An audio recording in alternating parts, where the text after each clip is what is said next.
Hi, everybody. Welcome, welcome. Oh my goodness, is that an all you can eat? Ayu's here. Hi, Ayu. Haven't seen you here before. Mwah, I love you.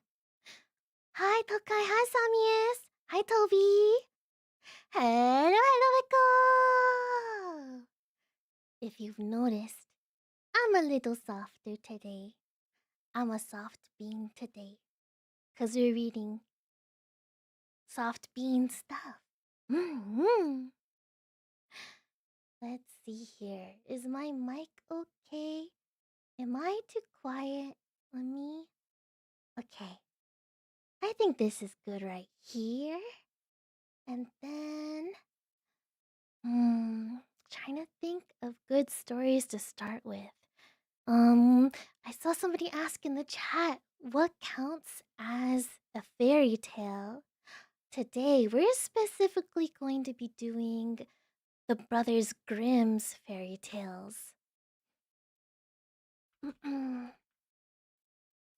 Yes, yes, we are. That includes things like Cinderella and the Frog Prince and such. Yes, yes. Mm-hmm.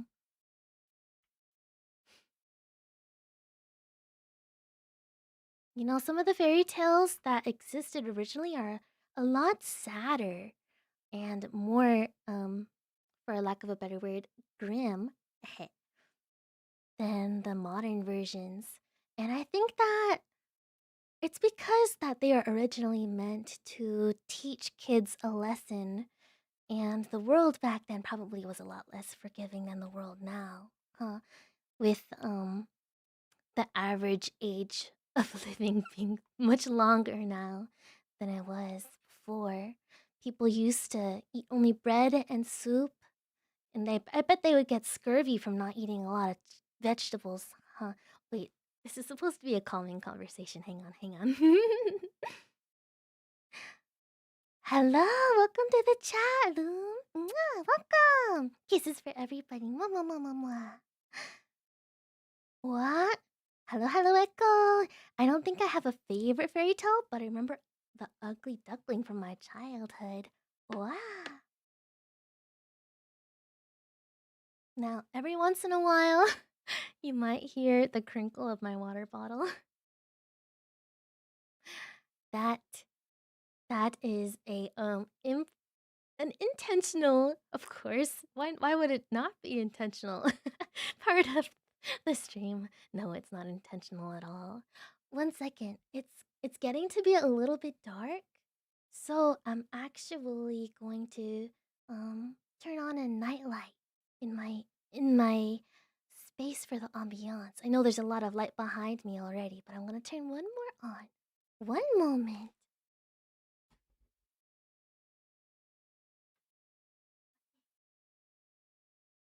Okay, I have it.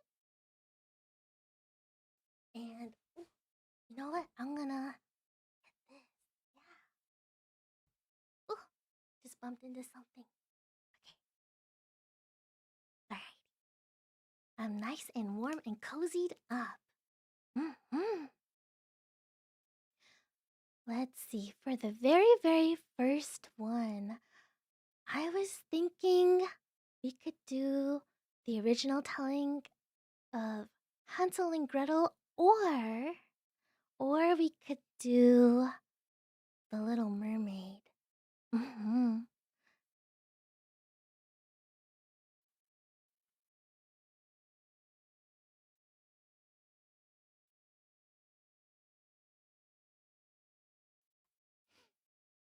What do we think?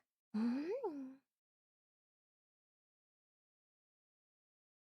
Let's see here. I think I have it right here. Okay. Wait, this isn't the Brothers Grimm. This is Hans Christian Andersen. So this is a fairy tale, but it is not a Grimm's Brothers fairy tale. Which I think this is fine, you know? Oh, it looks like there's a good amount of it too. I'm excited.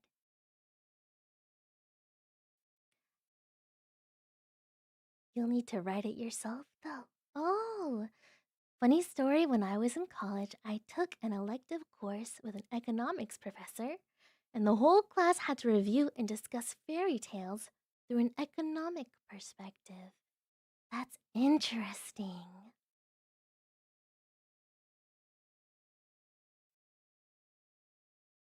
If I had to think about fairy tales from an economics perspective, actually, this is very interesting to me. I think that during the creation of Hansel and Gretel, I don't know if mass printmaking for books was a thing yet. Let me see. Was fairy tales of Brothers Grimm before print? Okay, I'm reading. Yes, it looks like a lot of the fairy tales that the Brothers Grimm wrote were actually tales that they wrote down. They were collected by the Brothers Grimm. Many of the stories were oral folklore before they were ever published or written down or collected. So Jacob and Wilhelm Grimm recorded and published them in the 19th century.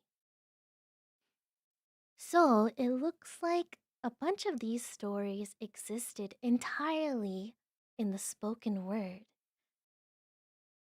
From farmer to son to daughter, etc., generation to generation. So who knows how different the story that we have is to the very, very first iteration. Who knows? Who knows? But, um, I think it's very interesting how stories can evolve. It's almost like it's an echo through time or something. Um, I don't know if that was a good joke or not. It might have been a bad one. Let's see. Oh, maybe if I can do that. Okay. I think that my voice is a pretty good volume right here. I thought that this would be better without any volume at all. But if we want, I could totally put behind me forest noises or something calming. I usually go to sleep to beach noises or thunderstorming noises. But you know what? If I keep it blank, then you could put on whatever noise you want in a different tab. So you know what? I think having it blank could be considered a good thing, you know? Mm. Father to son to daughter. Why didn't the father tell the daughter too? Did he die? Oh, I don't know. I don't know. I think that in these stories, mothers tend to die more. That's why there's stepmothers in these stories, yes? Mm. I can already tell that my voice is going to dry out quite quickly. So what I'm gonna do is I'm gonna pour out just a tiny bit of water into this little water cap, and I'll use that as like a little teacup. Water in the cap of water. Alrighty. I'm gonna go ahead and pull up The Little Mermaid.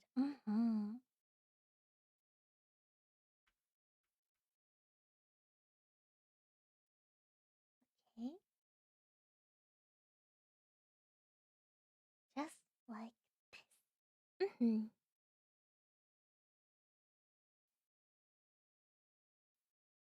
Okay.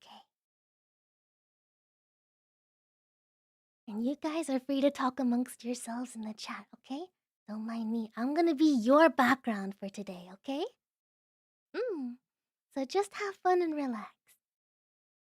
Alrighty.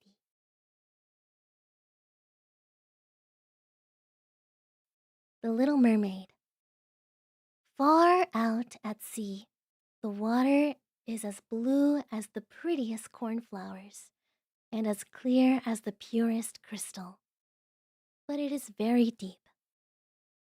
So deep, indeed, that no rope can fathom it. and many church steeples need to be piled one upon the other to reach from the bottom of the surface. It is there that the sea folk dwell. Nor must it be imagined that there is nothing but a bare, white, sandy ground below. No, indeed. The soil produces the most curious trees and flowers, whose leaves and stems are so flexible that the slightest motion of the waters seems to fluster them, as if they were living creatures. Fishes, great and small, glide through the branches as birds fly through the trees here upon earth. In the deepest spot of all stands the Sea King's palace. Its walls are of coral, and its tall pointed windows of the clearest amber, while the roof is made of mussel shells that are open and shut according to the tide. And beautiful they look, for in each shell lies a pearl, any one of which would be worthy to be placed in a queen's crown. The Sea King had been a widower for many years, so his aged mother kept the house for him. She was a very wise woman, but extremely proud of her noble birth, which entitled her to wear 12 oyster shells on her toe, while other well-born persons might only wear 6. In all other respects, she was a very praiseworthy sort of body, and especially as regards to the care she took of the little princesses, her granddaughters. There were 6 pretty children, but the youngest was prettiest of them all. Her skin was as clear and delicate as a rose leaf, and her eyes as blue as the deepest sea. But she had no feet any more than the others, and her body ended in a fish's tail. They were free to play about all day long in the vast rooms of the palace below water, where flowers grew upon the walls. The large amber windows were cute, when the fishes would swim inwards to them, just as the swallows would fly into our houses when we opened the windows. Only the fishes swam right up to the princesses, ate out of their hands, and allowed them to be stroked.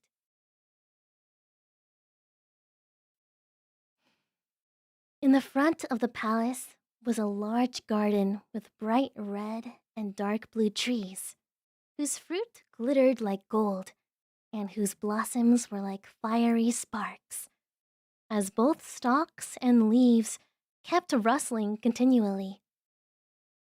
The ground was strewn with the most delicate sand, but blue as the flames of sulfur. The whole atmosphere was of a peculiar blue tint that would have led you to believe that you were hovering high up in the air, with clouds above and below you, rather than standing at the bottom of the sea. When the winds were calm, the sun was visible, and to those below, it looked like a scarlet flower shedding light from its calyx.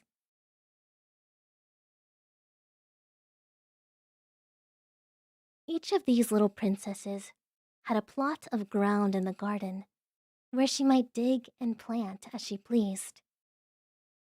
One sowed her flowers so as to come up in the shape of a whale. Another preferred the figure of a little mermaid, but the youngest planted hers in a circle to imitate the sun, and chose flowers that were red as the sun appeared to her. She was a singular child, both silent and thoughtful, while her sisters were delighted with all the strange things that they had obtained through the wrecks of various ships. She had never claimed anything, with the exception of the red flowers that resembled the sun above. But a pretty statue representing a handsome youth, hewn out of pure white marble that had sunk to the bottom of the sea when when a ship ran aground. When a ship ran aground. Oops. She planted a bright red weeping willow beside the statue, and when the tree grew up, its fresh boughs hung over it, neatly down to the blue sands, where the shadow looked quite violet and kept dancing about like the branches. It seemed as if the top of the tree were to play with its roots, and each trying to snatch a kiss.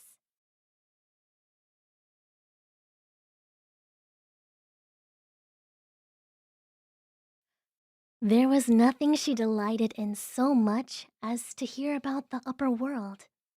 She was always asking her grandmother to tell her all that she knew about ships, towns, people, and animals. What had struck her as most beautiful was that the flowers of the earth should shed perfumes, which they do not below the sea, that the forests were green, and that the fishes amongst the trees should sing so loud and exquisitely that it must be a treat to hear them. It was the little birds that her grandmother called fishes, or else her young listeners would not have understood her, for they had never seen birds. When you have accomplished your 15th year, said the grandmother, you shall have to level. Oops, my bad. Let me read that again. When you have accomplished your 15th year, said the grandmother, you shall have to leave to rise up out of the sea and sit on the rocks in the moonshine and look at the large ships sailing past. And then you will see both forests and towns. In the following year, one of the sisters would reach the age of 15.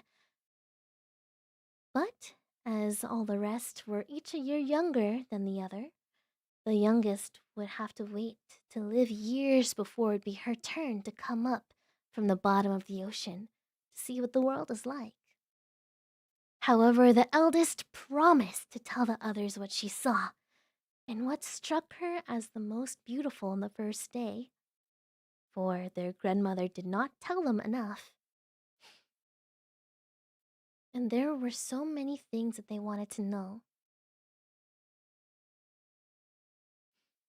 But none of them longed for her turn to come so intensely as the youngest, who had to wait the longest and was so reserved and thoughtful. Many a night did she stand at the open window and gaze upwards through the dark blue water and watch the fishes as they lashed the sea with their fins and tails. She could see the moon and the stars that appeared, indeed, rather pale, though much larger seen through the water than they do to us. If something resembling a black cloud glided between the stars and herself, she knew that it was either a whale swimming overhead or a ship full of human beings, none of whom probably dreamed that a lovely little mermaid was standing below and stretching forth her white hands towards the keel of the vessel. The eldest princess was now 15.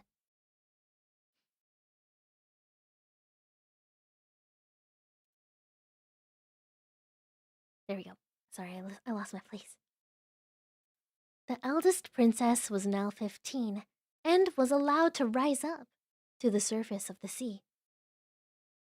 On her return, she had a great deal to relate, but the most delightful thing of all, she said, was to lie upon a sandbank in the calm sea and to gaze upon the large city near the coast, where lights were shining like hundreds of stars, to listen to the sounds of music, to the din of carriages and the busy hum of the crowd, and to see the church steeples and to hear the bells ringing.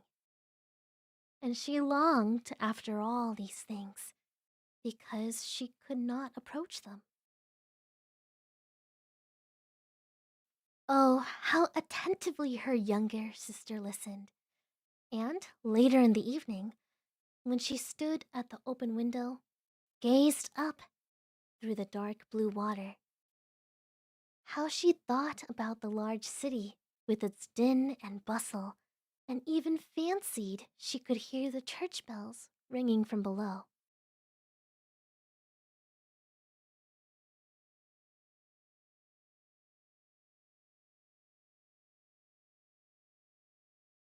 In the following year, her second sister obtained leave to rise to the surface of the water and swim about at her pleasure.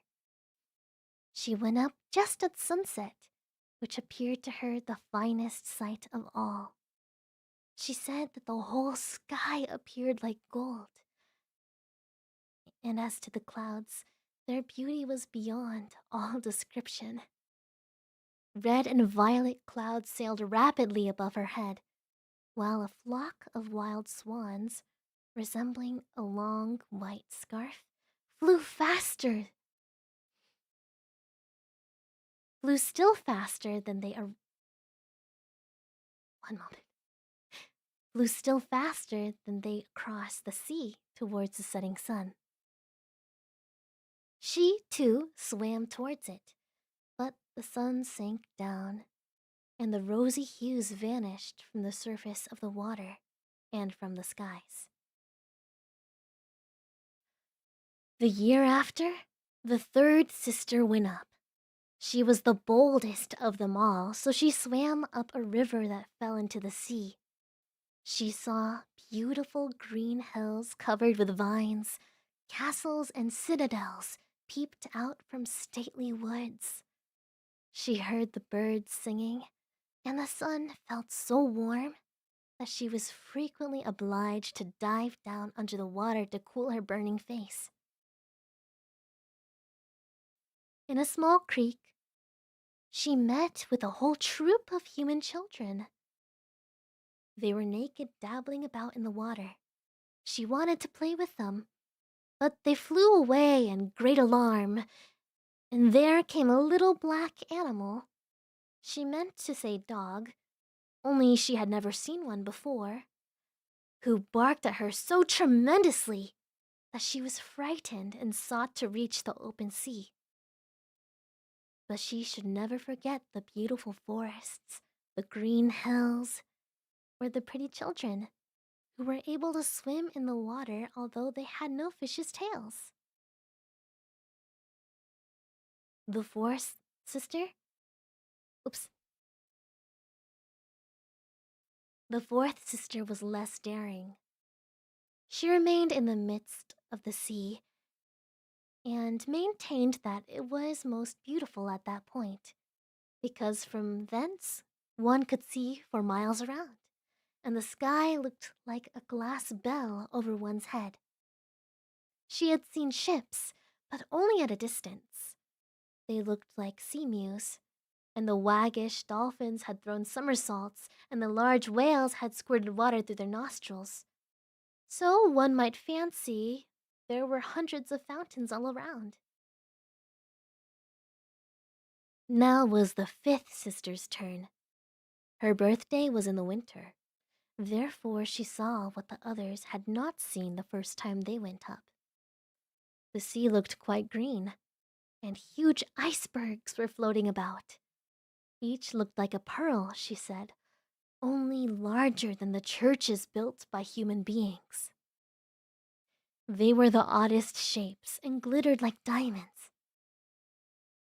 She had placed herself upon the largest of them, letting the wind play with her long hair, and all the vessels scudded past in great alarm, as though fearful of approaching the spot where she was sitting. But toward the evening, the sky became overcast. It thundered and lightened, while the dark sea lifted up the huge icebergs on high so that they were illuminated by the red flashes of the lightning. All the vessels reefed in their sails, and their passengers were panic struck, while she sat quietly on her floating block of ice and watched the blue lightning as it zigzagged across the silent sea.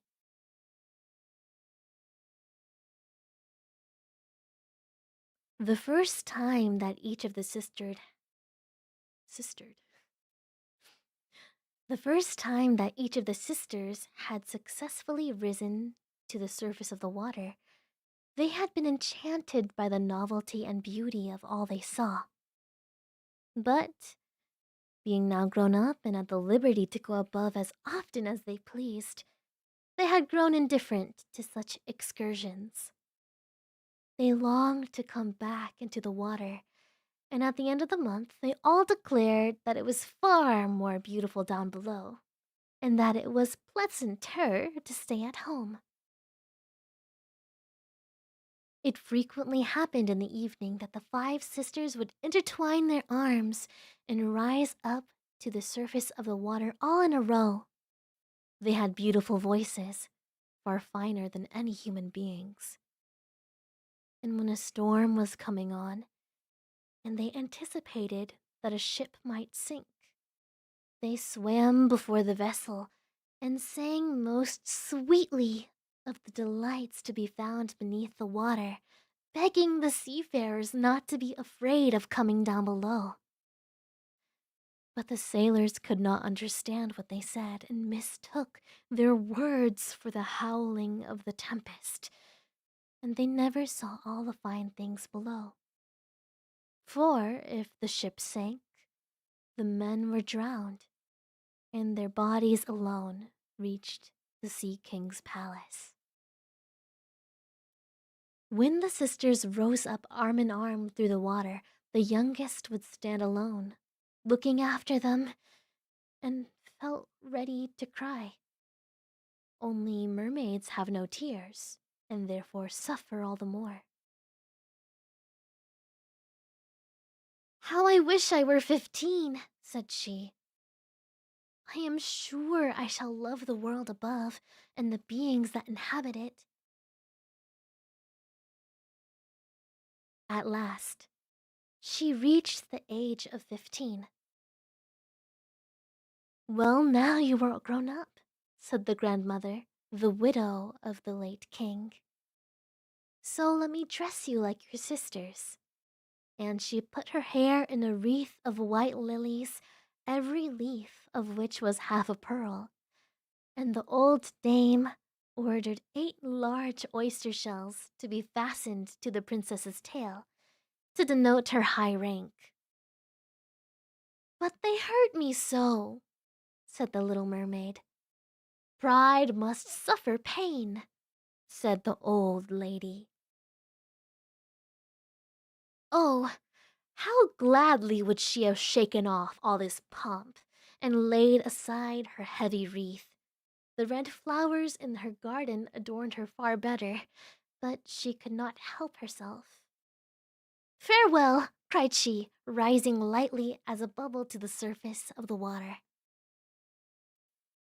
The sun had just sunk as she raised her head above the waves, but the clouds were still pink and fringed with gold. And though the fast vanishing rosy tints of air beamed the evening in all its beauty, the atmosphere was mild and cool, and the sea quite calm.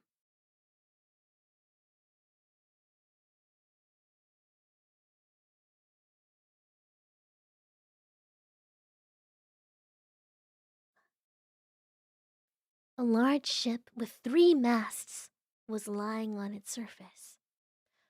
Only a single sail was hoisted, for not a single breeze was stirring, and the sailors were sitting all about in the rigging. There were musical instruments playing and voices singing, and when the evening grew darker, hundreds of gay-colored lanterns were lighted, which looked like the flags of all nations streaming through the air. The little mermaid swam close to the cabin window, and as often as the water lifted her up, she peeped in through the transparent panes and saw a number of well dressed persons. But the handsomest of all was a prince, with large dark eyes. He could not be above 16, and it was his birthday that was being celebrated with such magnificence. The sailors danced upon the deck, and when the young prince came up above, 100 rockets were let off that lit the air till it was bright as day, and so frightened the little mermaid that she dived under the water. But she soon popped her head out once more, when all the stars in heaven seemed to be falling down upon her. She had never seen such fireworks before. The large suns were throwing out sparks. The beautiful fiery fishies were darting through the blue air. And all these wonders were reflected in the calm sea below. The ship itself was thrown into such bright relief that every little cord was distinctly visible, and, of course, each person still more so. And how handsome the young prince looked as he pressed the hands of those present and smiled, while the music resounded through that lovely night. It was late. Still, the little mermaid could not take her eyes off the ship or the handsome prince.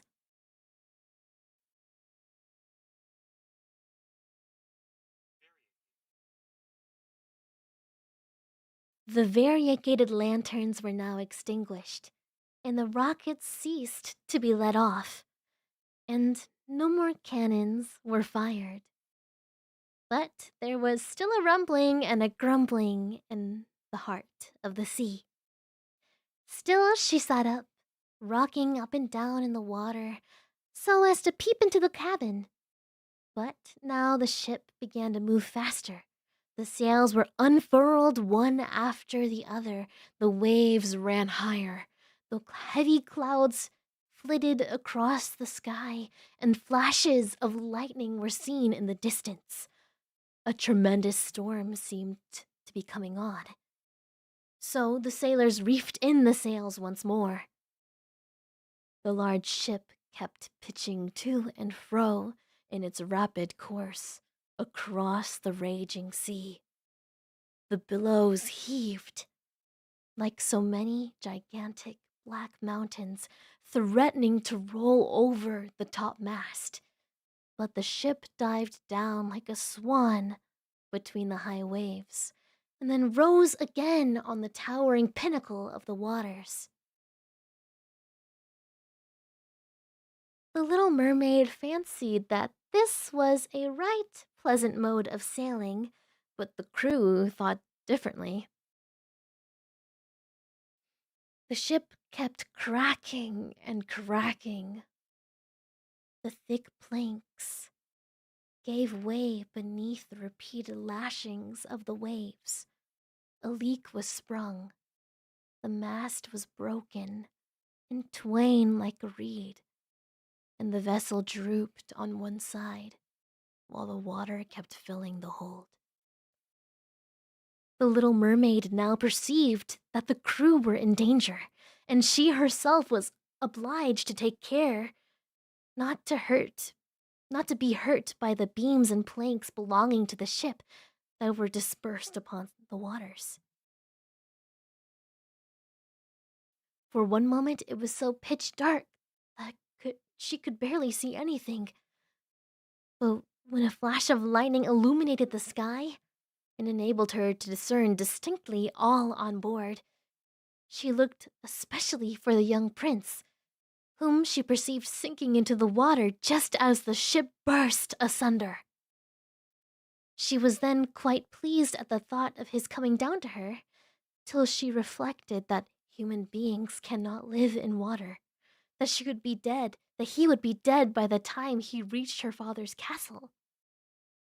But die must he not, Therefore, she swam towards him through the planks and beams that were driven about on the billows, forgetting that they might crush her to atoms.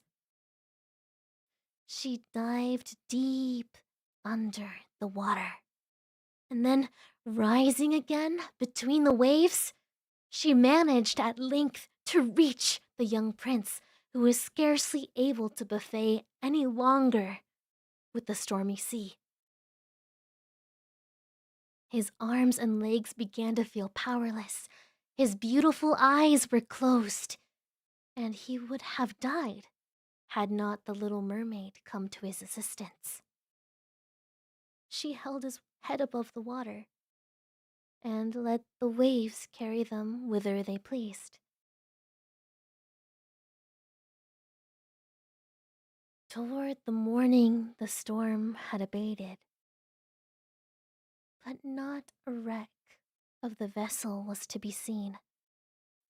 The sun, rose red, beaming from the water, and seemed to infuse life into the prince's cheeks, but his eyes remained closed. The mermaid kissed his high, polished forehead and stroked back his wet hair. She fancied he was like the marble statue in her garden, and she kissed him again and wished that he might live. Now came in the sight of the land, and she saw high blue mountains, on the tops of which snow looked as dazzlingly white as though a flock of swans were lying there. Below, near the coast, were beautiful green forests, and in front stood a church or a convent. She did not know rightly which one, but at all events it was a building. Citrons and China oranges grew in the garden, and tall palm trees stood in front of the door. The sea formed a small bay at this spot, and the water, though very deep, was quite calm. So she swam with the handsome prince towards the cliff, where the delicate white sands had formed a heap. And here she laid him down, taking great care that his head should be placed higher than his body in the warm sunshine.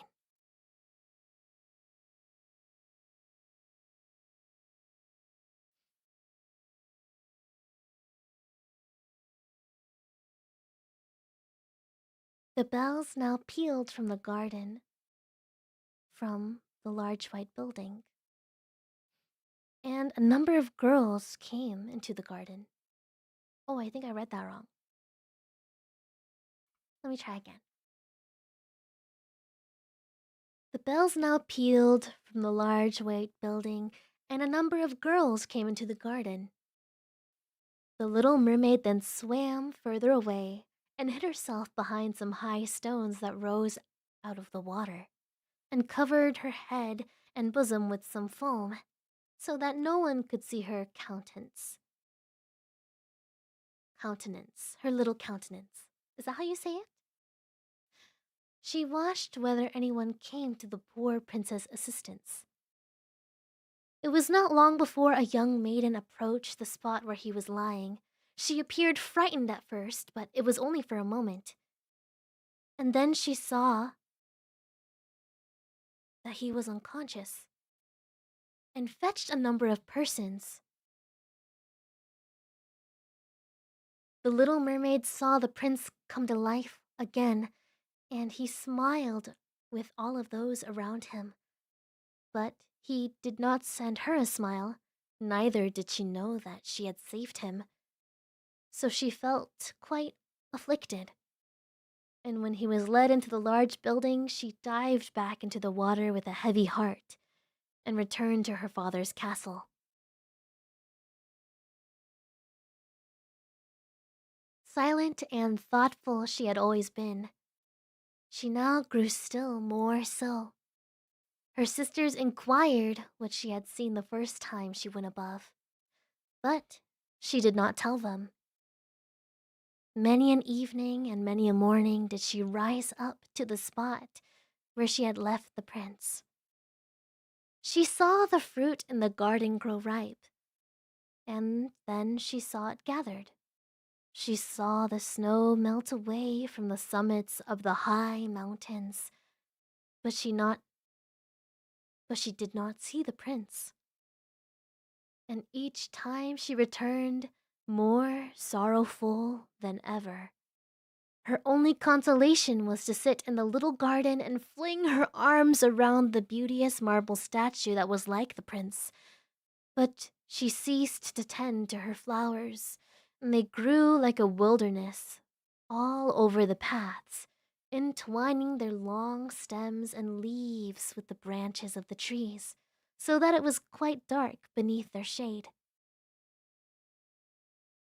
At length she could resist no longer, and opened her heart to her sisters, from whom all the others immediately learned her secret, though they told it to no one else except to a couple of other mermaids who divulged it to nobody except for their most intimate friends. One of these who happened to know who the prince was.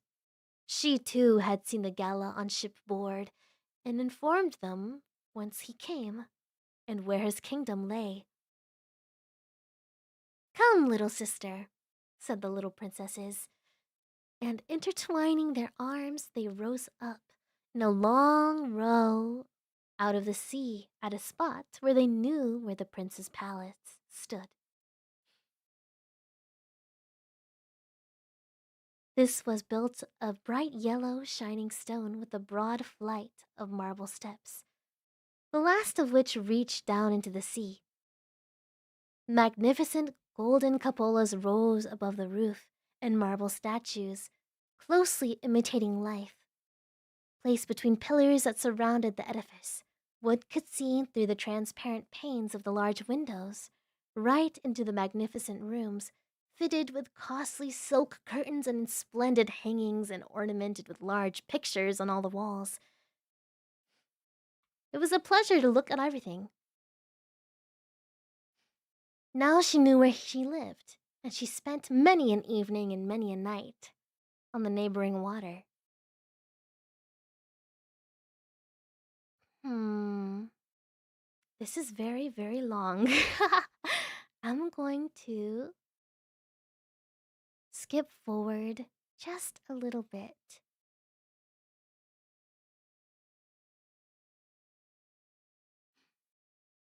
Okay, I'm going to try to help this story, I guess, cut down yet still be enjoyable. Okay, so let's see if we can make this go a little faster. This is a long, I didn't realize it was so long. Oh my goodness. I wanted to read several stories today, so this is why. Hopefully that's okay with you guys. Mm.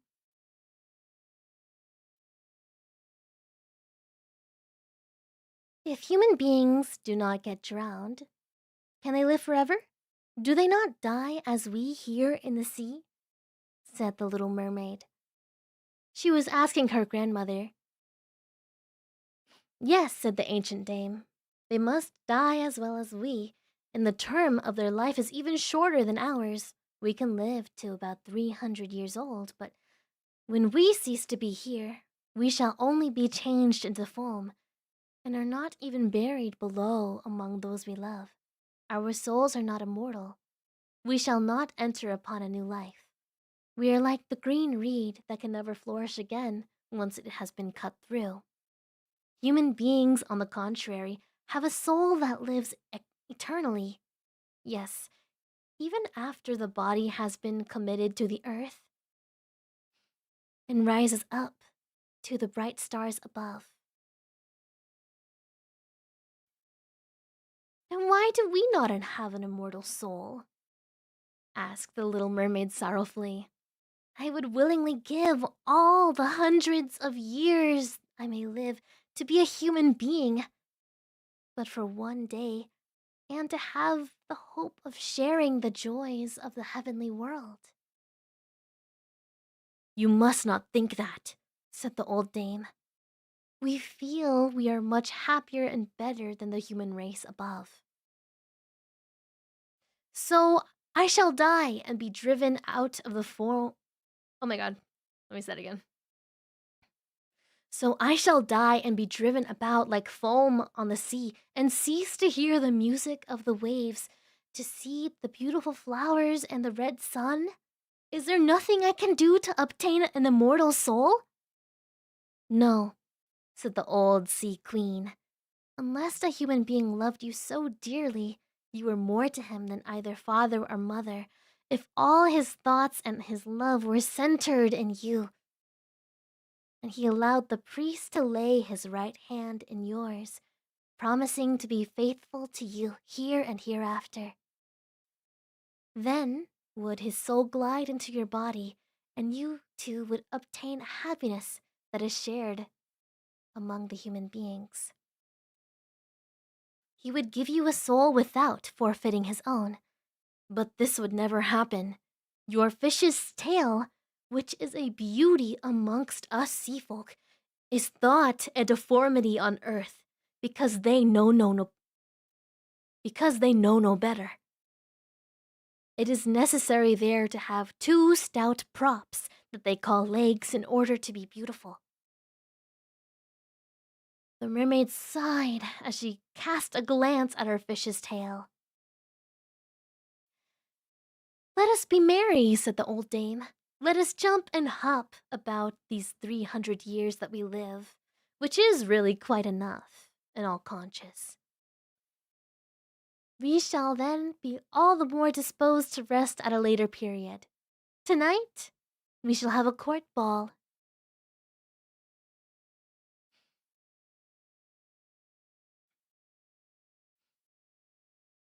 At the ballroom flowed into a wide stream, with many mermen and mermaids dancing to their own singing. Human beings have no such voices. The little mermaid, of course, sang the sweetest of them all, and the whole court applauded with their hands and tails, and for a moment she was delighted, for she knew that she had the loveliest voice upon the earth or upon the sea. But her thoughts turned to the upper world once again. Now, thought she, he is surely sailing about up above. He who incessantly fills all my thoughts, and to whose hands I would fain to entrust the happiness of my existence. I will venture to win him and obtain a mortal soul. While my sisters are dancing yonder in my father's castle, I will go to the sea witch, who has always frightened me, but now perhaps she can advise and help me.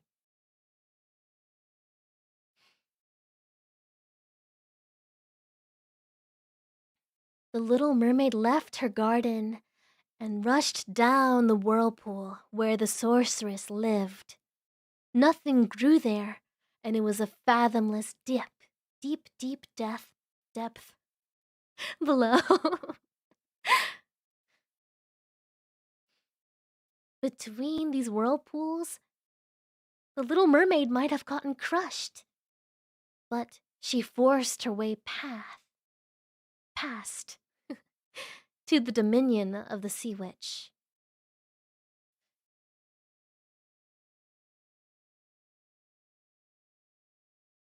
Everything was slimy, like arms and worms that could snatch the little mermaid up and keep her down at the bottom of that part of the sea. Her heart beat with fear, and she thought to turn back, but she kept on. She knotted up her long flowing hair so that the seaweed could not obtain a hold of her locks. She went on and on into the vast swamp at the bottom of the forest, and in the murk laid a sea witch. I know what you want, said the sea witch. It is very stupid of you, but you shall have your way, as it will plunge you into misfortune, my fair princess.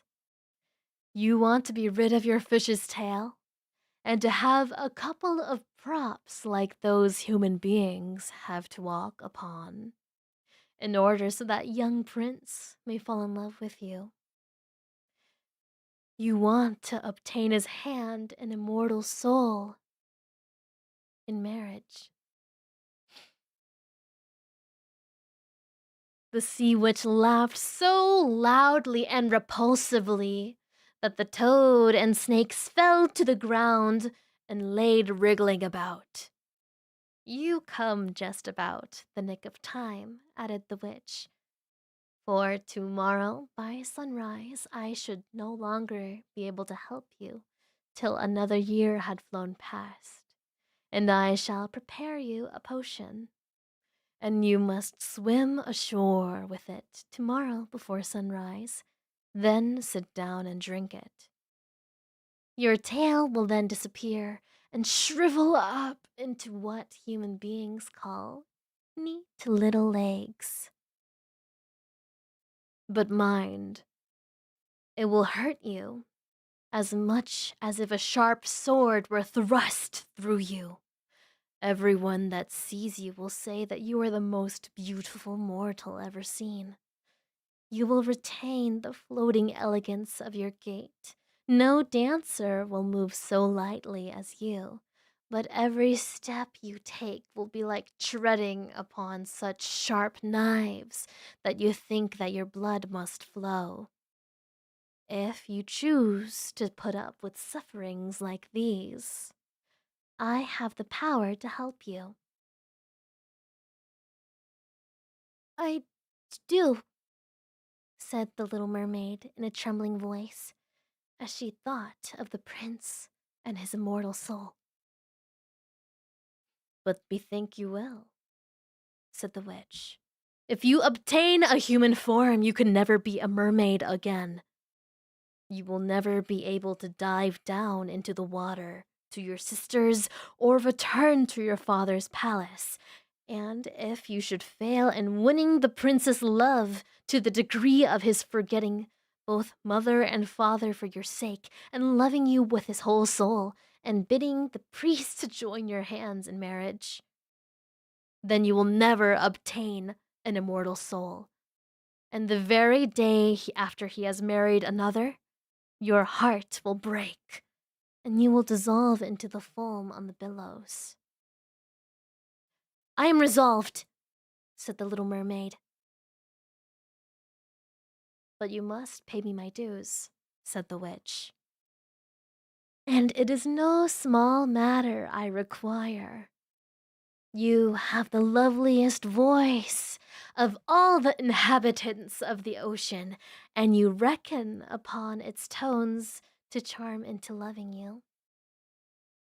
Now you must give me this beautiful voice. I choose to have the best of all you possess in exchange for my valuable potion, for I must mix my own blood with it, that it may prove as sharp as a two-edged sword. But if you take my voice, said the little mermaid, what have I left?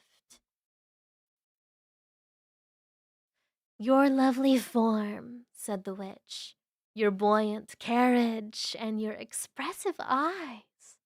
With those you can surely befool a man's heart. Well, has your courage melted away?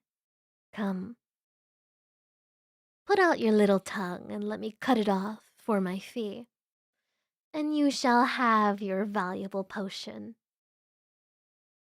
So be it, said the little mermaid. The cauldron fired with black blood. The steam rose up in such fanciful shapes that no one could have ever looked at them without shuddering. The witch kept flinging fresh materials into the cauldron every moment, and when it was ready to simmer, it was like the wailings of a crocodile. At length, the potion was ready, and it looked like the purest spring water.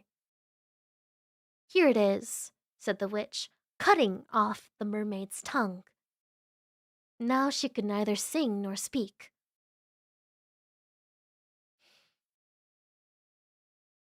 If the seaweed should seize hold of you on your way out of the forest, sprinkle a single drop of this potion over them, and their arms and fingers will be shivered into 1,000 pieces.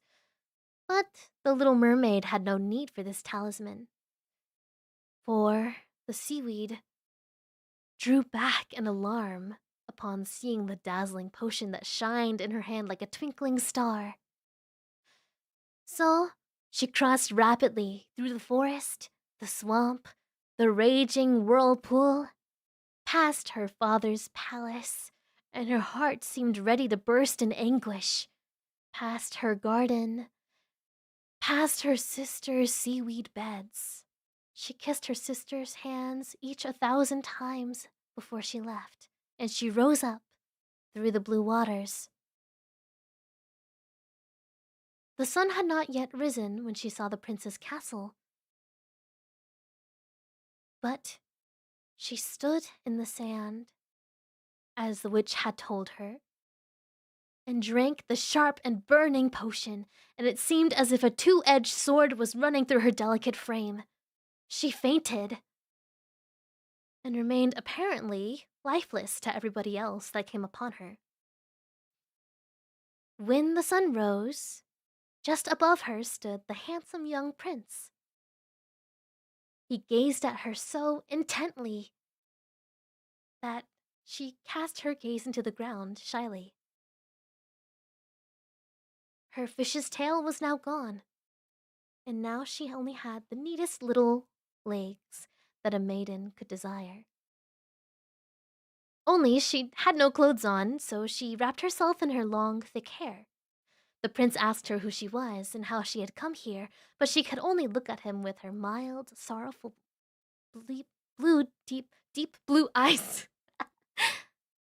She was led into the palace, but every step she took felt like pins and needles and knives.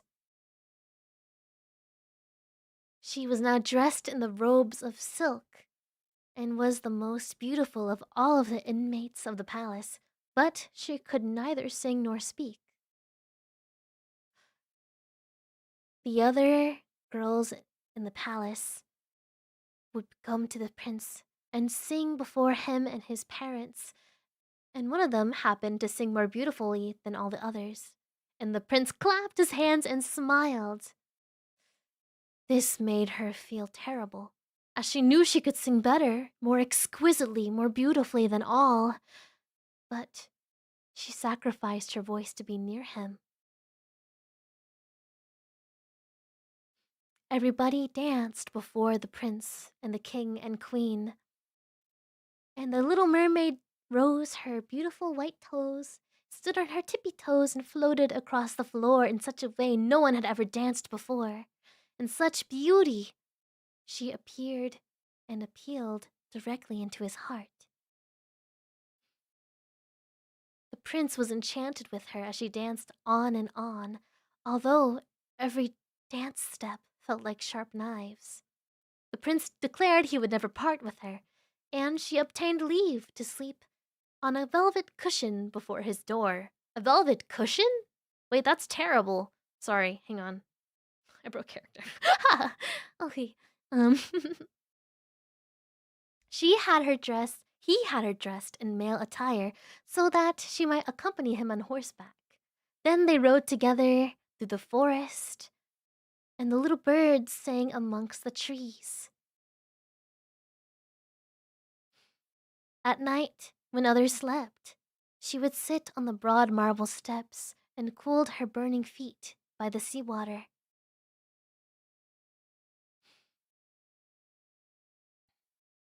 One night, her sisters rose up arm in arm and sang so mournfully as they glided over the waters. She made them a sign when they recognized her and told her how deeply she felt bad for leaving them, but she could not speak. After that, they visited her every night and she looked upon the distance at her great grandmother, who would not come to the surface of the sea for many, many years, and the Sea King, with his crown above his head. They stretched out their arms to her, but did not venture as close to the shore as her sisters. Every day, she grew to love the prince more and more, and he loved her just as one loves a dear good child. But as to choose her for his queen, such an idea had never entered his head. Yet, unless he be- Yet unless she became his wife, she would not attain an immortal soul, and would melt to foam if he married another. "Don't you love me the best of all?" would the little mermaid seem to speak with her eyes when he embraced her and kissed her fair forehead. "Yes, I love you the best, for you have the best heart of any. You were the most devoted to me, and you resemble a young maiden I once saw, but whom I shall never meet again. I was aboard a ship that sank. The billows that cast me near a holy temple where several young maids were performing a divine service, and the youngest found me on the shore and saved my life. I only saw her twice. She is the one that I could love in this world, and your features are like hers, and you are almost driven her image out of my soul. But I am in love with her, and my heart will never part with the girl who saved me." "Alas! He knows not it is I that saved his life," thought the little mermaid. "I bore him across the sea to the wood where stands the holy temple, and I sat beneath the foam to watch whether any human beings came to help him. And I saw the pretty girl who he loves better than he does me." And the mermaid heaved a deep sigh.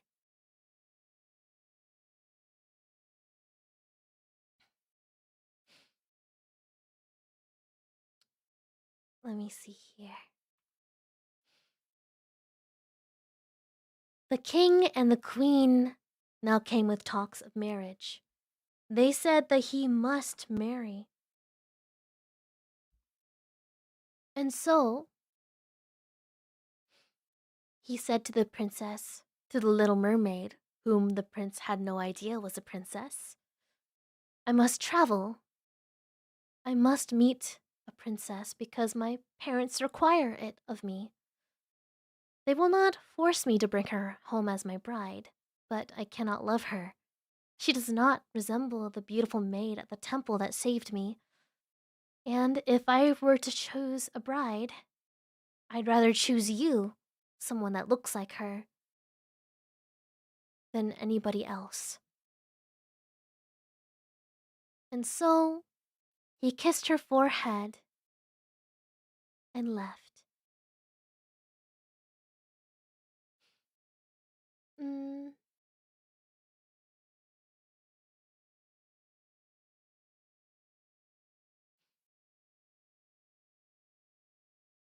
The next morning, the ship came into port, and at the neighboring king's splendid capital, the bells were all set a ringing. Trumpets sounded florets from high turrets, and soldiers with flying colors and shining bayonets stood ready to welcome whoever was coming.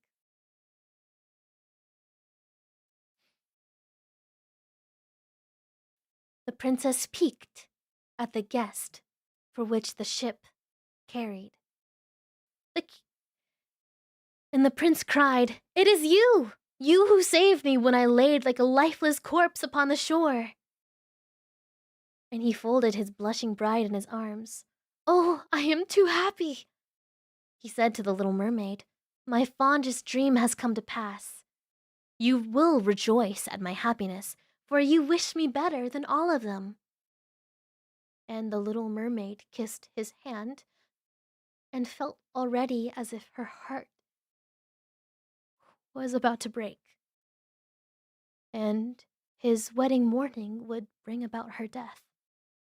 and she would be then changed to foam upon the sea. All the church bells were ringing, and the heralds rose through the streets and proclaimed the approaching nuptials. Perfumed oil was burning in costly silver lamps on the altars, the priests swinging their censers while the bride and bridegroom joined their hands and received the bishop's blessing. The little mermaid, dressed in silk and gold, held up the bride's train, but her ears did not hear the music, neither did her eyes behold the ceremony. She thought of gloom and death, and all that she had lost in this world. That same evening, the bride and bridegroom went on board. The cannons were roaring, the banners streaming. Then the vessel set sail with a favorable wind and glided smoothly across the calm sea. When it grew dark, a number of variegated lamps were lighted and the crew danced merrily on deck. The little mermaid could not help but remember her first visit to the earth when she witnessed similar festivities and magnificence, all for the same prince that she had loved. She danced sorrowfully. Her tender feet felt the sharp pangs of knives, but it was not more painful than the pang in her heart.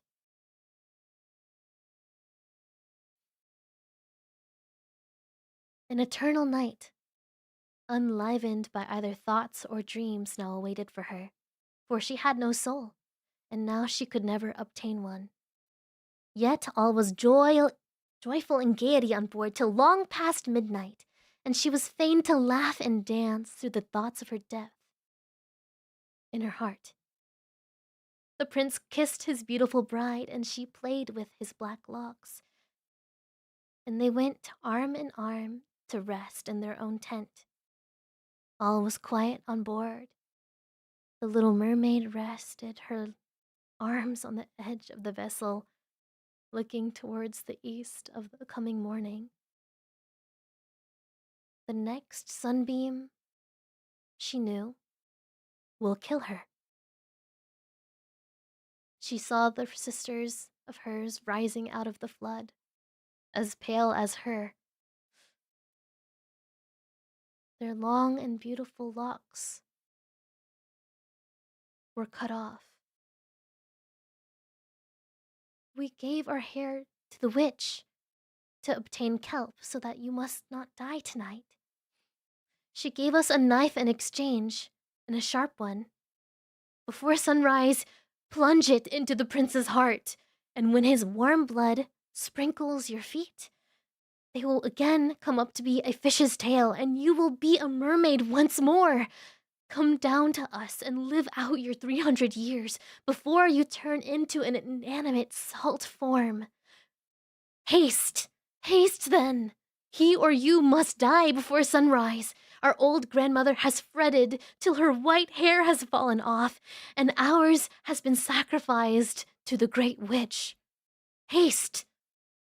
Do you not perceive those white streaks, those red streaks in the sky? In a few minutes the sun will rise, and then you must die. And they then fetched a deep, deep sigh as they sank down into the waves. The little mermaid lifted the scarlet curtain of the tent, and ahead the fair bride rested her head on the prince's breast, and she bent down and kissed his forehead.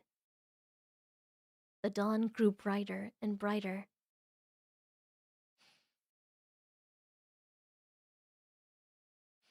The little prince was saying his bride's name in his sleep.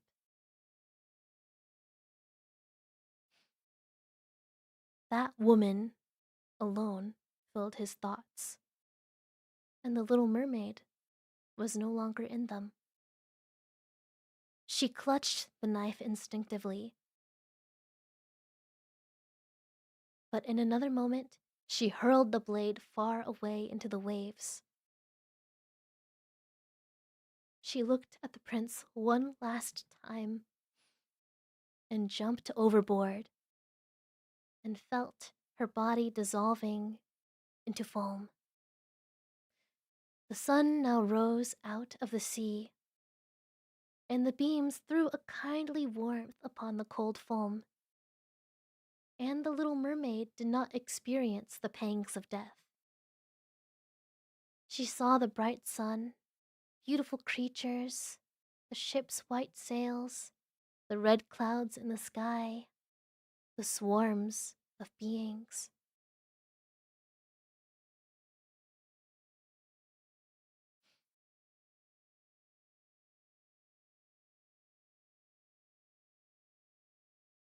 Wait, what? Hang on, what? Hang on, what? Hang on, what? Hang on, what? Hang on, what? I thought the story ends here. There's more? Yo, hang on. Wait, there's more? Hang on, wait, what? Huh? Wait, what? Huh? What? Wait, what? Huh? Sorry, I know this is supposed to be calming. Wait, there's more to this story that I didn't know that was here. Okay, one second. What is happening? Okay.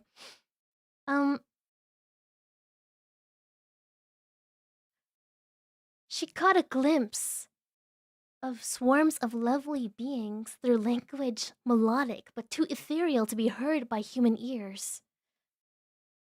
Without wings, though, their lightness poised them in the air. "Where am I?" she said. Ooh, my bad. Not she said she. Sorry. Asked she. They always say she last for some reason in these. "Where am I?" asked she, and her voice sounded like that of her companions, so ethereal that no earthly music could give an adequate idea of its sweetness. "I can speak," thought she. "Amongst the daughters of the air," answered they. "A mermaid cannot have an immortal soul unless she wins the love of a human being. Her eternal welfare depends on the will of another.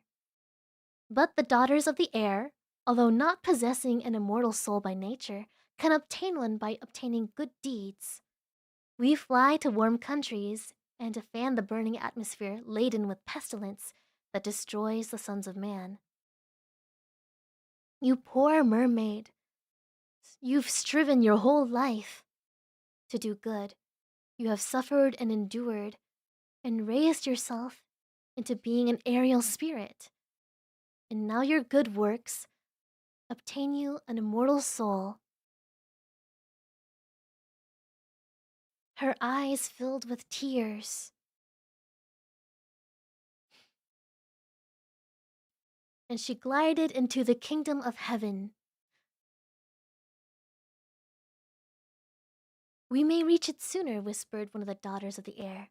"We enter the unseen dwellings of man, and for each day on which we have met with a good child, who is a joy to their parents and deserving of their love, the Almighty shortens the time of our trial.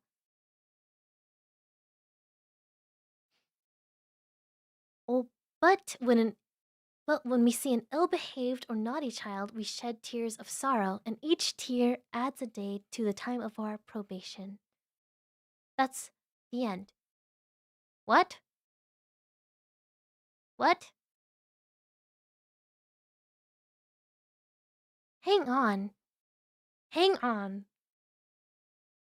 Was this added on in post? Because this feels like Little Mermaid 2. This feels like they added something in.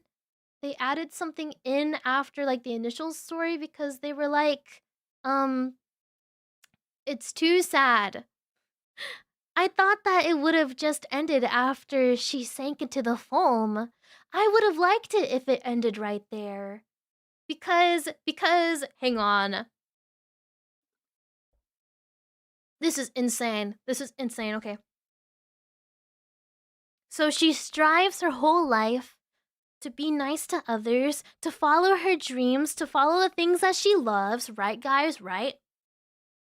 And she's quiet and she's reserved and she likes helping other people. And so she just saves the prince because she's young and she's naive. And then when she goes to the shore, she doesn't get any credit. She doesn't get any credit for saving him. she doesn't even try to get credit because she tries to like think of what's best for him and she can't speak and she just does whatever the wish says and then like when she has to go and kill the prince, she doesn't do it because she feels bad for him and she loves him, and so she doesn't kill him because she doesn't want to make other people suffer to make herself lifted up.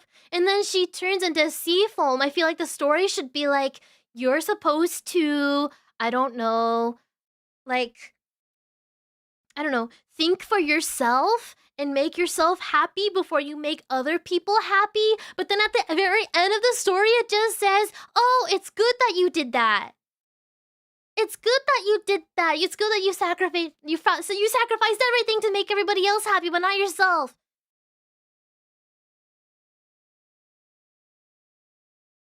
I mean, like, okay, so maybe what they were trying to say is like, okay, like you get rewarded. Like life is not all bad. Like even if you struggle and toil and and like try to do all these good things for other people, your life will not end in vain. That's like a nice message, right? That's like a nice message for people that like have hopelessness, right? If they're trying to live on to the next day.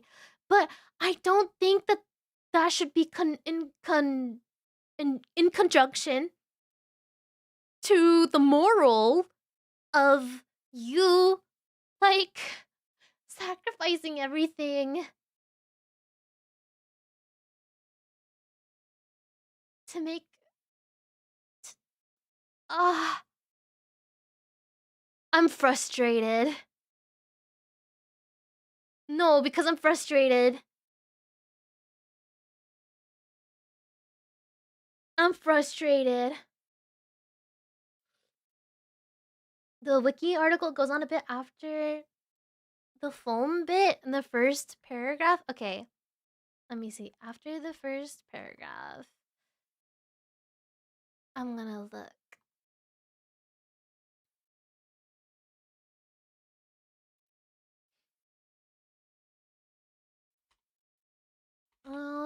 Wiki Little Mermaid. Okay, I'm looking. The Little Mermaid.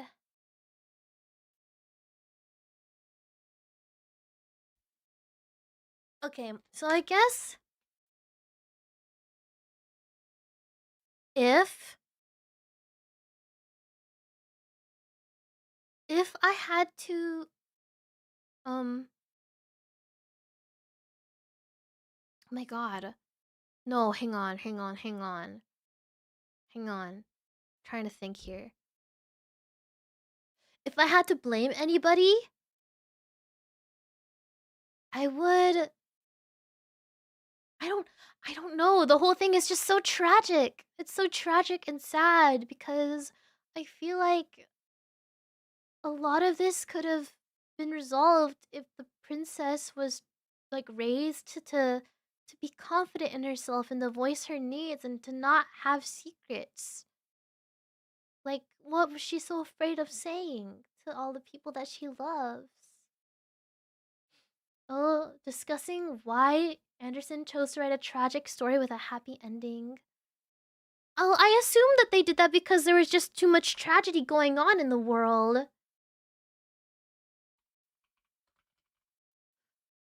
The original story has been subject of multiple analyses by scholars such as Jacob Burr. How do you say this?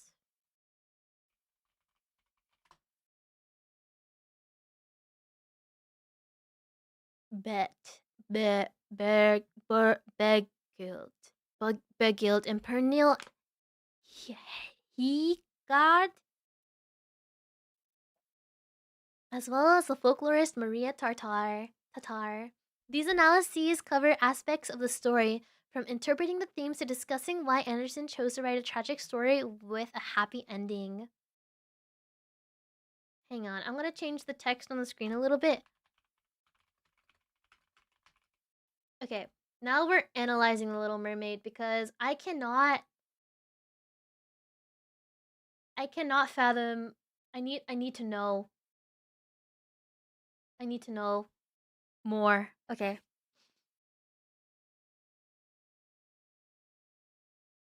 So people don't know why it's sad.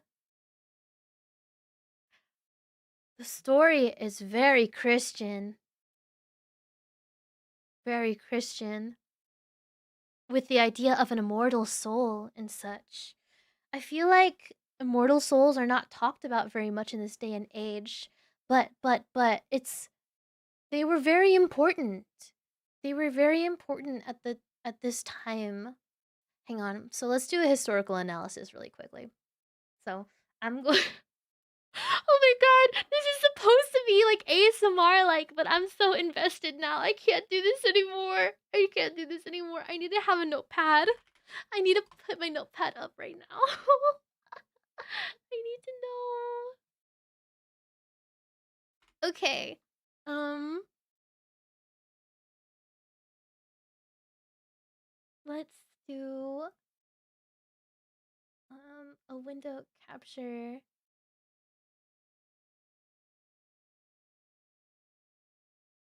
Okay, there's my notepad.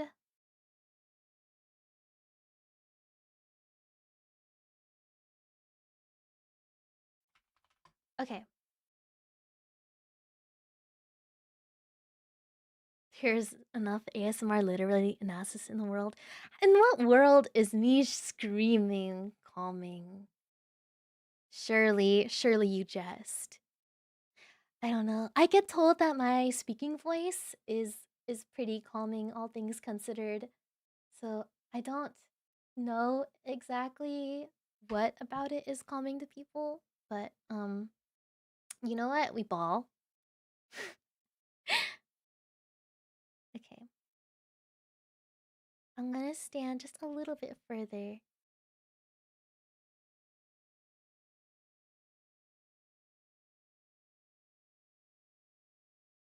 Okay.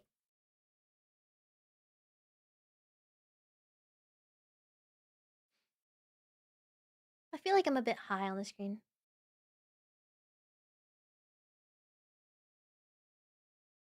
There we go. Okay. And now I'm gonna move my notepad over here. ASMR reading of scientific papers when? Honestly, I would love to do a reading of those. Only thing is I feel like it's not interesting enough. Like to other people, to me of course it's entertaining, but I just need to know exactly like what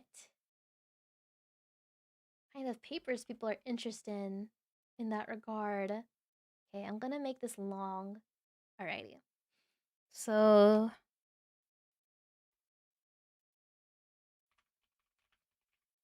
okay, The Little Mermaid.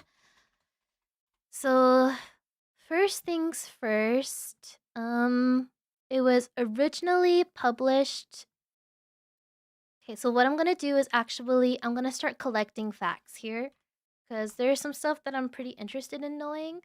Um, I want to know like what historical context was around this story to make perhaps um was his name Hans Christensen, was it? I don't remember. To write an ending like this because I feel like the context of the time must have influenced this. Hans Christian Andersen. Okay. Okay. So there's a couple of things that we need to look at. We need to look at the history, like, and history, location, and general sentiment towards life, towards like mortality, you know, in this era. And we also need to know the life of Hans Christian Andersen. And then we could take a look at different literary analysis by different people, in which there's probably like two or three like more most popular theory. No, not Siri. Stop. Okay, and then trying to think of what else. Um, cause like stories that are written in a certain time, they reflect upon the values of one, either that time, or two, either that person. So you have to look into like the context of each, right? And I think it's pretty clear the audience that this was for, and the and like the initial purpose. I it could be like archived. It could be like an archival thing, but um there's probably more. Okay, let's see here. Hans Christian Andersen. Okay, let's look up some different sources here. So we got a wiki, we got Britannica, we got an IMDb. I thought they only had that for living normal, like modern people. Let's see here. Um, Christian Henderson before he was just for kids. That seems interesting. American literature. Okay, let's start with these 5 articles. So I'm going to quickly skim through each of these articles and I'm going to do a quick fact grab. So what I'm doing is skimming through, pasting things that I think are important in the notepad, and then coming back to discuss it. Okay? So let's see here. I'm gonna skim starting now.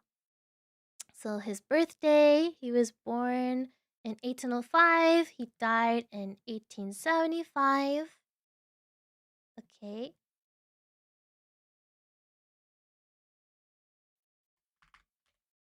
And then he was a writer of plays, travelogues, novels, poems, and he's best known for literary fairy tales. So he wrote other things as well. He wrote novels and poems. His fairy tales have 156 stories over 9 volumes. That is crazy. Okay, so The Emperor's New Clothes. Oh, I love that one. The Nightingale. What's that one? I haven't read that yet. Okay. So he's considered related. His father considered himself related to nobility. So that could be kind of interesting because technically the Little Mermaid was nobility. So he himself would have related to the Little Mermaid in that way. It looks like the bloodline was challenged though. He was baptized as a Christian, so definitely like some church views here. We have him being in literature, early works. A, the store. His first early work was a candle that was not appreciated. I'm sorry, I didn't mean to laugh. That's really sad. That's really sad. But a candle that does not feel appreciated being burnt until there's only wax left, that's the same exact story as the Little Mermaid. That's the same exact story as the Little Mermaid. Oh, do we have a Japanese speaker in the chat? こんばんは、こんにちは。私はエコです。日本語が少しわかりますけど、上手じゃありません。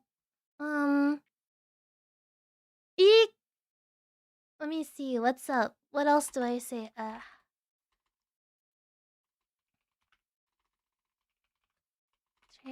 I can say stuff if it's in Romaji, but I can't read Japanese very well.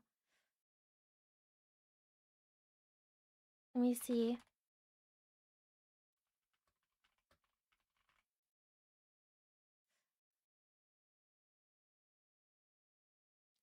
日本語が、わかりません。だから、英語で話してください。ごめんなさい。上手じゃありません。漢字は読めない。arigatou gozaimasu. Okay.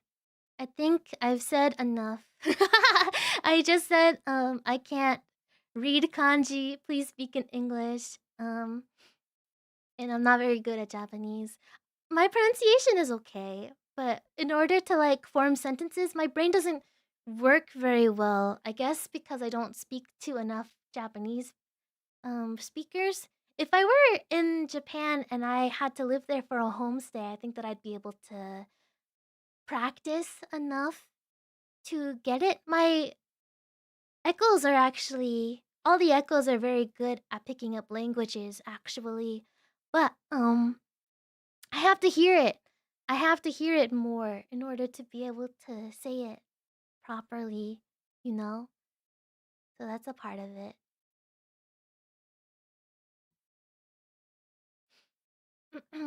Okay. So the wiki says he kept on falling in love with unattainable women. He had more luck with men. Wait, what?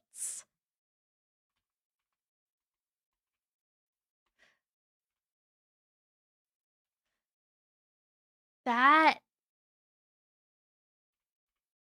that's that's vile. Oh my god. Anderson's diaries leave no doubt that he was attracted to both sexes, that at times he longed for a physical relationship with a woman, but also fraternized with men. I see. Oh, interesting. Ah! Wow.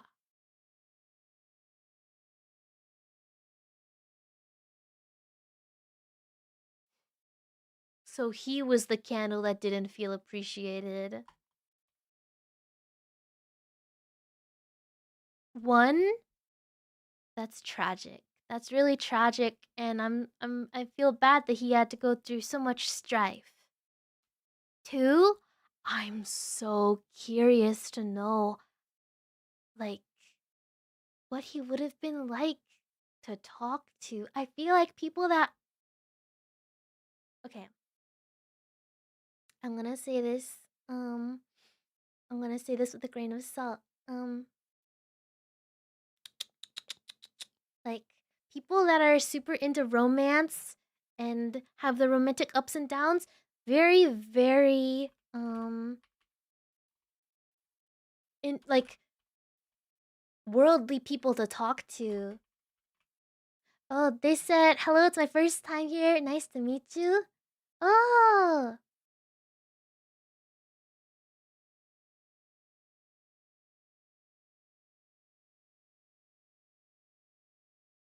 that's so nice. Yay! I don't know how to add people. Do I have to like copy paste their username?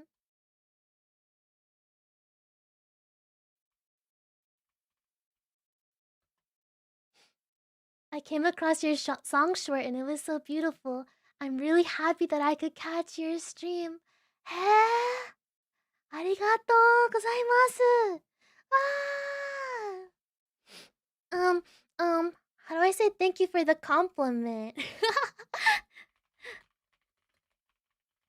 Mhm.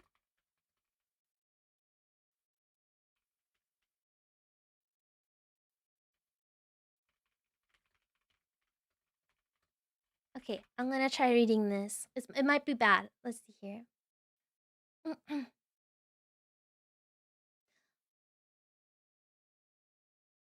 Oh, let's try this. 温かいお言葉をありがとうございます。素敵な1日になりますように。どうぞ健やかにお過ごしください。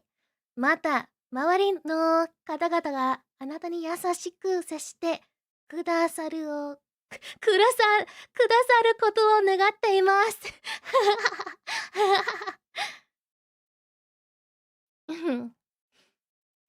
I wonder if I can put in a plug-in to have a live caption. A real-time caption versus for looks like it requires free trials for stuff, eh? Captions. Oh, wait, I think I got it. I think I got it. Let's see here.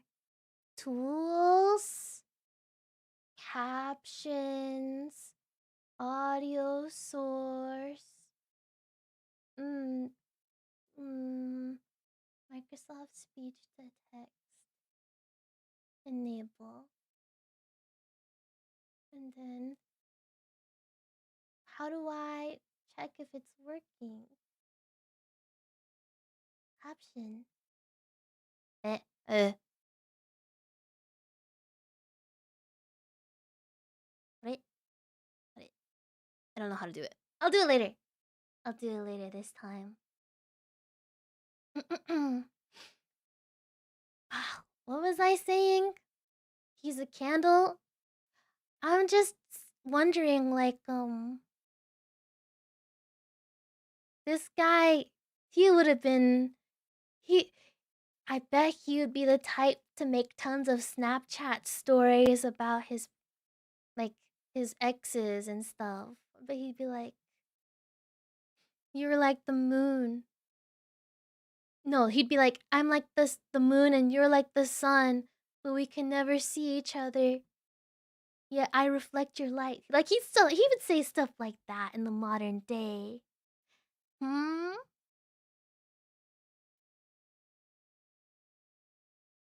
Oh my gosh, wait, you know what? The Little Mermaid. There's there's a little song. There's a Little Mermaid song for Vocaloid that I don't know very well. I'm trying to think. No, it's not literally The Little Mermaid. It's a different one. It's called Siren. It's by Cafe Rainbird. Oh my gosh, this video only has 3,000 views. This song right here. This is a rare song. It's a rare gem. I like it. It's so pretty. It's really not popular at all. But you know what? I'll sing it. I'll sing it a cappella as just an awe without any words. I think that will transcend language barrier, yeah? Hmm? Uh.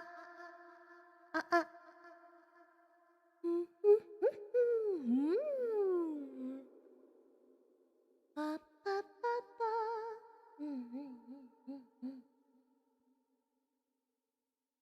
Okay, let me just move this aside for a moment. Are.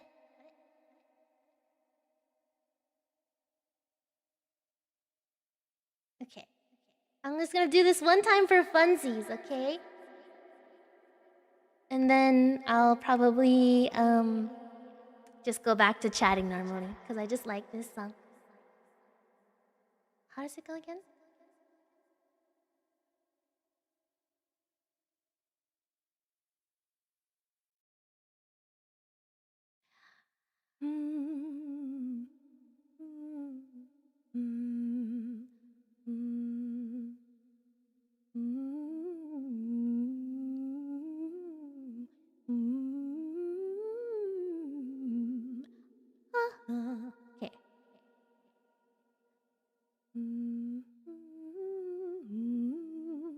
Okay.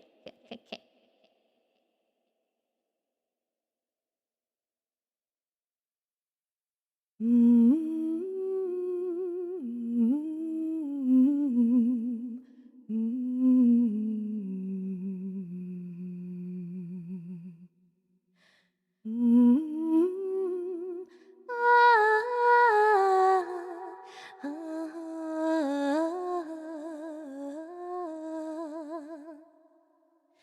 Na na na na na na na na na na na na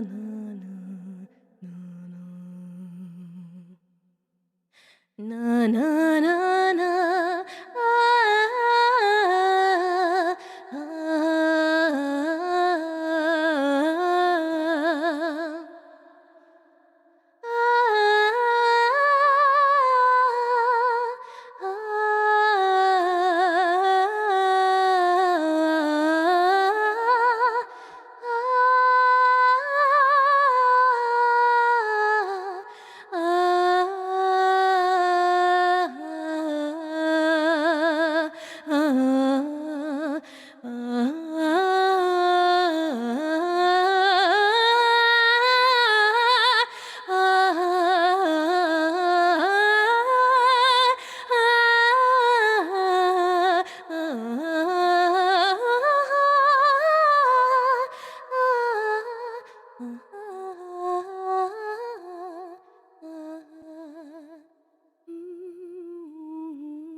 Okay. That's all. I like this song. It's just as sad as The Little Mermaid, I think. You can even just hear how it sounds sad from the song itself without any words at all, huh? Mmm.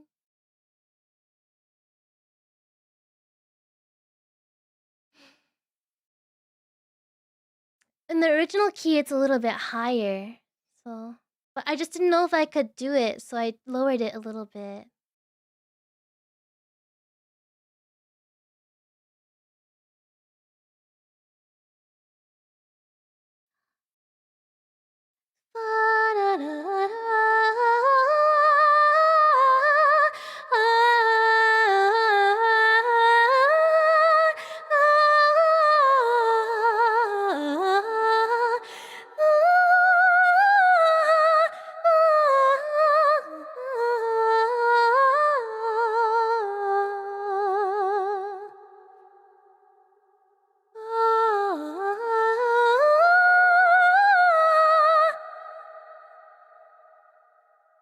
Yeah, I think I can do it. I can. I can do it. It sounds prettier, higher too, I think. I like it. I wonder how high I can do it though. Probably higher, higher, huh? Ooh, I want to do the mermaid theme karaoke. I'll just make it sound like I'm singing underwater. Mmm. There's another song I like.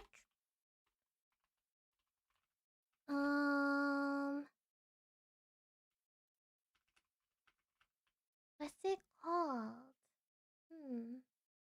Think you might be referencing to the Little Mermaid, Sayaka Miki? No, I don't think so. I think it's something else. See, only I know. Is that what it's called? Yes! The Boy Who Became a Sea. I found it. Oh my gosh, it's been so long.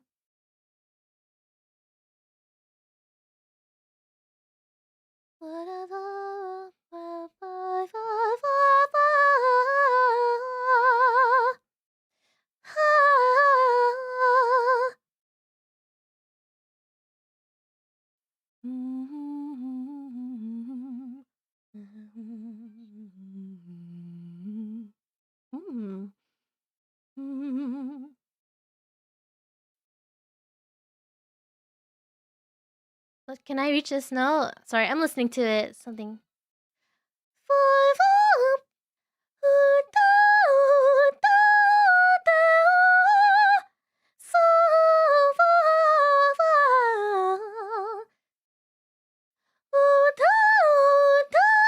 Okay, I can reach it. Ah, just a little high.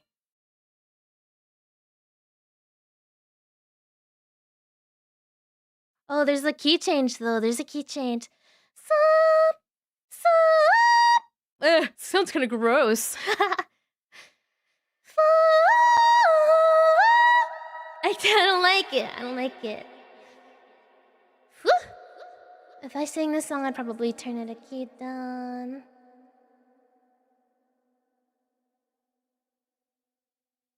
Ooh, I love this song. What? It's been so long, I can't remember it anymore. Have you tried to break glass with your singing? I'm actually an alto. I'm not a soprano. You can call me a mezzo-soprano. You can call me a mezzo-soprano. Sorry, one second. I'm actually gonna lower the reverb on this because I think it's too heavy.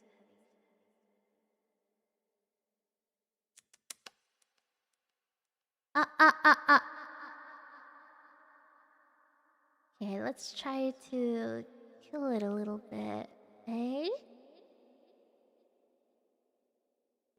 Ah.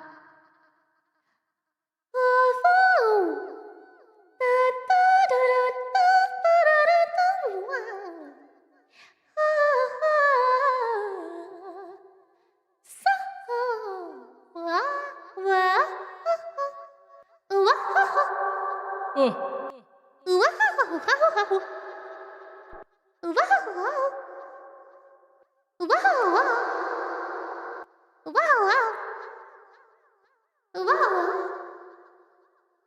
Wow! Wow!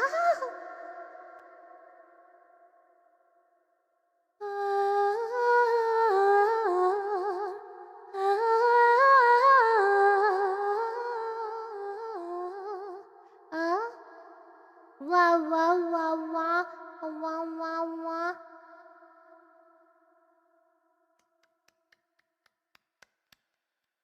I think I like thinking like this, despite it not, what's it, being super heavy, I like it, huh? But the church is nice too. Temple? Temple's better. Temple's better. And then I'll turn down the volume. Oh! Sound like a ghost. Okay, let's try this faster. Ah! Ah! There you go. Turn down for what? I'm not sure if it's just how they tuned Len back then, but he sounds so incredibly familiar. That's what I'm saying, right? This one is Len V4X. So actually, this was one of the more familiar Len, or one of the later Lens, actually.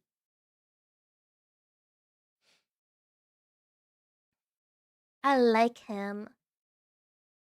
Oh my gosh, I can't stay on topic. What was I doing?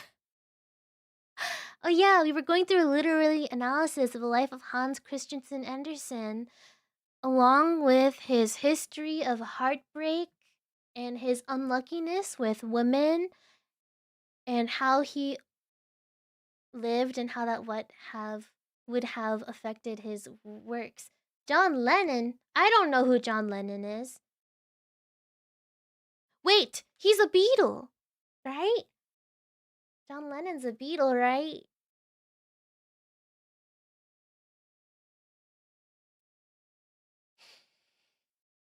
Uh, uh,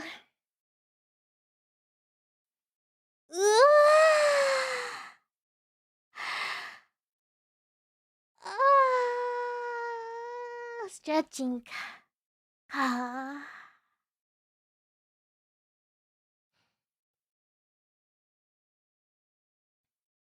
Let's see. Does this sound overbearing? I don't know. I keep on switching filters. Aha. Ah.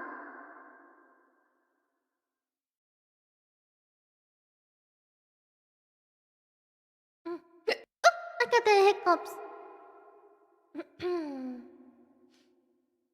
Did John Lennon make the song where it's like, imagine all the people?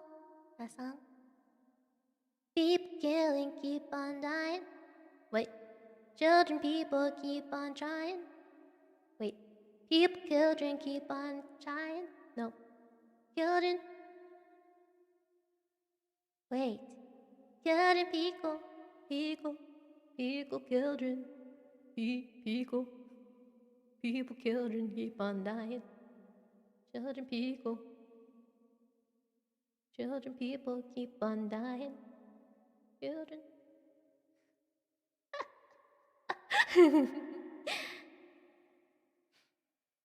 Okay.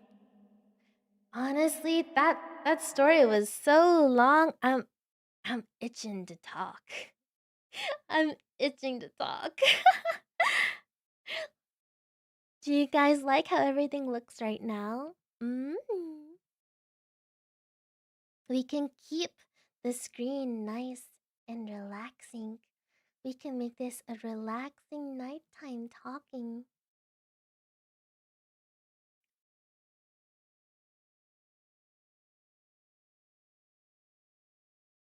What happens if I do this? If I turn to look at you guys like this? Wait, I'm defying gravity. Sorry. I know you're not supposed to fly. That's my bad. Sorry for being impolite. Um, totally my bad. Here. If I am to flip, everything should flip with me. Wait, no, my body. What's happening? Something's happening. Oopsie. Huh? Huh? Eh? Oh! Eh? Oh! Defying gravity. Oh my goodness. Wait.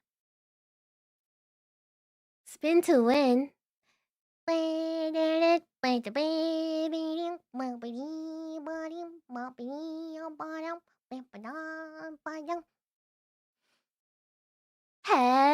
Echo! Welcome to the stream! Yay! Okay, I think that instead of doing the full-length Grimm's fairy tales because they're much longer than I thought, much longer than I thought, I'm going to do jaga jaga jaga jaga Aesop's Fables. I'm gonna read pretty short stories, and then we're gonna talk about the moral of the story. Okay, we're gonna talk about that. Eh? Japanese. わかりません? Echo voice ski? ありがとう。お名前は、おけけ、ふんだ、ランド、おけけ、フラン、フラ、フランド。何か。おけけ、おけけ、おけけ、ふんだ、ふんだ、ふんだら、ふんだらんど、ふんだらんど、ふんだらんど、ふんだらんど。What does that mean? Oh, did I say you look really pretty in the thumbnail art? Thank you! Let me see here. I'm going to keep a translator app here next to me so that when I say something in English, maybe I can try saying it in Japanese after, huh? Maybe. I can't do it every single time, but I do it every so often.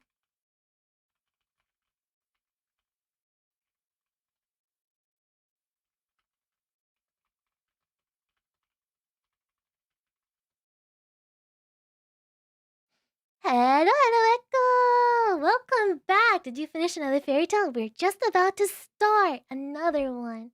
Hooray!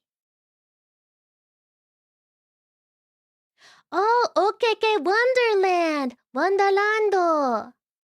Wonderhoy! Project Sekai! Wonderhoy!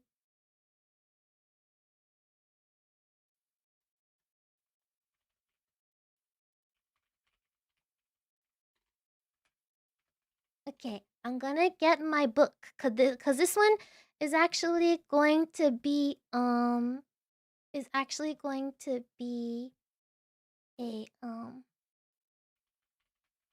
physical book. Okay, so もう一つ話があります。ちょっと待ってください。はい。ちょっと待って。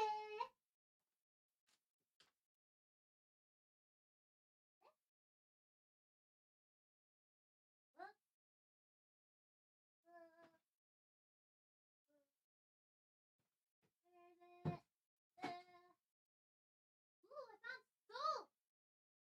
Why is there soap in the closet? Where's my book? Book?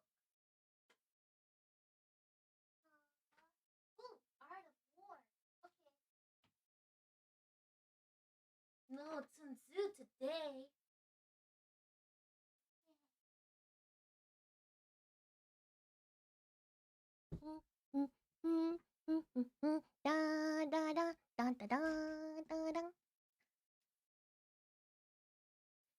I got it. Your your Japanese reminds me of voice of Hoshomarin for some reason. We have a similar voice, I think. Hmm. Let me see. Hoshomarin voice. Okay, if um I'm gonna try to do her greeting again. I'm gonna listen to her. Ahoy. Ahoy. Aho. Oh, okay. But okay. Ahoy! 放送海賊団の船長放送マリンです出航And then Fuwawa is I'm not a Chihuahua, I'm Fuwawa. Wait, no, it's Mokoko first. Ekoi. Okay. Fuwamoko greeting is Babo! Let me see here. I like them. I'm not a Chihuahua, I'm Fuwawa! Wait, I did the wrong one. I'm not a Chihuahua, I'm Fuwawa! I'm not Fuwawa, I'm Mokoko! Together we're Fuwamoko! Papa! Papa, papa. Oi. Hello, Ekoi! Fun fact, I actually said things with an ue at the end of words before I ever started watching Fuomoko. But then when I watched them, I was like, somebody else does this too? Yay!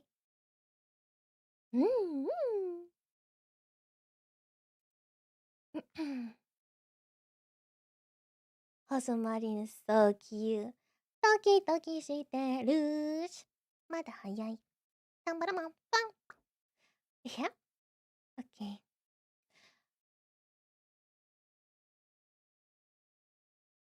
Okay. Aesop's Fables, huh? Okay.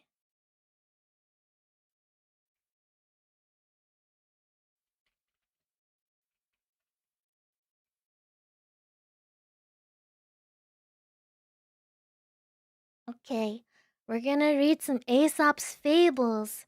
Okay, guys, give me a number. Give me a number 1 through 239.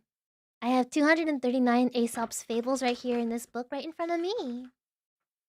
6, 7. 6, 7. 6, 7. 8. Okay, so let's see here. Let's do 6, 7, and then 8. Okay, 64. Okay, we're going to talk about some of the fables after we read them, okay? So it's gonna be read, then talk. Got it? Alrighty.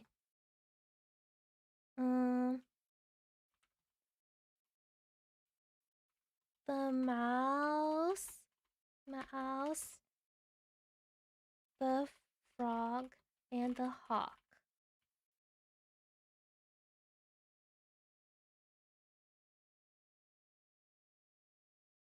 Okay. Perfect. Okay.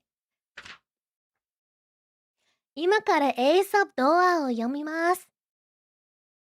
Okay? Time to read Aesop's Fables, okay?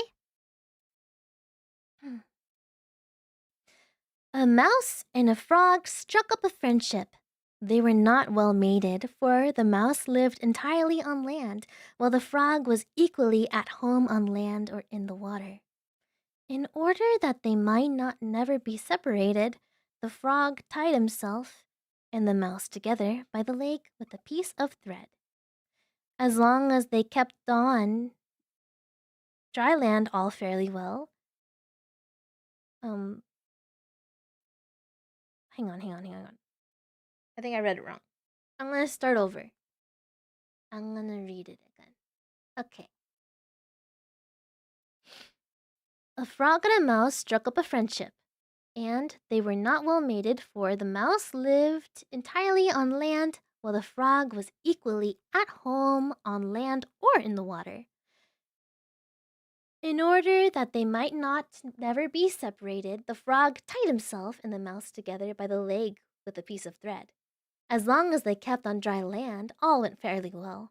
But, coming to the edge of a pool, the frog jumped in, taking the mouse with him, and began swimming about and croaking with pleasure.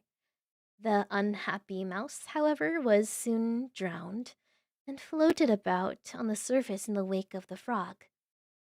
There he was spied by a hawk, who pounced down on him and seized him in his talons. The frog was unable to tie loose the knot which bound him to the mouse, and thus was carried off along with him and eaten by the hawk. The moral of this story is harm hatch, harm catch.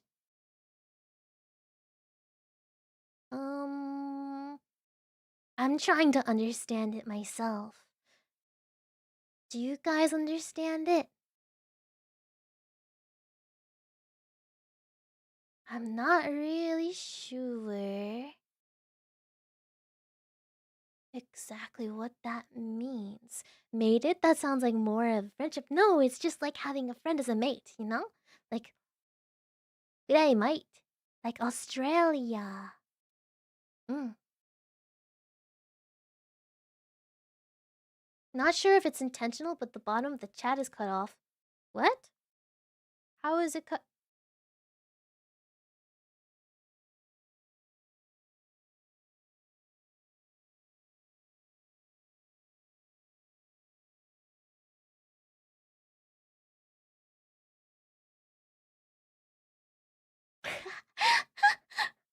Oops.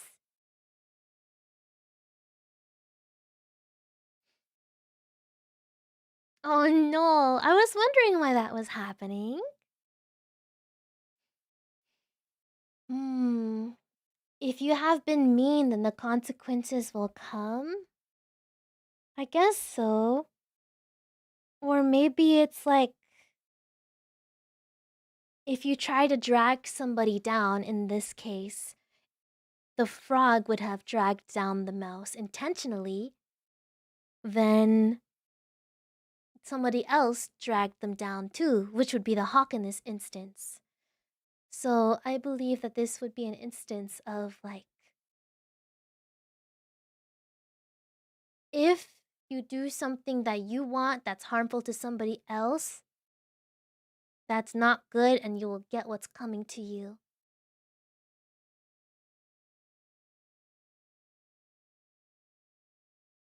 Wasn't sure if that was intentional. Maybe as a gap or a waiting period in case you needed to delete a message. You know, that's so smart.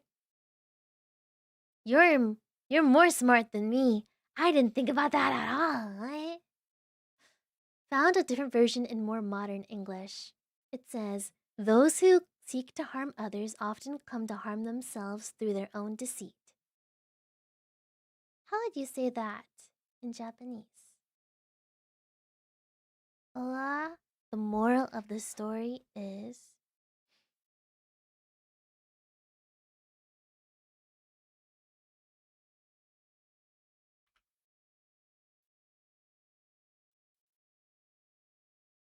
I'm practicing.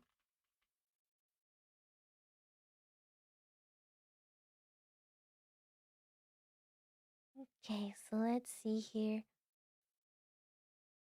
この物語の教訓は、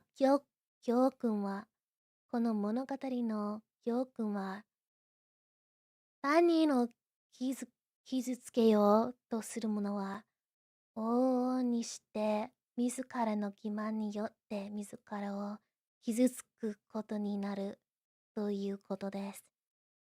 Hmm. The moral of this story is that those who seek to harm others often end up harming themselves through their own deceit. Hmm. Interesting. Okay. Somebody else said that they wanted me to read story number. What was it?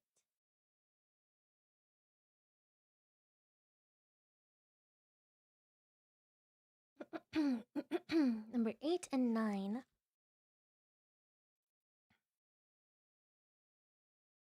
The dog and the sow.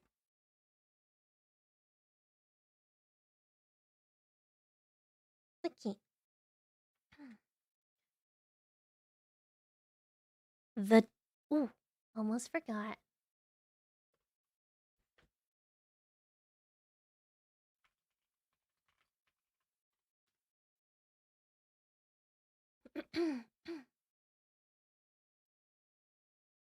No problem, des.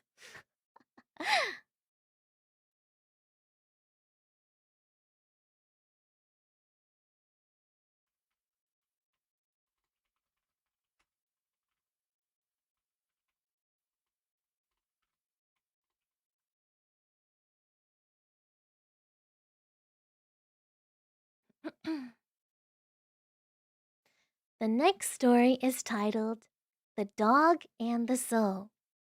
次の物語は犬とめぶたというタイトルです。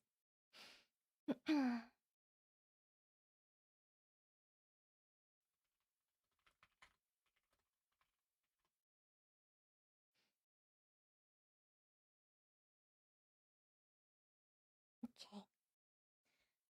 A dog and a sow were arguing, and each claimed that its own young ones were finer than those of any other animal. Well, said the sow at last, mine can see, at any rate, when they come into the world, but yours are born blind.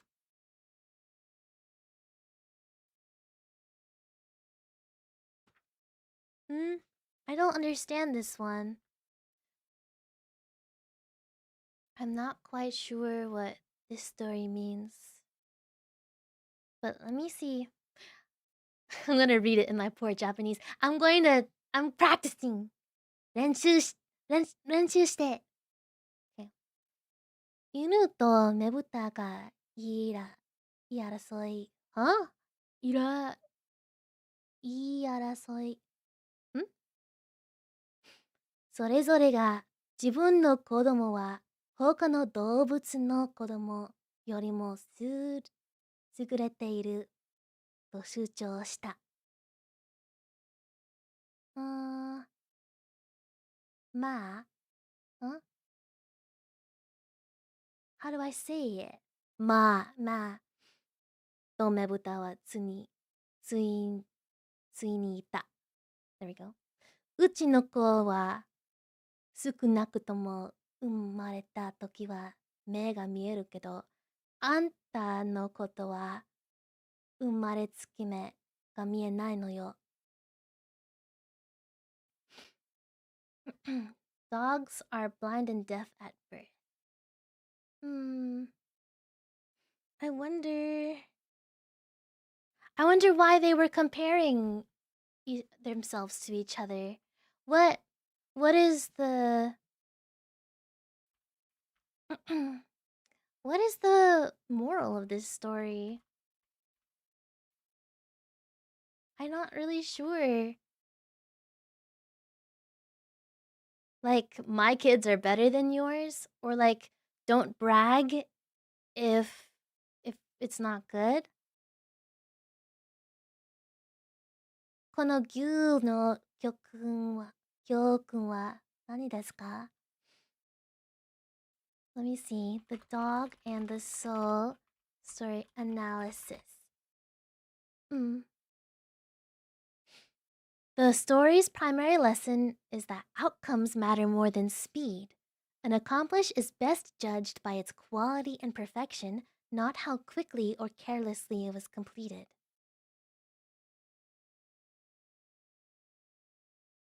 Wait, what? You only heard one sentence of it? What do you mean? You only heard one sentence of it.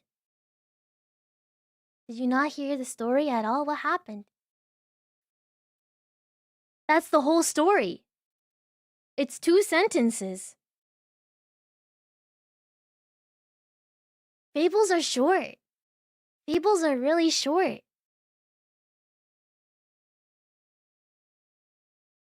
Literally, there's only 2 lines on this page. That's the whole story.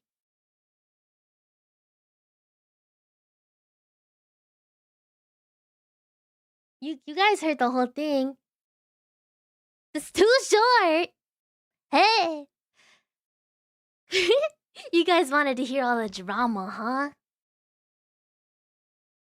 They're just comparing their young and nothing else. But the thing is with fables, so fables are something that teaches you a lesson. No, I reread the whole story in Japanese. That was 2 readings. I read it twice. Actually, I read it 3 times if you count the time that I stuttered and started over. Ladies and gentlemen, this is all. All you get, brother. So, what is a fable? Do you guys know? So, a fable is a very, very short story that usually has animals as characters, and usually the animals can talk. And it teaches a lesson. There's always a moral to the story. So these are usually the aspects of a fable, and it is meant to be quite short. Some of the pages in here are a paragraph long for a story. Some of them are just 2 sentences or 3 sentences long. Why, did you like the Grimm's fairy tales much better? Hmm? The moral is that Aesop is contractually obligated to write once more. He did not come from a time in which he had to adhere to an editor's wishes. He's a free man. He is absolved of capitalism. There is no more. No more, huh?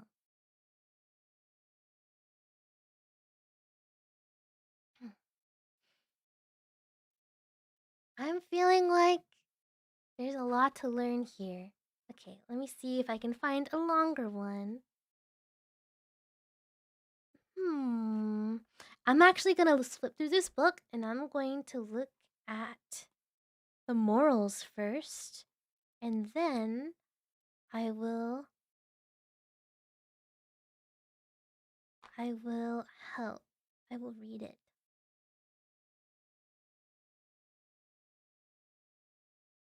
Hmm.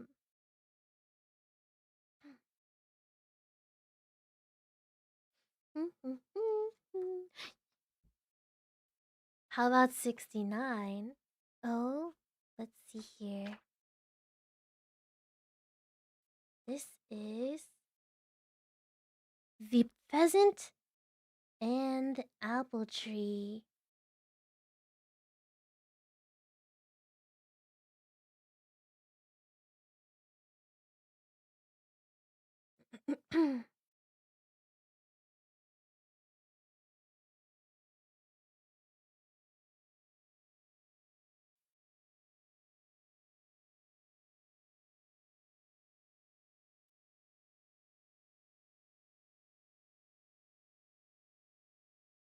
I don't know if I like this story.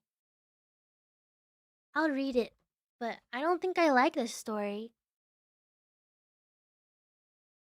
And then after that, I have one fairy tale that's in mind that I really, really like and I want to read it. It's about ravens.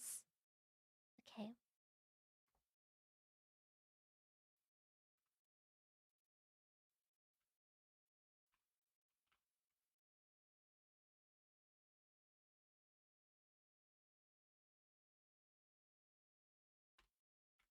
Okay. 69. The peasant and the apple tree.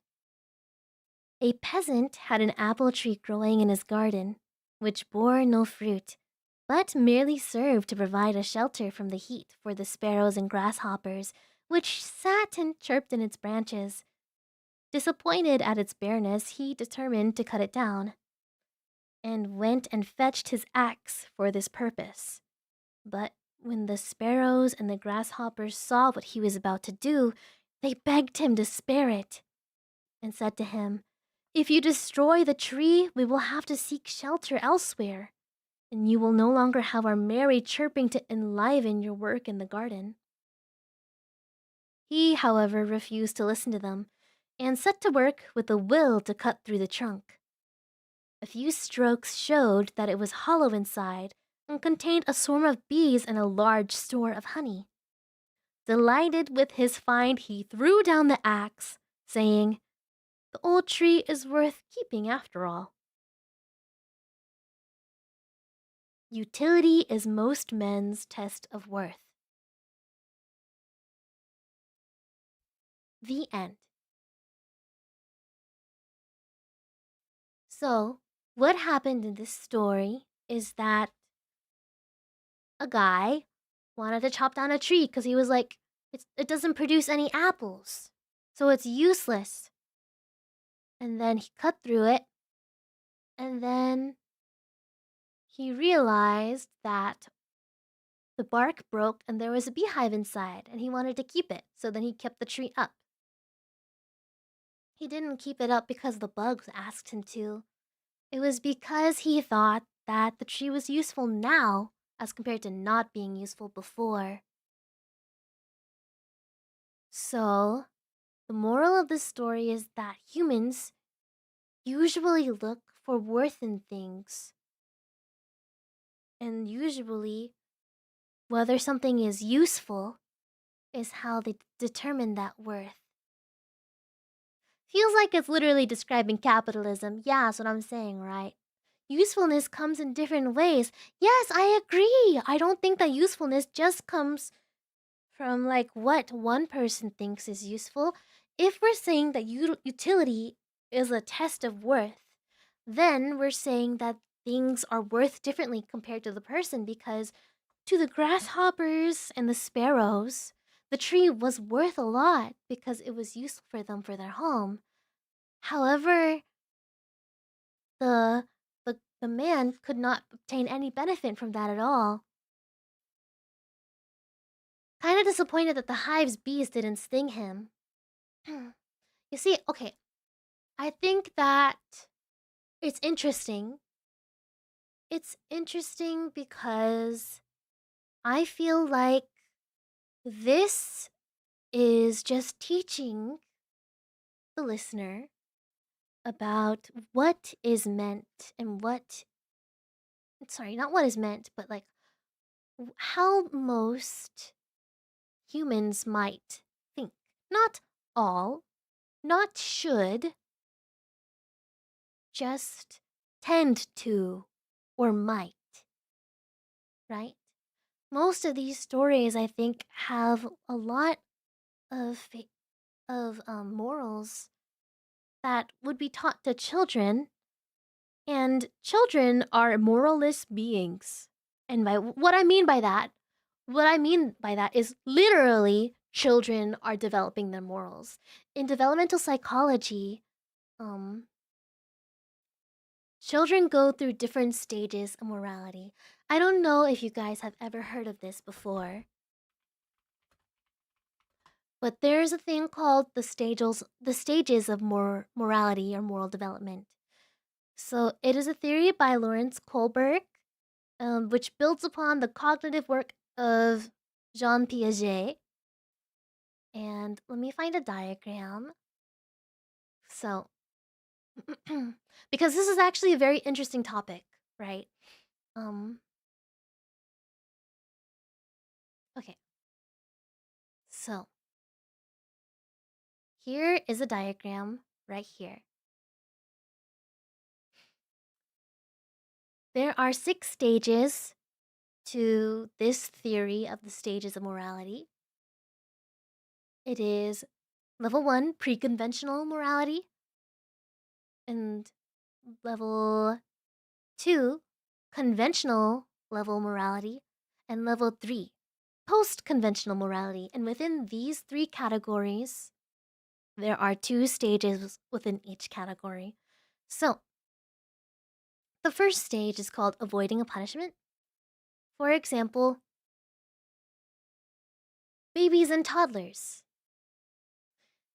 The individual behaves according to rules to avoid a punishment. If they're punished, then they must have done something wrong.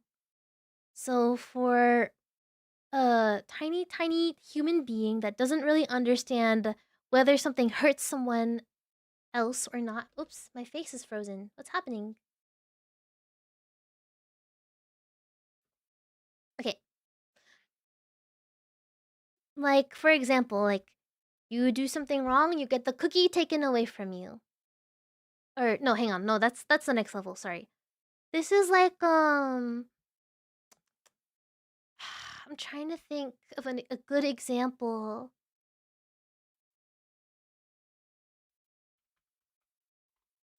You do something wrong and then you have to go stare at a corner.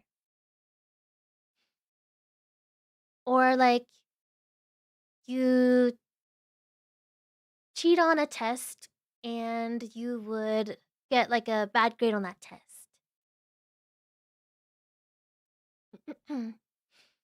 It's fear driven because this is like for super baby babies, you know? Um like they don't want to be scolded. So a child doesn't take the cookies because they don't want to get scolded by their parent. That would be an example of it. That's a good example.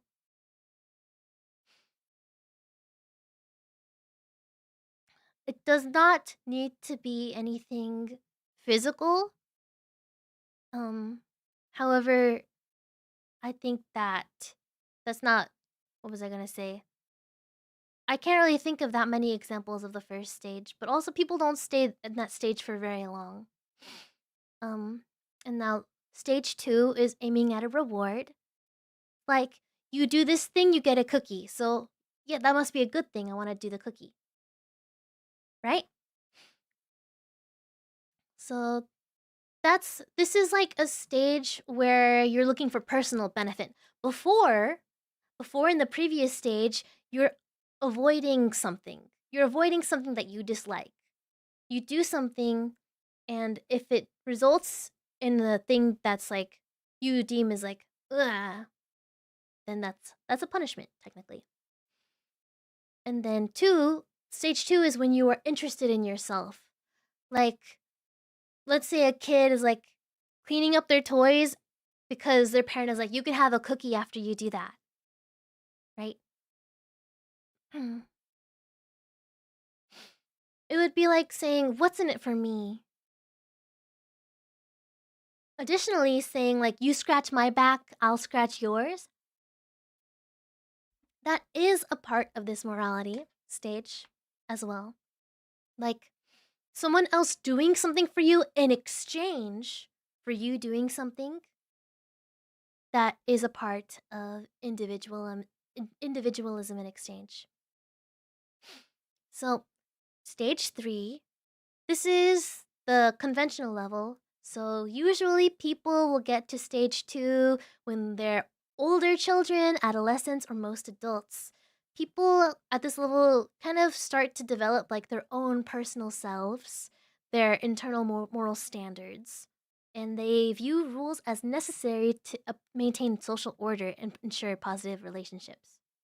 So, I'm reading this out loud for you guys. So at stage 3, it would be like being wanting being wanted to known as like a good person. We want the approval of others. You want to maintain their trust. You want to be viewed as good. So that's why you do what you think is moral, right? And then stage 4 is authority and social order maintaining. This would be saying, I don't want to do that because it breaks the law. Stage 3 is I want to do this thing because it makes me a good person, or I don't want to do that thing because it makes me a good person. Stage 4 is I don't want to break the rules. It's that I don't want to undermine that person's leadership.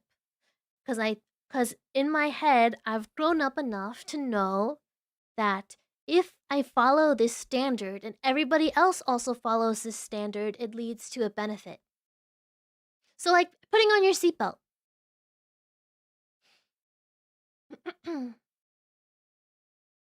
And then stage 5 and 6, I'll speed run through. This is like it's rare in adolescence and it's achieved by a few adults. Not everybody actually goes through all 6 stages of morality. Actually, it's uncommon for everybody to get through every single stage. Some people get to stage 3 and they stay there. Some people get to stage 4 and they stay there. People usually will get out of stages 1 and 2. But humans are flawed and humans will do different things based off of a lot of different things, so it's hard to generalize things completely.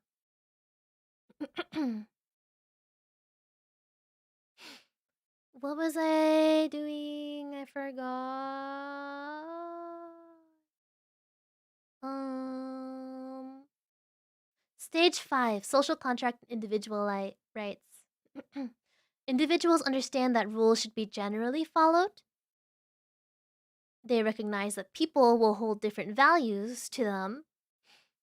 And that laws are viewed as social contracts that should protect fundamental human rights, and unjust laws can be challenged. I'm sorry. Oh, oh. I'm okay. I'm like, sorry about that.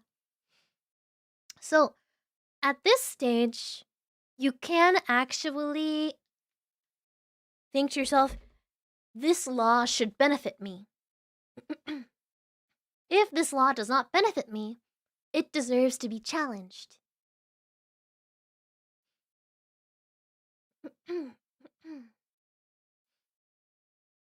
Are you drinking water? Yeah, I am. And then stage 6, universal ethical principles. The moral reasoning is dictated by deeply internalized abstract ethical principles like justice, equality, or human dignity. And an individual in this stage will act in accordance with the universal principles, even if it conflicts with societal laws. Very, very, very interesting stuff. Hmm?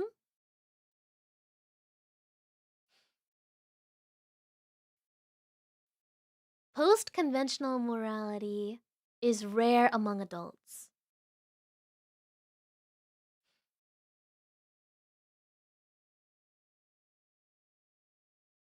This law should benefit me or society. Are we talking about stage 5? It's more like the laws are viewed as like a social contract. So it's not rigid. It can change. There's a way to change it, and that the reason that it exists is that it should benefit whoever it is serving. So that would be a social contract. And a definition of a social contract, let me look it up. Social contract theory.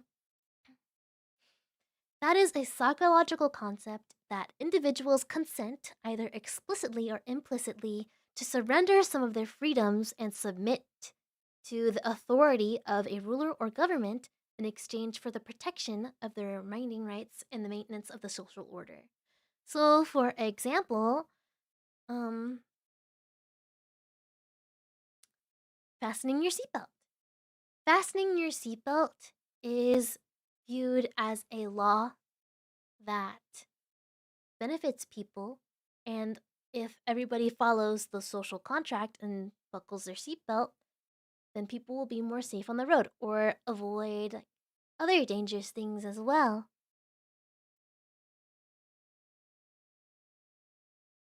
Very, very interesting stuff, huh?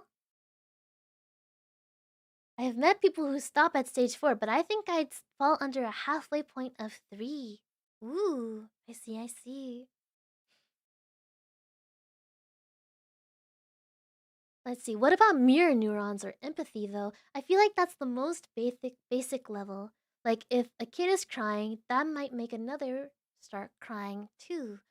I'm actually not sure how the stages of morality and mirror neurons like relate to each other.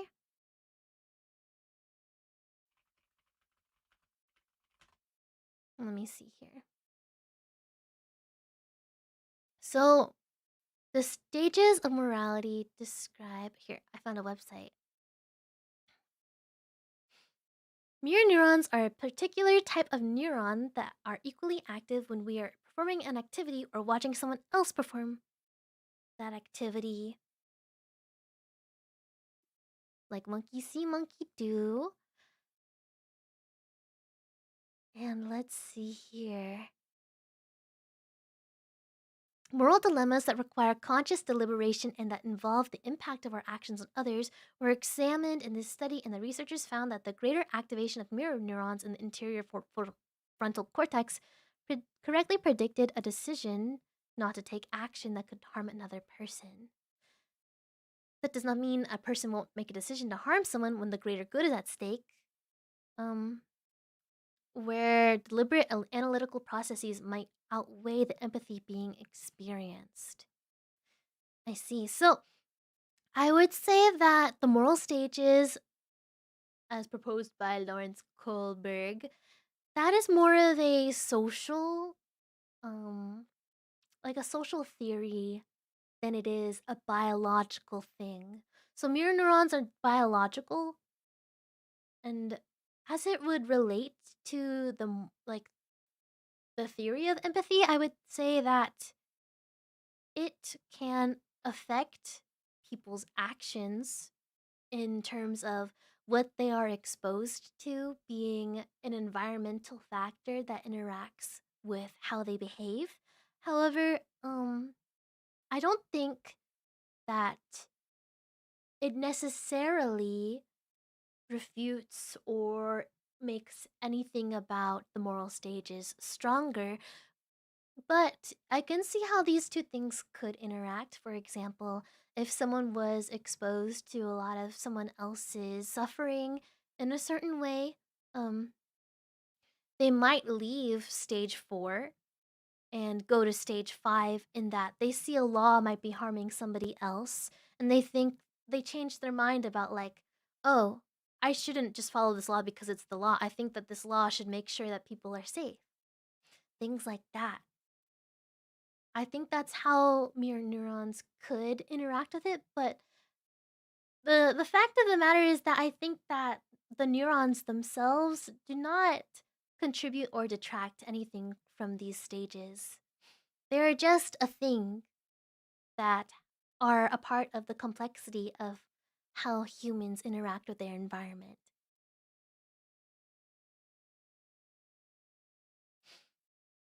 It seems that the moral stages are a theory from the 1950s. We wonder how evidence backed this theory is.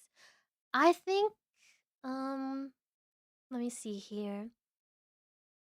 It's a it's like a treated as like a developmental psychology sort of standpoint. I don't think that like it's proven that people neatly fit into boxes. However, I do like that it seeks to define different um different aspects of morality, like doing something for the good of the greater kind, doing good for the good of yourself, doing good for the sake of being perceived, doing good for making sure that you can avoid certain things happening. I think that this can kind of help, how do I say, like me understand how other people might interface with the world.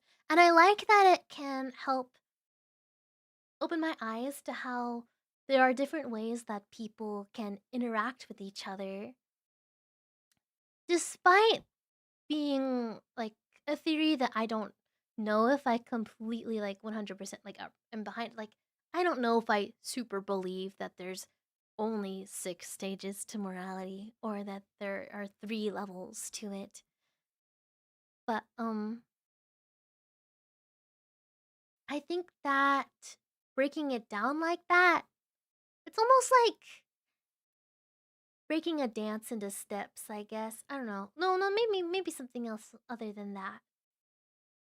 I think it just kind of helps me organize how things could be. Does it make sense? Mm.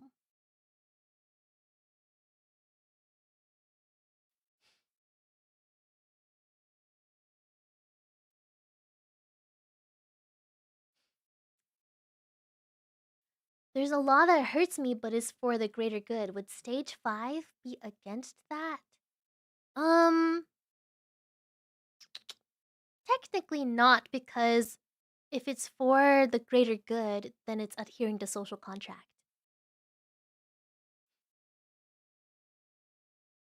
Not sure where I picked it up, sociology or philosophy classes, but I assumed that empathy was the basis of all morality. Not quite. Not quite. I think that there can be people that lack empathy but that still have morals.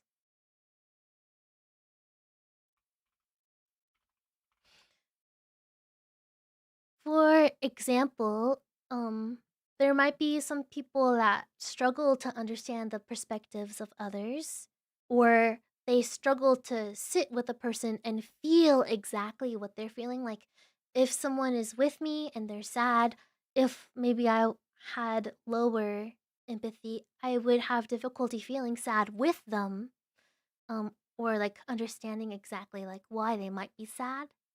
Um, that doesn't mean that I would automatically choose to do things that would not benefit myself, the people I care about, or other people besides the people I care about.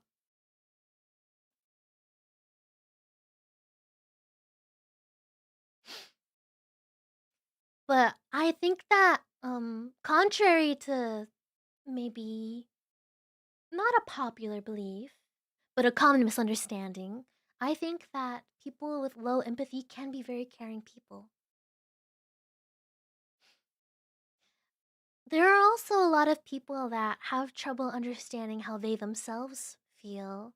Um, like, for example, if you guys have ever heard of the word alexithymia, alexithymia is, let me define this word. It is the inability to recognize or describe your own emotions. It's like being like, um, I don't know, colorblind to emotions, but for yourself.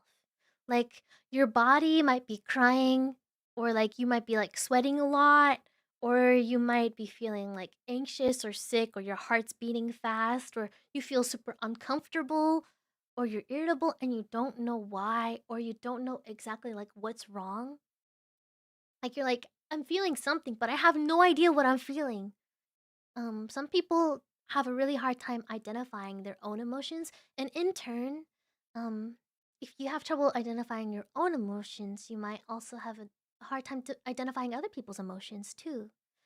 Um, but I think that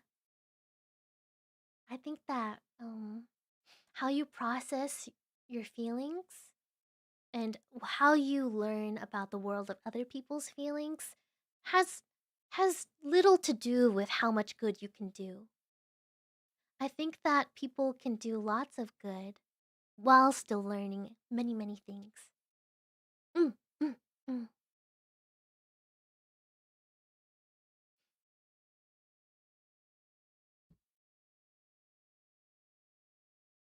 Let's see here.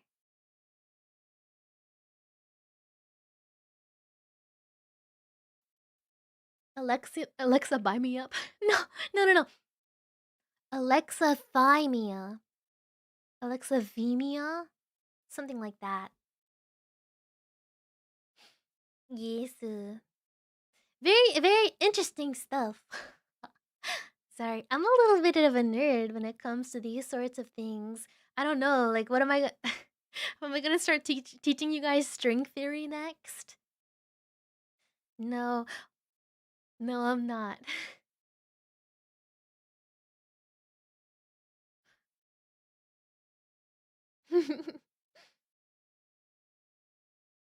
I don't have a good understanding of string theory.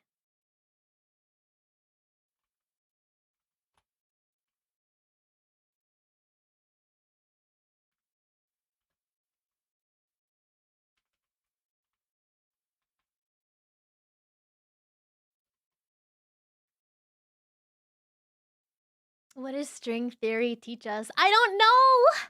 If you want to learn string theory, you should go and watch um string theory videos on YouTube. Okay? There is a big collective mass of knowledge in the internet. Many, many knowledge. Many knowledge.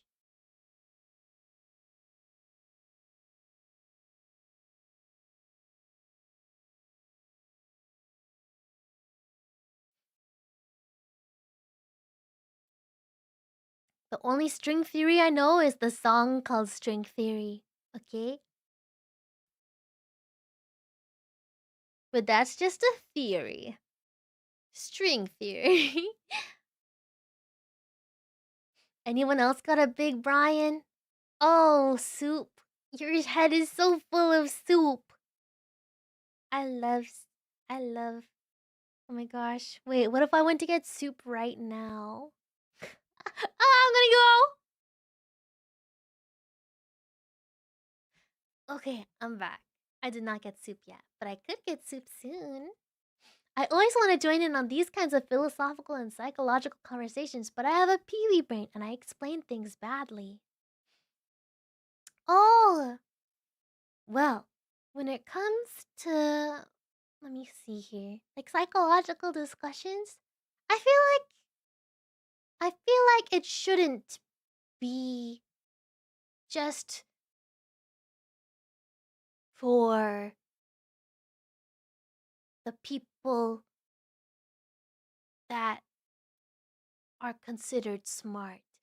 Sorry, I just spaced out my words super long.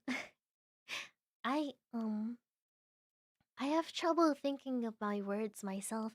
I tend to speak really slowly whenever I talk to you guys. I don't know if you guys have noticed. I speak a bit slowly. I tend to forget the things that I'm saying and I tend to like have trouble stitching my words together sometimes.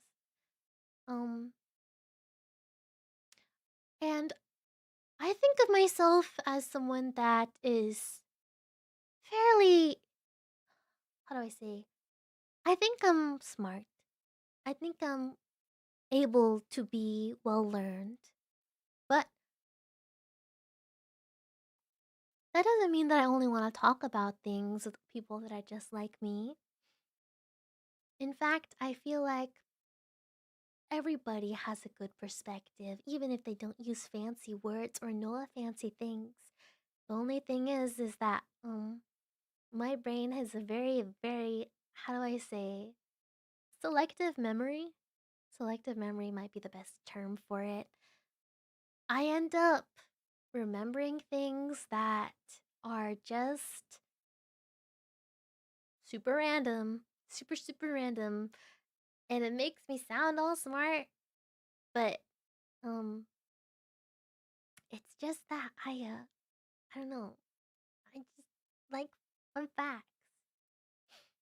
Like, for example, jellyfish, they don't actually like spread any poison on your skin or anything. The reason why that you get stung by a jellyfish is that because um jellyfish have these little thingies on their tentacles at a very, very microscopic level. You have to have like an electron microscope to look at it. Um, they actually have tiny little pew pew pew pew pew things that inject you with poison over and over. Very quickly, so fast you need a high-speed camera to look at it, but so small that you need to use a electron microscope to look at it. I'm not sure if this goes for all species, but it's really interesting. Um, that it's actually injected to the surface of your derma and not like just sitting there on top of your skin. which is why they're so itchy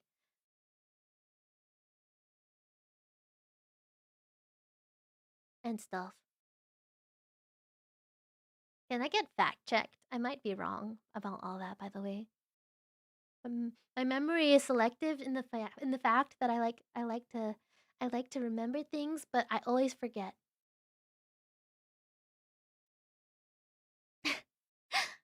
Not sure who said it, but there's a quote called "Always be the dumbest person in the room," because that way you can actually learn things and benefit from being there. Ah, that's such a good quote. I love I love asking people questions.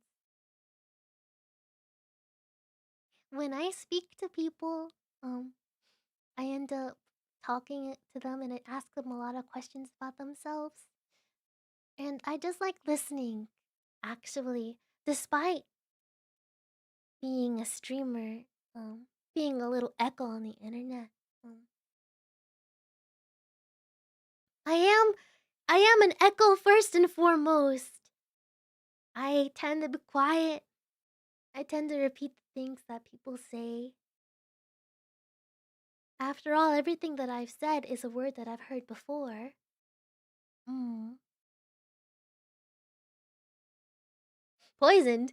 Good thing that increases the catch rate.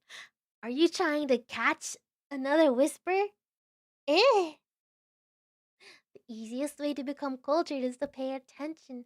That's a wonderful way to put it. Oh. Why are you screaming? You're screaming in the chat, huh?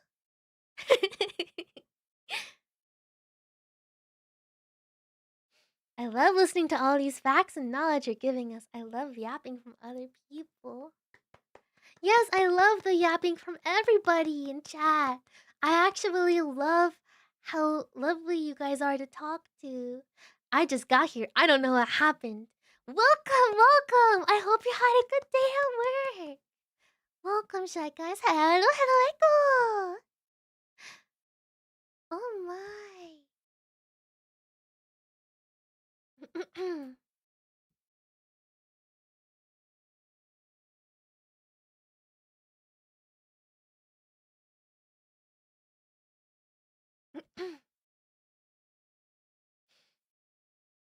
One second, I'm looking at something.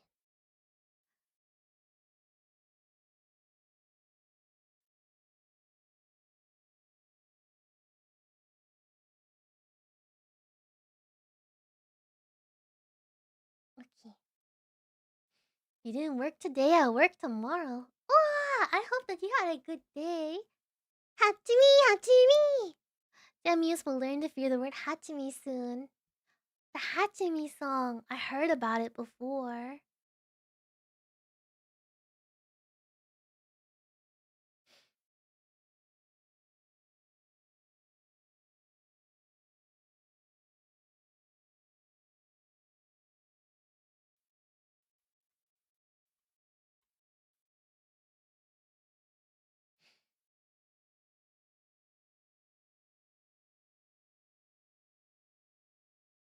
Let me look at something. Eee. One second, you guys.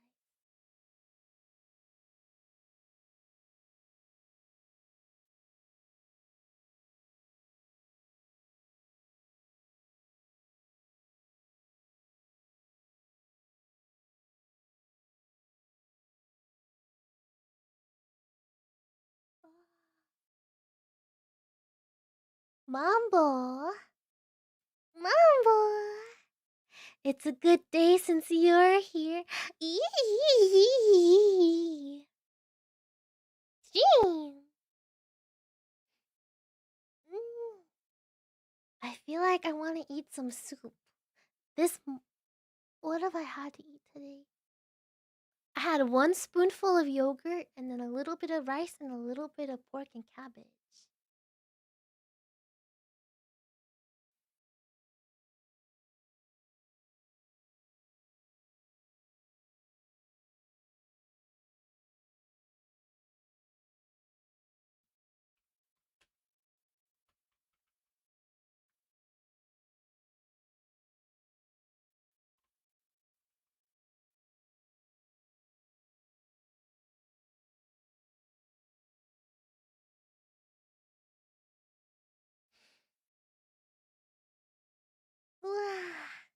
I'm getting sleepy.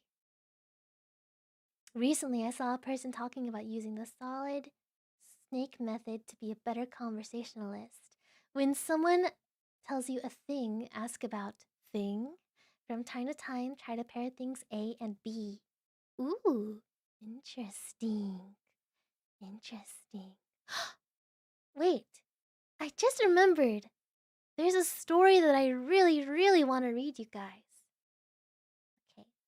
This will probably be the last fairy tale of the night. I don't know for sure yet. Let's see here. I'm gonna see if I can find a shorter rendition of it. And I really, really want you guys to hear this one because it's important. I think it's kind of an ugly story, but you know what? I think that makes it better. Let's see. Okay, it's not that long. It's not that long. Mm,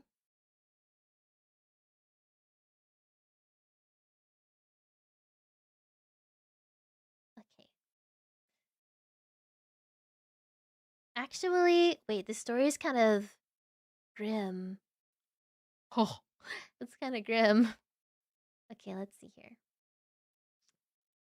The VTuber, hang on. Someone says something in the chat. One second, I'm looking. Oh, the VTuber Echo. Yeah, she sings. She sings. Oh, that's the solid snake method. Mm, mm, mm. Okay, okay. The seven ravens. Mm. And then after stream ends, honestly,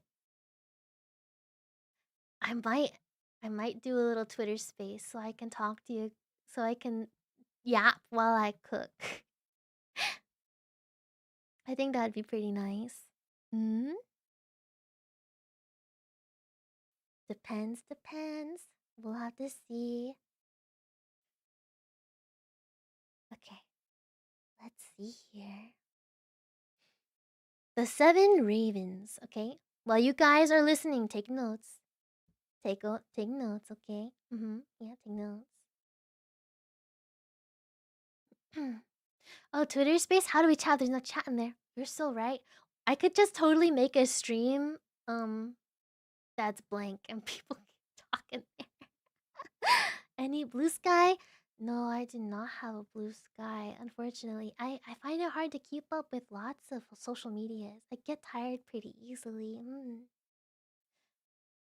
Okay, let's see here. Okay, I'm gonna start reading this. Yeah, yeah, yeah. The Seven Ravens.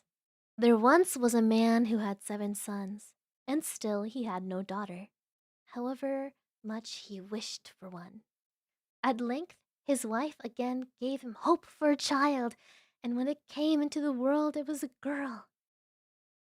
The joy was great, but the child was sickly and small, and had to be privately baptized on account of its weakness.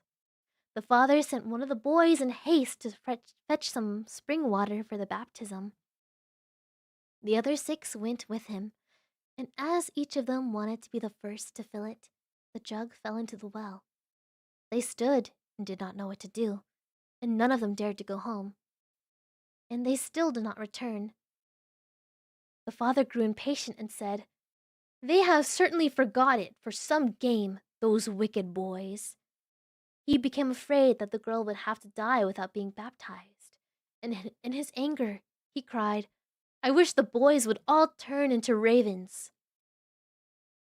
Hardly was the word spoken before he heard a whirring of wings over his head in the air, looked up, and saw 7 coal-black ravens flying away. The parents could not recall the curse, and however sad they were at the loss of the 7 sons, they still came to some extent comforted themselves with their dear daughter, who soon grew strong and every day became more beautiful. For a long time, she did not know that she had brothers, for the parents were careful not to mention them before her. But one day she accidentally heard some people saying of herself, "That girl was certainly beautiful," but that in reality she was to blame for the misfortune which had befallen her 7 brothers. She then was much troubled. She went to her father and mother and asked if it was true that she had brothers and what had become of them. The parents now dared to keep the secret no longer, but said that what had fallen her brothers was the will of heaven, and that her birth had only been the innocent cause. But the maiden took it to heart daily and thought she must deliver her brothers.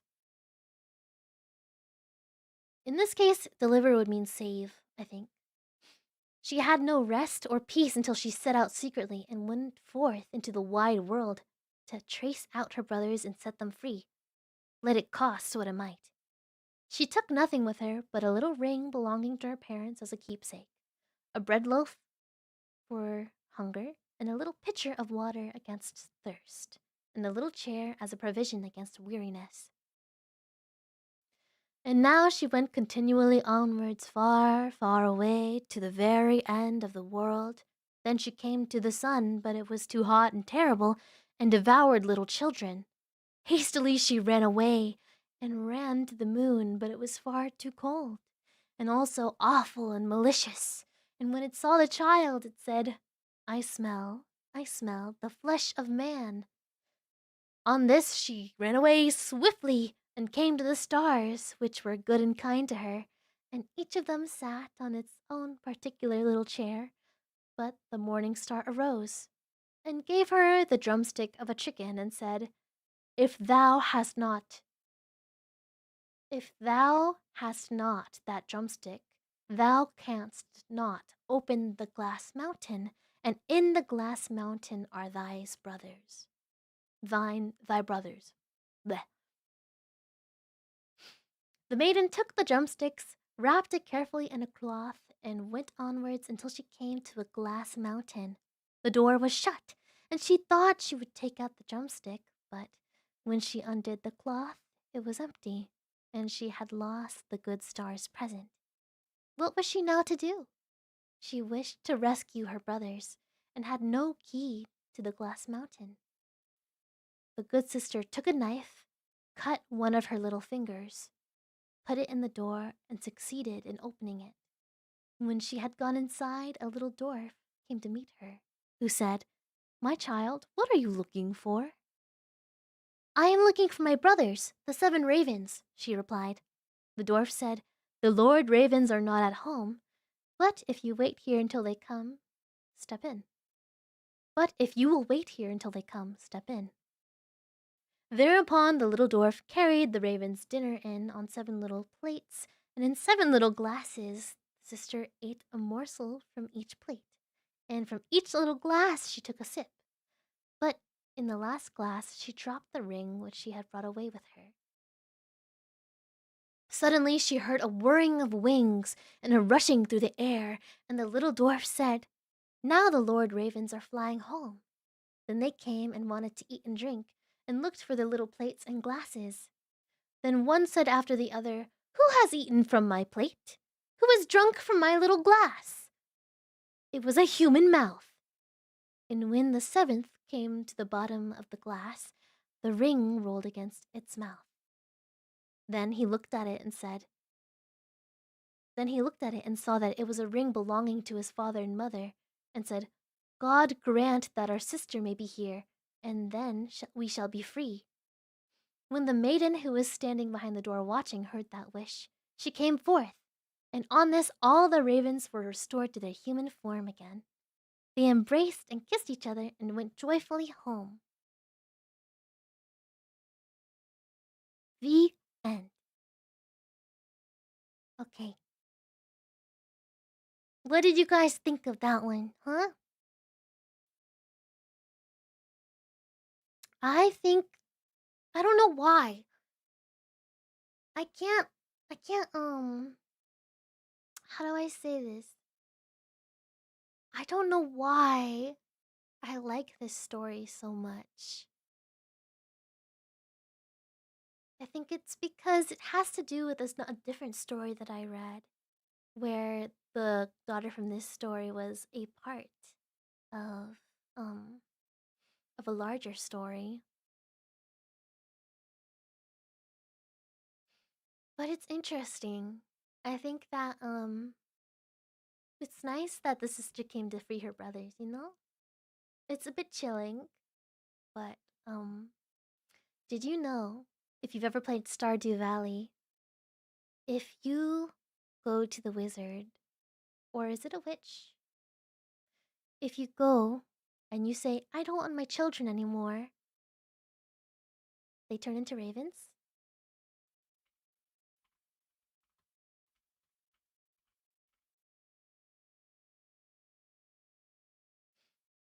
Actually, they turn into doves. So you can permanently dismiss or sacrifice your children in Stardew Valley and they turn into doves. Um, you have to go to the dark shrine of selfishness to do it. It's fairly creepy. But I think that it is based off of this story.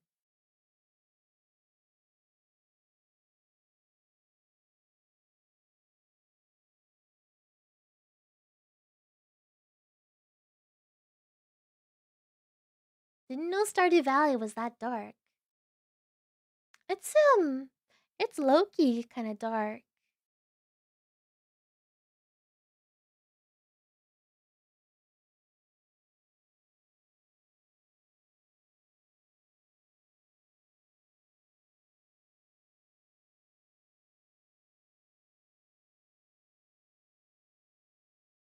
Never played it. It's a nice farming game. It's really calming. And you can play it with friends too. I believe. Yes, yes you can. There's multiplayer. Child sacrifices tell us more. I I don't know much about that. Okay. I have to be right back. I'm going to go and take a little echo break for 1 minute. You guys can keep talking, okay? I will put it on the BRB screen. Okay?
I leave for 1 second and you're all talking about cheese? Unbelievable. Unbelievable.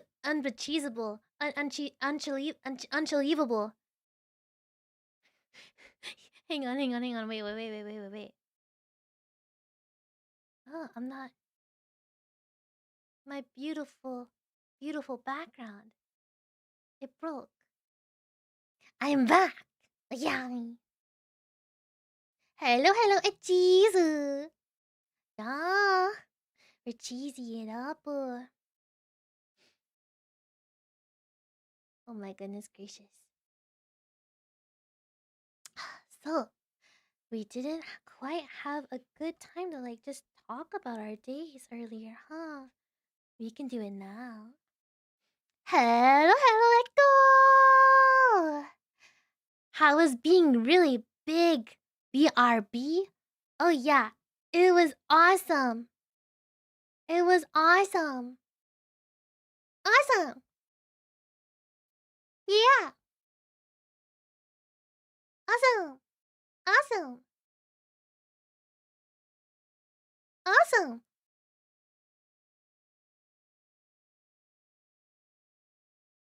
What? I could stand here and just do this forever. I feel like I just have so much nice energy. Oh, you know what? Um, I could, I could, um, let's see here. If you plan on doing the Twitter space, you can use a stream schedule waiting room to chat in there in case you didn't know. You know what? You're so right. That's so true. That's so true. That's so smart. I never really considered that before. Wait, that's amazing. Well, I ended up just microwaving something. So I have something right here. Oh, yeah.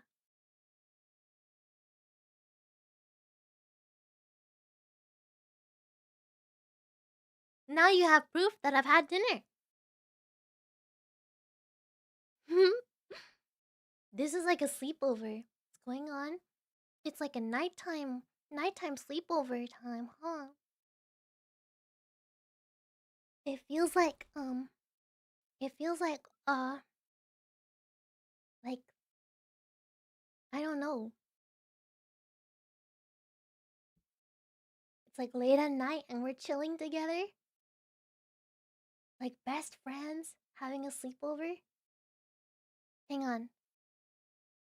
I'm gonna search for some fun little props to play with. I found this. What is this? Jingle keys, jingle. Hang on, it has sound too. 1 second. Whoa. What in the world? I've never heard of it having sound. Jingle. Jingle. Jingle. Jingle keys. Jingle.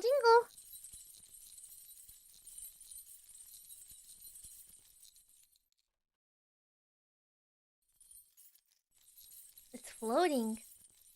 I can't believe I'm so talented. I can just make it float. It'd be better if I just bid it, though.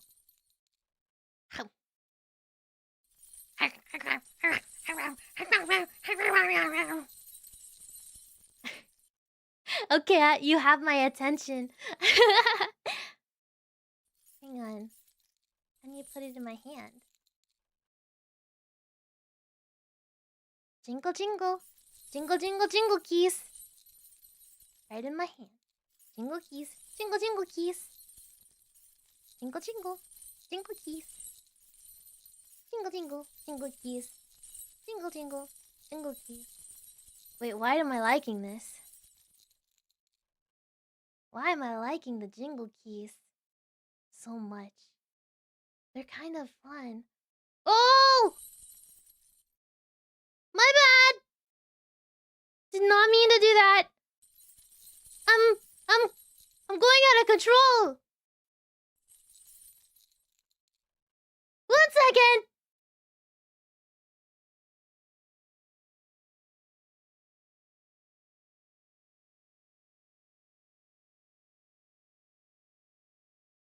They're cursed. The cheeses, the keys, the jingle keys. They're cursed. They're cursed. This echo's out of control. I'm not out of control. You're out of control, buddy. You're out of control. You need to answer to me and my keys. Echo with the jingle keys is like Spider-Man with the great suit. She fears their great power. No, I don't. I don't fear anything at all. Because I'm so brave and cool and brave and cool. And cool and brave. That's right. Alrighty. I don't have any um I don't have any more stories left for you guys. Is that okay? You're okay with the jingle keys being all I have left for you? Huh? Oh yeah, do you not fear Miku Expo ending? I don't fear it. I know that it will come, and that's why I have each moment very deeply in my heart. And I appreciate every second that passes by. And I cry. I always cry at the end of Miku Expo. Lots of tears just streaking down my face.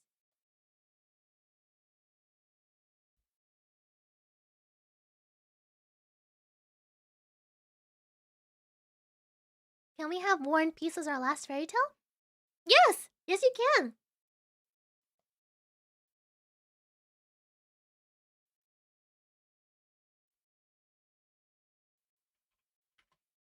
Do you have a favorite rendition?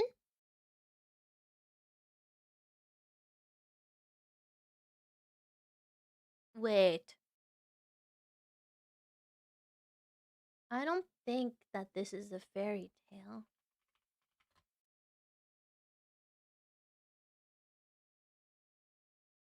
This is a book about the historical This is a book about the Russian aristocracy during the Napoleonic Wars. This is not a fairy tale. It's only 58. It's only 587,000 words short. After we do it, Fallout Equestria. Fallout Equestria. You guys are crazy. Crazy. She agreed. Now we have Echo for hours. I did not. I did not. Excuse me. Ha! Yeah. Silly gooses. Silly gooses.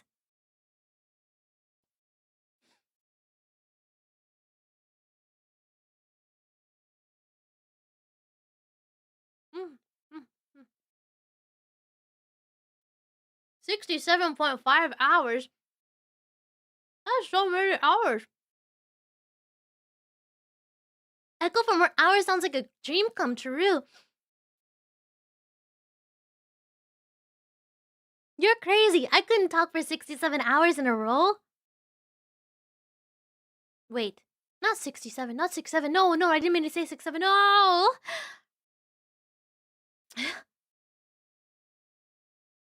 I wonder what I could do. You know what? A singing endurance stream doesn't sound that bad.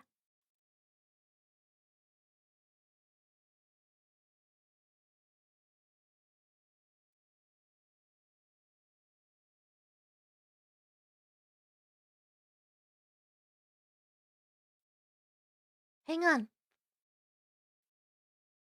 Do you guys miss the background music? Here, I'll put on some background music.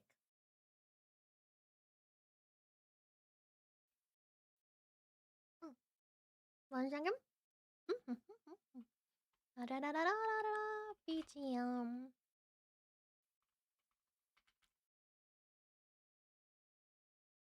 Okay.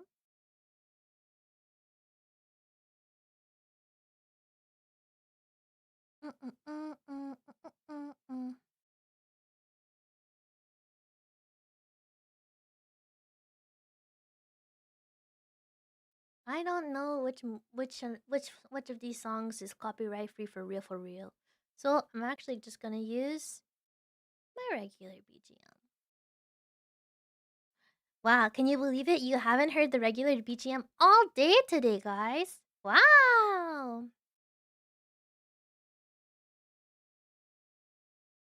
Go.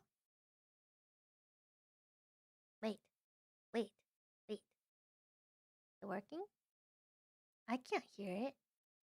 Eh? なんでなんで One second. Oh, oh, I get it. That's because I have to do this. This button. There we go. Oh, wait. Pause. No more BGM. Wait, this isn't a fairy tale, but it has the same feeling. Let's see. Jonathan Strange and Mr. Norrell. Too long to read here. Oh, I was totally gonna read it here if it wasn't that long. Dang it. Aw, dang it.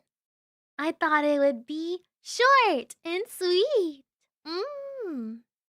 You know what's short and sweet? My entire body. I'm short. Although it's weird to call myself sweet, so maybe I'm not. Maybe I can't say that. I'm just short. How about if you give a mouse a cookie? Oh! We should just have a whole day of nothing but Eric Carle picture books. What do you guys think?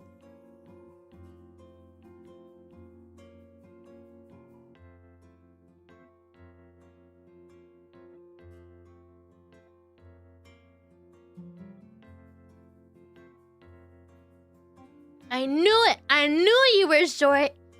Why? Because I sound like a tiny little gremlin that's gonna steal all your cookies?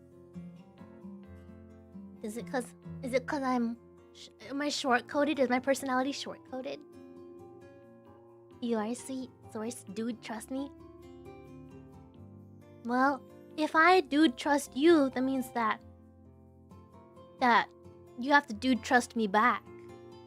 And you know what that means? You also have to accept that you're sweet, so ha. Interesting. First thing to hear out of Echo's mouth as I join the stream. Hello, Echo! I choked on a grain of rice. I choked on a grain of rice as I said that. Please. Please. Green eggs and ham? Oh my gosh, wait. You know the Dr. Seuss story? Dr. Seuss. The story Fox in Socks. Ooh. I want to read it. Okay. I found a website that has Fox in Socks. Okay, you guys ready?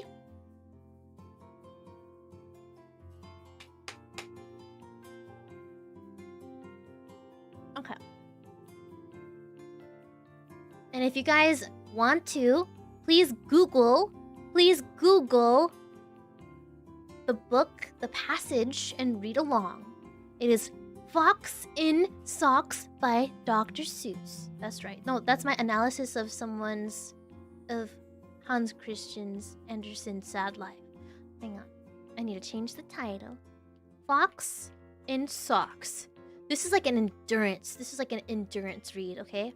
Now listen to me. This is the most intense thing that I'm ever going to read. Got it? Alright.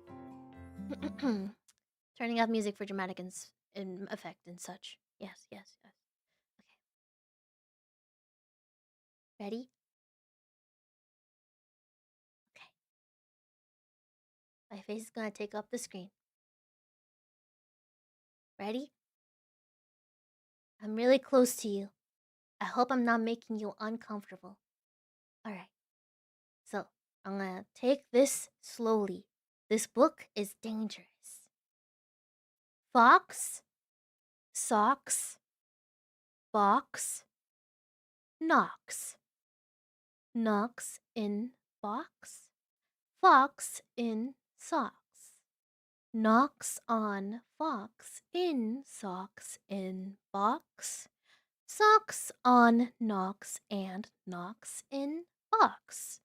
Fox in socks on box on knocks. Trick chicks with bricks come. Chicks with blocks come. Chicks with bricks and blocks and clocks come. Look, sir, Mr. Knox, sir. Let's do tricks with bricks and blocks, sir. Let's do tricks with chicks and clocks, sir. First, I'll make a quick trick brick stack. Then I'll make a quick trick block stack. You can make a quick trick chick stack. You can make a quick trick clock snack. And here's a new trick, Mr. Knox. Fox. I got the words wrong. Do I have to start over if I got it wrong? I'm just gonna keep going. Socks on chicks and chicks on fox. Fox on clocks on bricks and blocks. Bricks and blocks on knocks on box. On.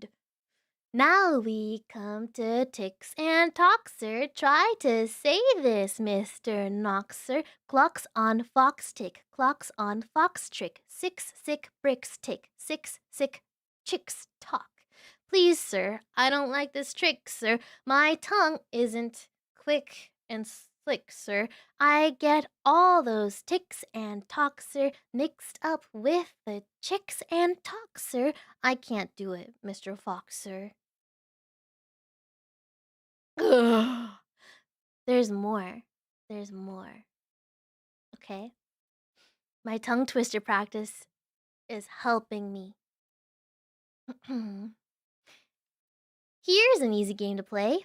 Here's an easy thing to say. Who sews whose socks? Sue sews Sue's socks. Who sews... Whoa. Let me try again. Okay. Wait, what if I put on a metronome?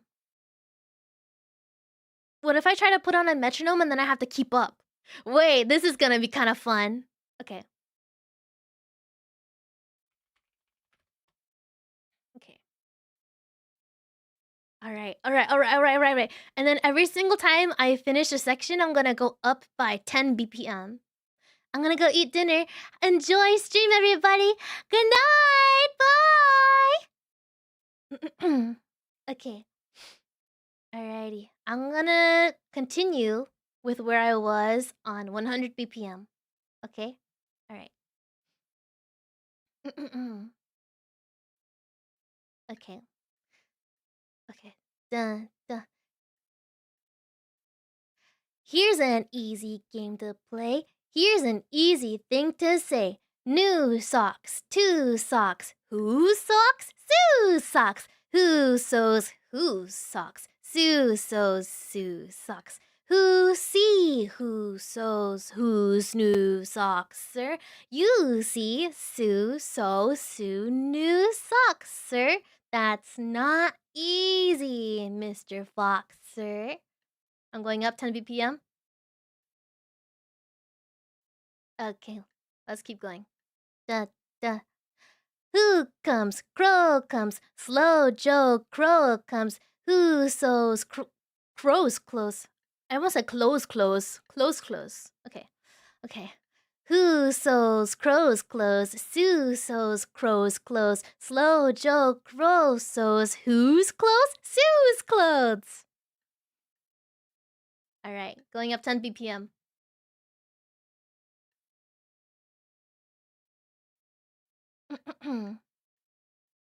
Sue sews fox of socks in knocks now. Slow Joe Crow sews knocks in box now.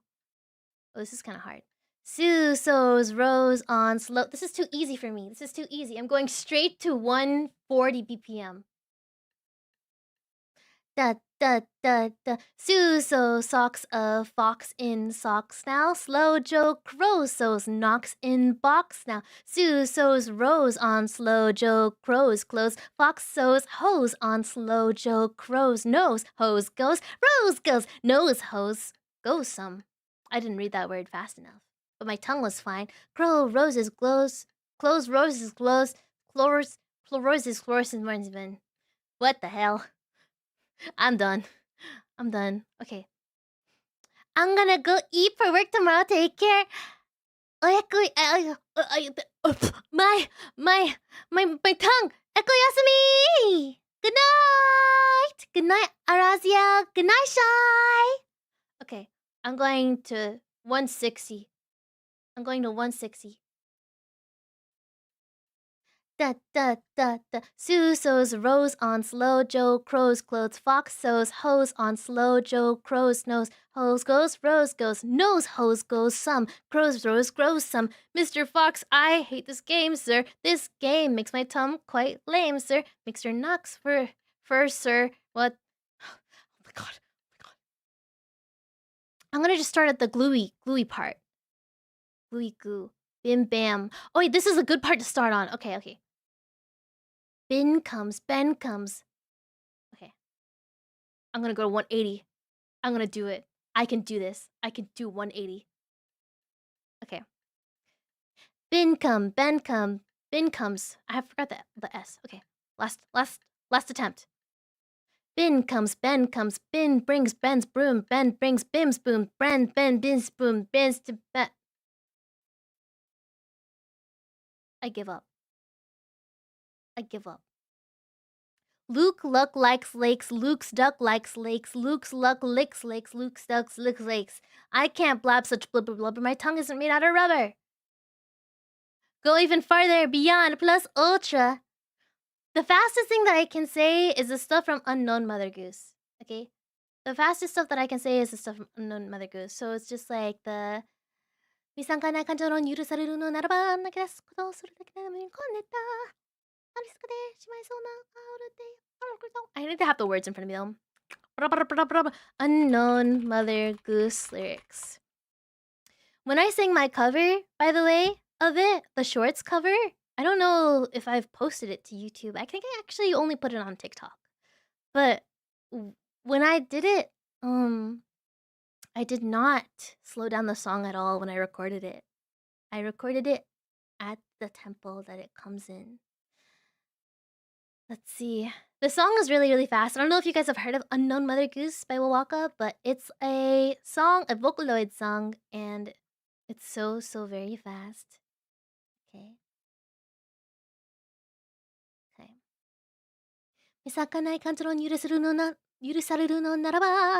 Okay, let me see if I can... Actually, let's just try to karaoke it. Let's see if I can karaoke it, because I don't know if I can.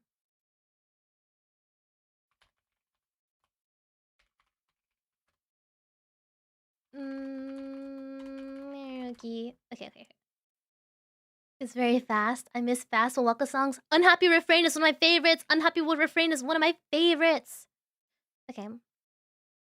So let's do karaoke audio right here. And I'm actually going to make this just one quiche.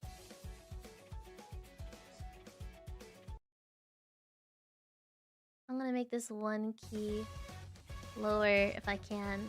Will it let me? Okay. Alright. How does... What the heck? Why is it playing it 2 times at once? You guys hear that, right?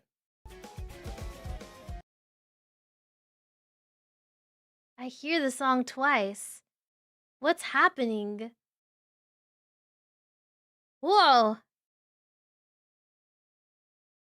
I think that this... whatever program this is making it weird. I was trying to change the key to be lower, but I don't think it's worth it. Okay, I'm just gonna close that.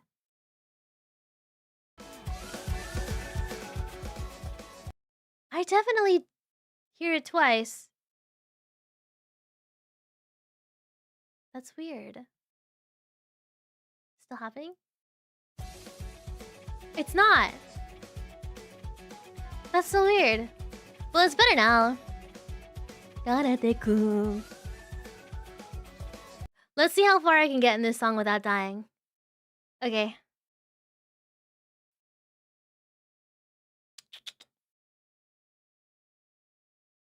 I don't know the beginning very well. I'm only gonna do it to like the end of the first chorus, probably. Okay. Whew.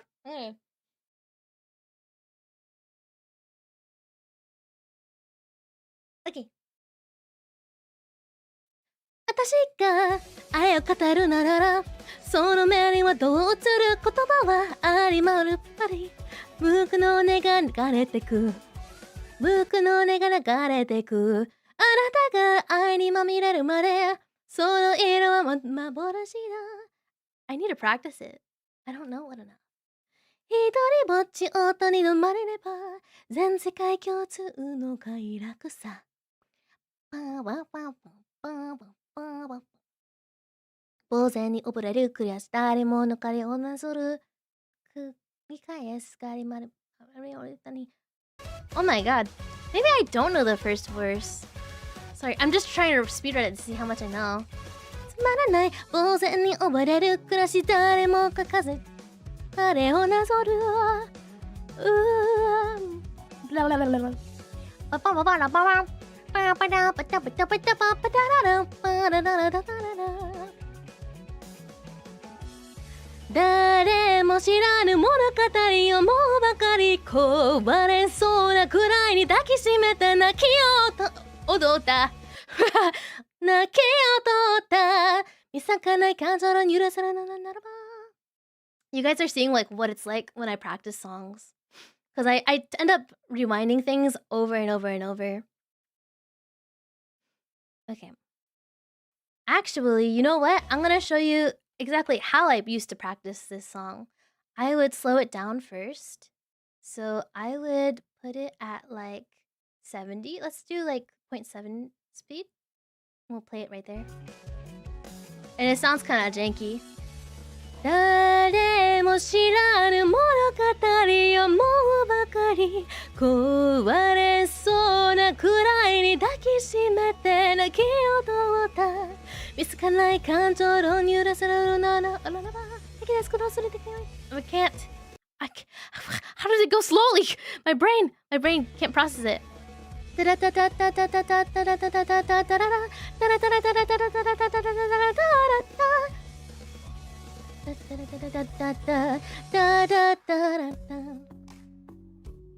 Okay.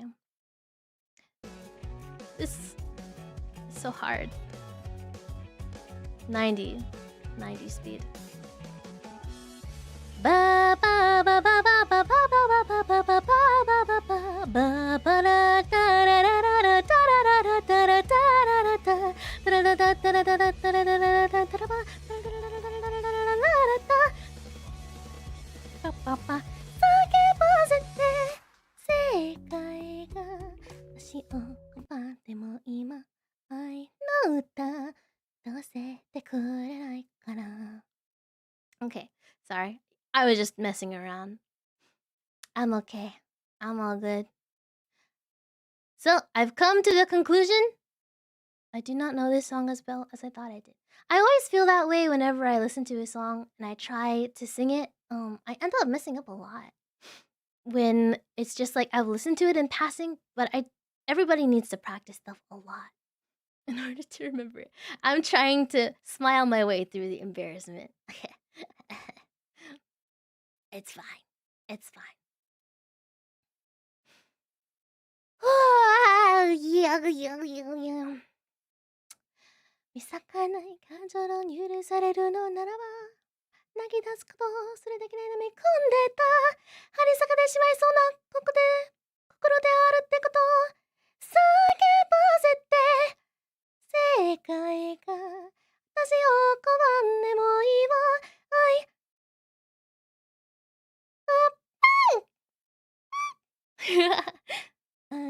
歌歌わせてくれないかな。もういいそう。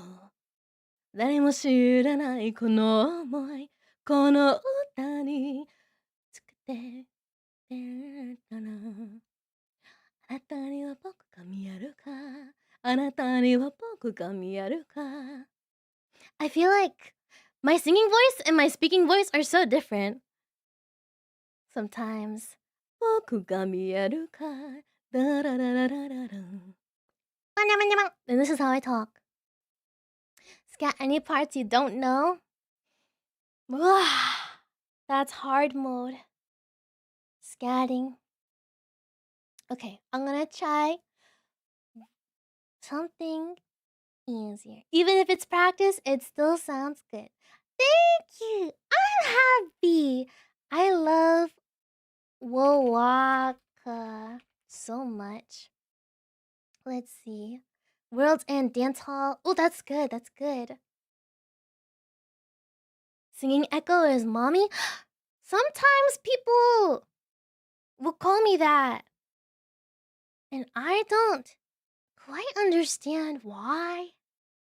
I feel like it's so I don't know, cuz I don't sound like a mommy at all. So it's not that it even makes me uncomfortable in the slightest. I feel nothing towards it. It's like how do I say? Surprising? Like I can't fathom. Why? Why? I think you sound more like One-san.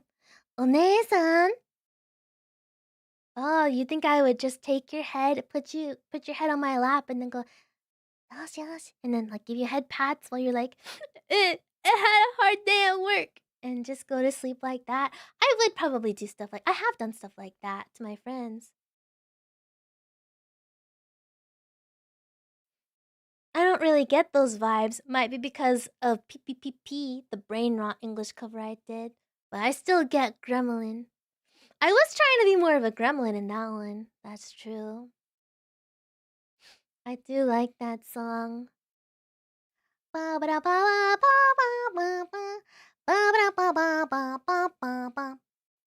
was gonna say sophisticated and stuff, but it actually describes it well. Yes, you give me that vibe. I see. Talking echo. Singing echo. Ara ara. Ara. Ara ara. Ara ara. Ara ara ara ara ara. Who suggested 6, 7 countless huz as the lyrics? It was either Marcus or Shiena. They're like certified. They're certified brain rot. Come on, lucky, lucky, lucky on my aura. 6, 7 countless huz.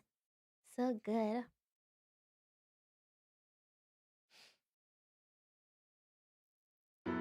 Oh,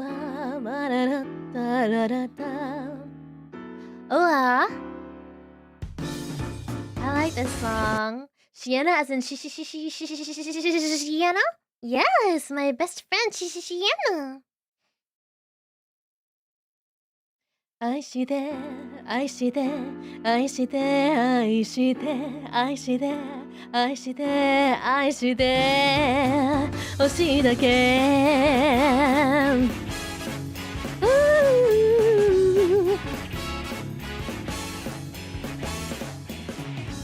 Hey! Just cause we're talking about me having like an One-san voice. この指に止まった雪は溶けないまま心もブレーキ Oh God どこかって誰かが笑ったうつを景色は歪んだままこの手は君のそのにからぶれることさえできないそれなら僕はどうすればその笑顔守れる愛して愛して愛して愛して愛して愛して愛して欲しいだけ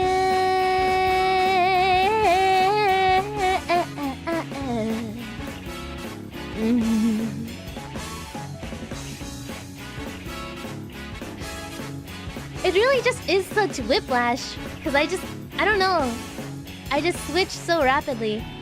It's scared. My bad. 僕にはできないなら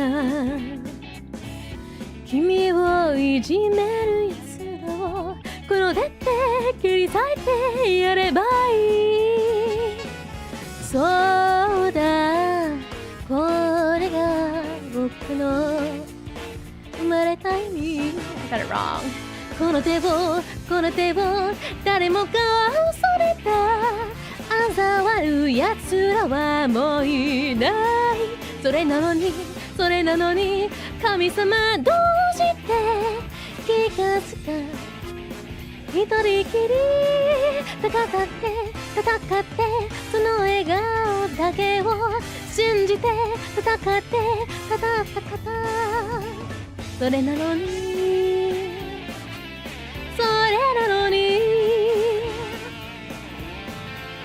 わーわーわーわーわーわーわー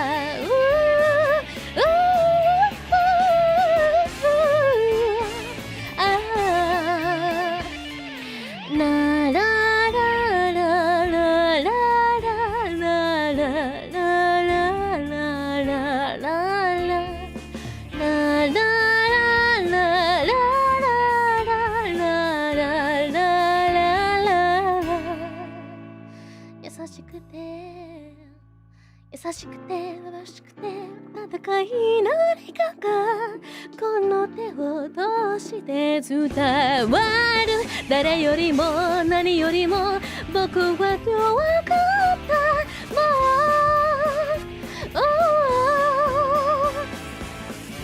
うこの手は君のその方に今ならば振られる気がするもう一度いつか会えたならば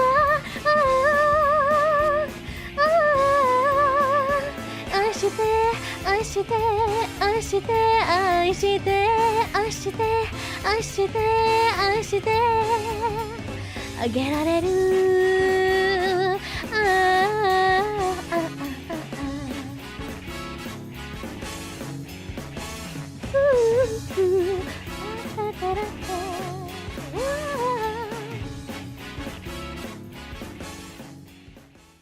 Fade out. This song fades out very slowly. I just wanted to sing it because I remembered that it existed. I think it's so sexy cool. It's so sexy cool. It's so deep. Just like the aishite. So nice. Eee.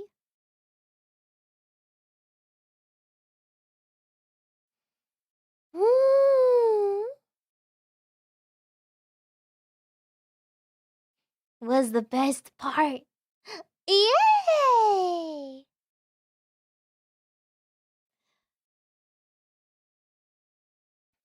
I hope that I can make a jazz song one day. I want to make a jazz song.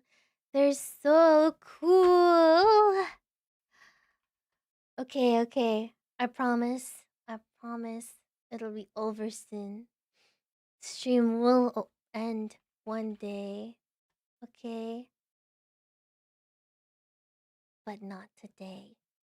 Not right now. I wanna do like one more.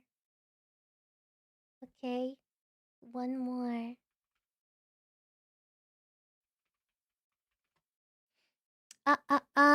You know what? I'll just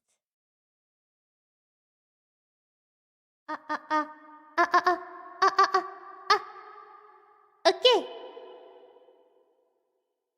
Alrighty. This is going to be gossip with Ash's lyrics. It's not Ash, that person.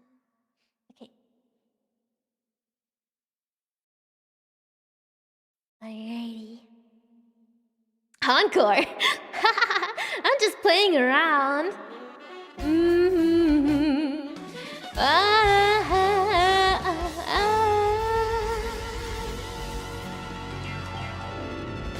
You ready?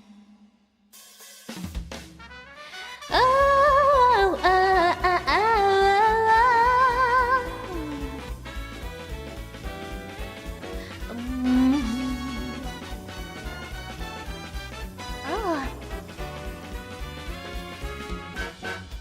Behind the shadows and the darkness, a scene left lifeless. Secrets crawl, move along throughout these empty streets. Ooh. Hang on, do I want to say a bad word? Okay, in the spirit of this song, I will do it. I will do it. Sorry, it just caught me off guard because I forgot there was a bad word in these lyrics. But I think that it is necessary to keep the art as it is. Okay?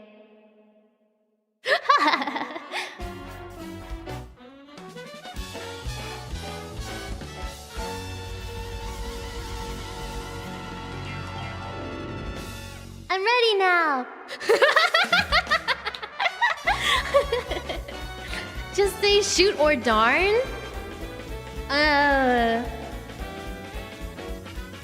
This song's about a little something different than that. Behind the shadows and the darkness, a scene left lifeless. Secrets crawl, move along throughout these empty streets. You strip your freedoms like a cheap, dirty old, but that's fine for these soft-spoken lowlifes that surround me. The good and bad, you've had some of all of them. But still, this justice is not what it was then. And I believed this need we're indulging in, it's like a magic spell, a fairy tale, maybe an old sin. We'd sell our souls to tell.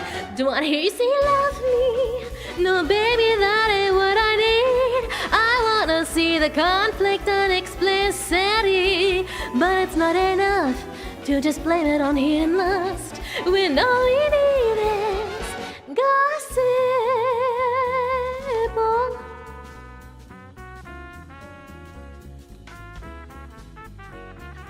I did end up censoring it. I said "oh" instead.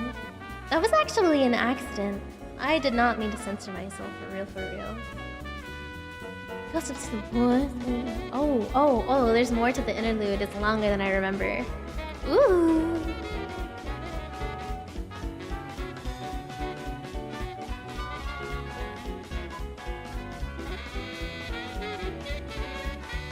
When gossip kisses with its poison, you're just one less person led astray by Madonnas in the evening sun. When all the foolishness is said and done, they're taken one by one by misery eating at you till you're gone. He held me tight that night, wrapped in sweet delight.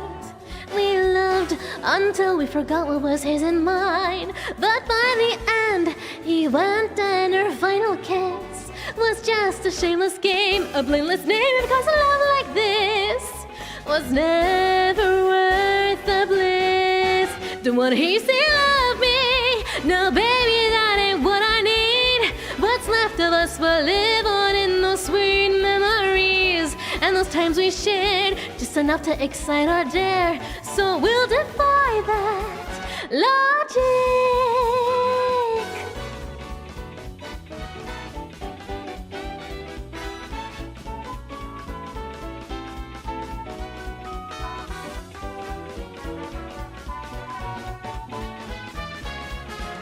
Ignorant bliss, your kiss living on like this.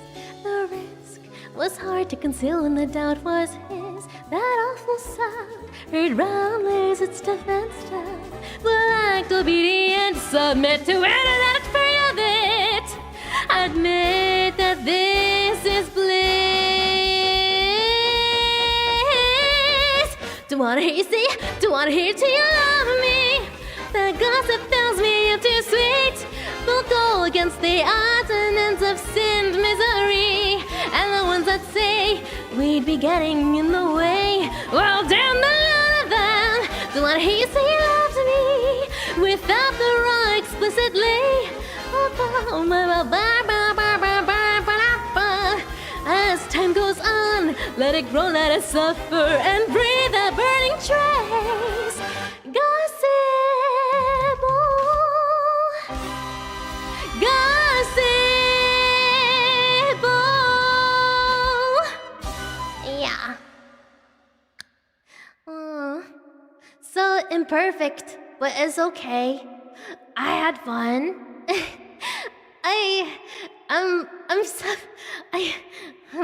I'm trying to not suffer by beating myself up. Cause there's so much I would like. There's so much that I would like to do better. Like the end. That burning trace. Gossip. Whoa. Gossip by Oster Project. Ash wrote the English lyrics for it, but it's like the English version of like the real song.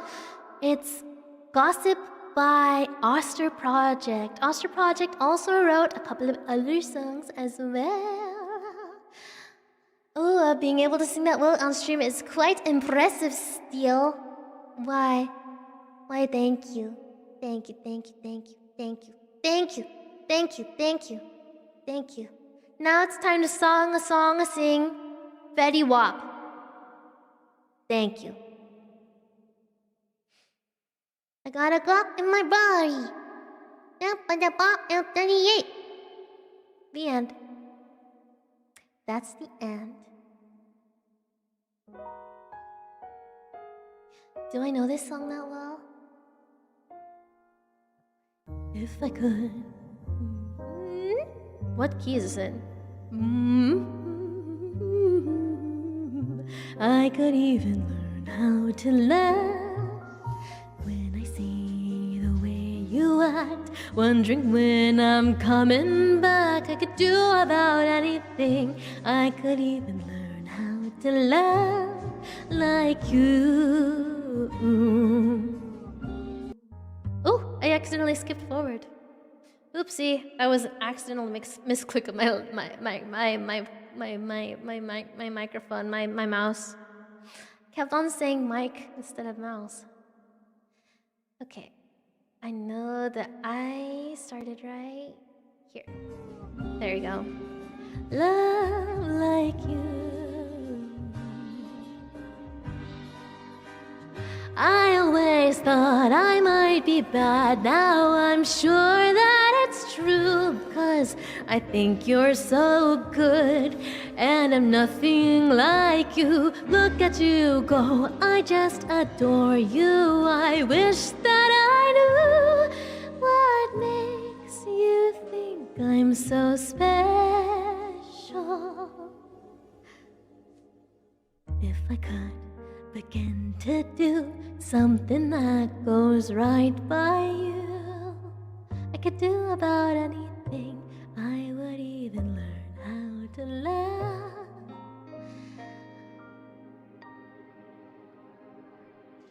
When I see the way you look, shaken by how long it took, I could do about anything. I could even learn how to laugh like you. Love like you. Whoa, love me like you.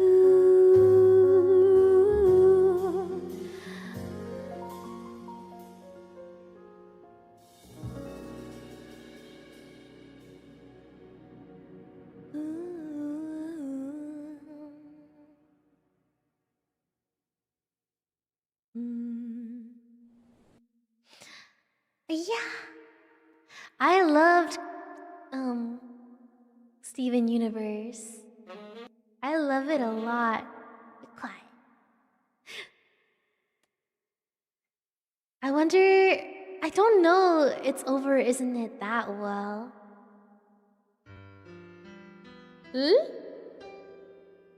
I was fine with the men who would come into her life now and again. I was fine, 'cause I knew that they didn't really matter until you. I was fine when you came, and we fought like it was all some silly game over her, who she'd choose. After all those years, I never thought I'd lose. It's over, isn't it? Isn't it? Isn't it over? It's over, isn't it? Isn't it? Isn't it over? She won and she chose you and she loved you. Now she's gone. It's over, isn't it? Why can't I move on? War and glory, reinvention, fusion, freedom, her attention out in daylight, my potential, bold, precise, experimental. Who am I now in this world without her? Petty and dull with the nerve to doubt her. What does it matter? It's already done. Now I've gotta be there for her son. It's over, isn't it? Isn't it? Isn't it over? It's over, isn't it? Isn't it? Isn't it over? You won and she chose you and she loved you. Now she's gone. It's over, isn't it? Why can't I move on? It's over, isn't it? Why can't I move on?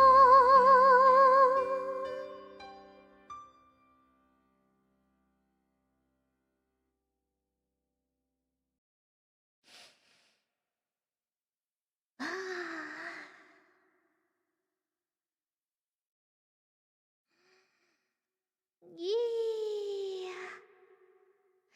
I like it. I like that song. Wow, just wow. Oh, I like it. I like this song.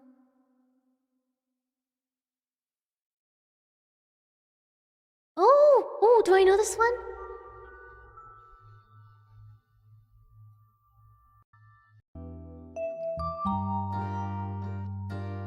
That distant shore.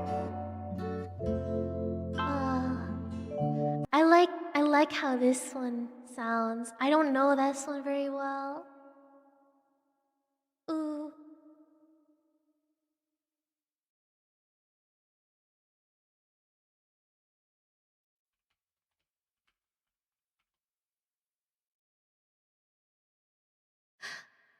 Ooh.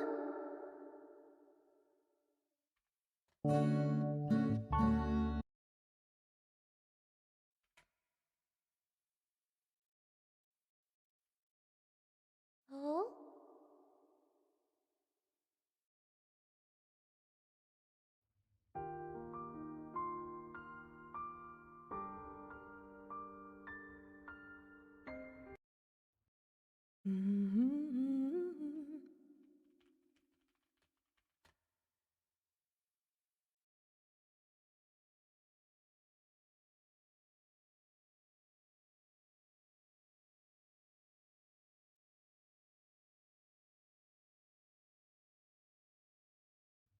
When you walk away, you don't hear me say, please, oh baby, don't go.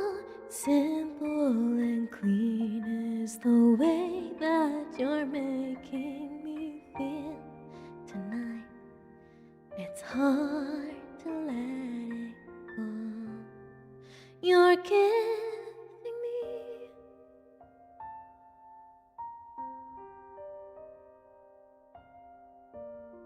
too many things lately. You're all I need. Oh, you smiled at me get me wrong, I love you, but does that mean I have to meet your father? When we are older, you will understand what I meant when I said no. I don't think life is quite that simple. When you walk away, you don't hear me say, please, oh baby, don't go. Simple and clean is the way that you're making me feel tonight. It's hard to let it go. Hold me. Morning. No matter the distance, the future doesn't scare me at all. Oh, nothing's like before. Me, whatever lies beyond this morning is a little later on. Regardless of warnings, the future doesn't scare me at all. Oh, nothing's as before.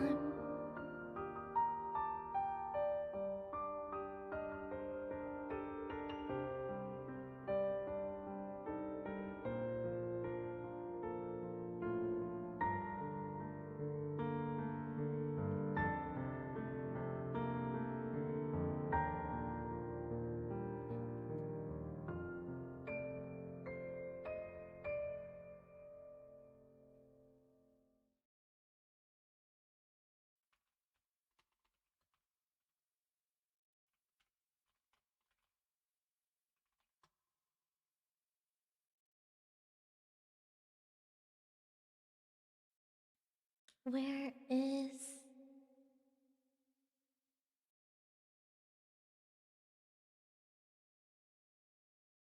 Is this what I want?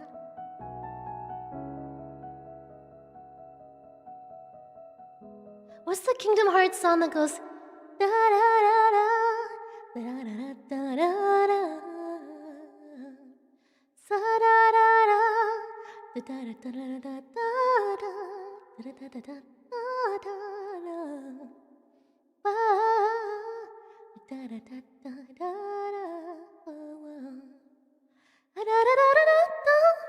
Oh, my voice.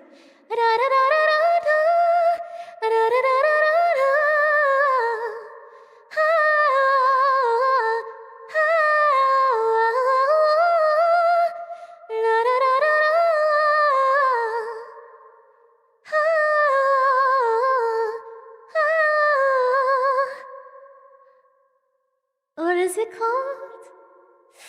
I can't find it. What's it called? What is it called? I don't know.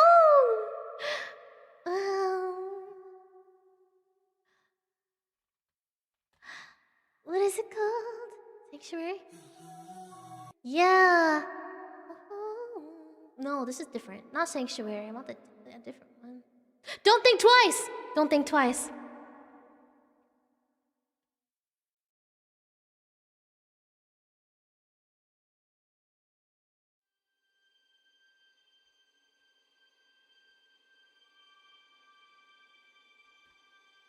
What does this sound like? Oh god, I'm gonna cry. That's awesome.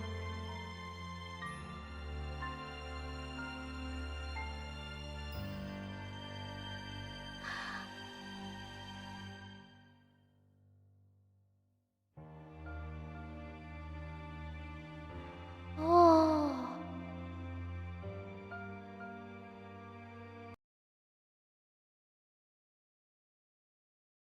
How does the beginning go? Don't think twice, don't think twice, don't think twice, baby, don't think twice. I want you for a lifetime. What is it? What is it? I want you for a lifetime. So if you're gonna think twice, baby, I don't wanna know, baby. I don't wanna know everything is just right. But if you're gonna think twice, baby, I don't wanna know, baby. I don't wanna know. I don't really care.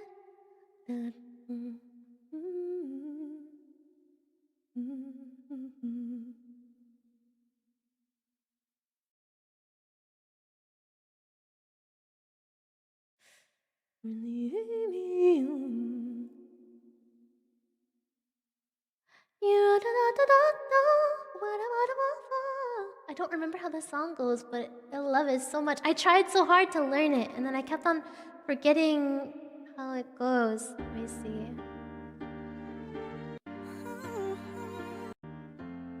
Things they don't really mean, really mean. Oh, You're all everything I ever dreamed, ever dreamed of, ever dreamed of. You must be kidding.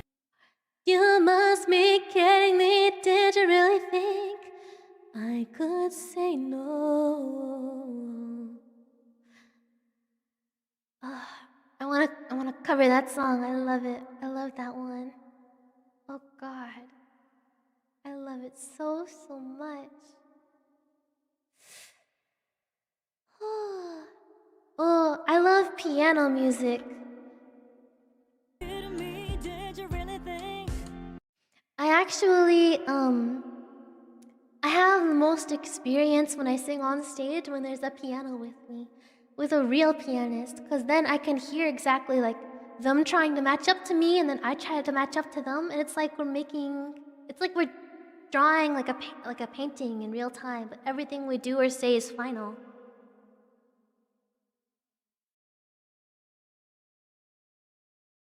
Mm.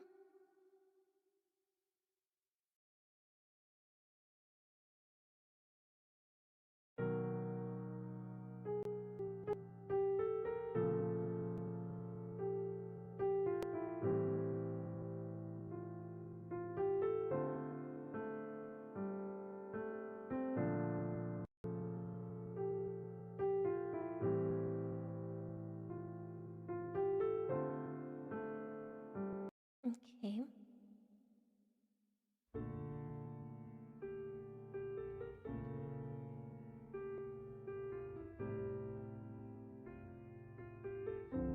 I'm lost in your world, looking for a purpose that belongs to me. Only may the lilies bloom for me.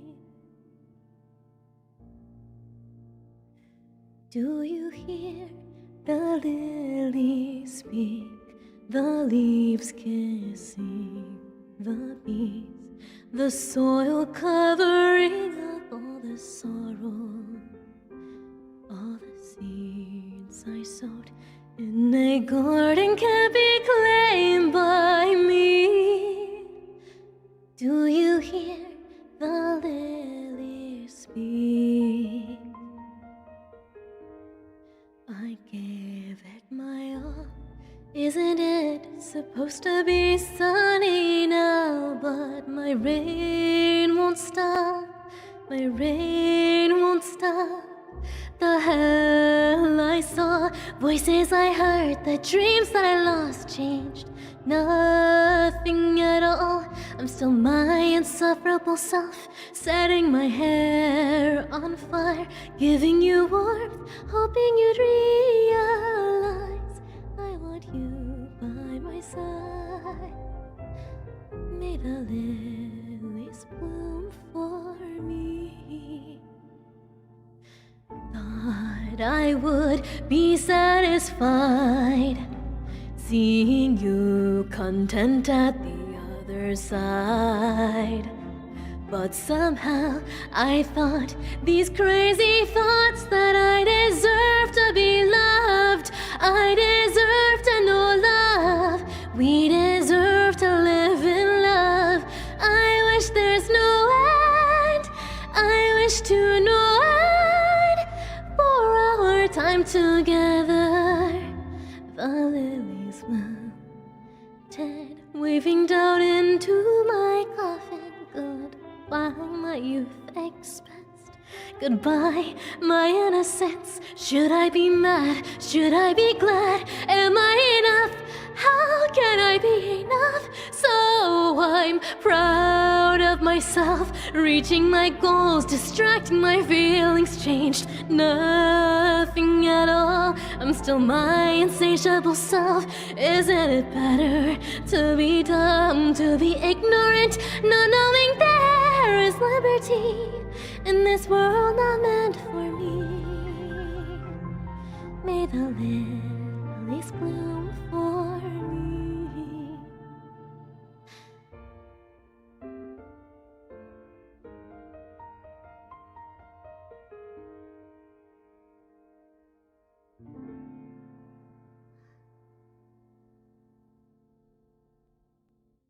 Yes, yes, it is, Millie. It is. Mm-hmm.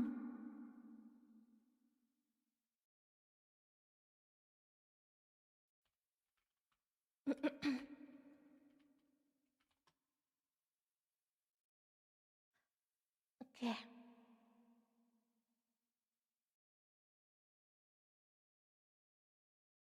Is this the song that I want?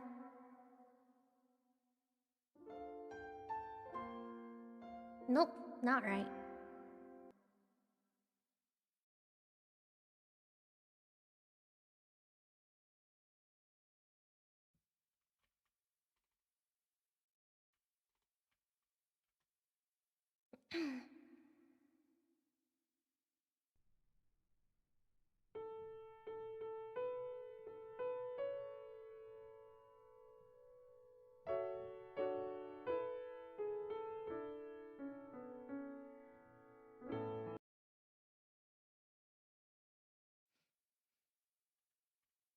Da, da, da, da, da, da, da.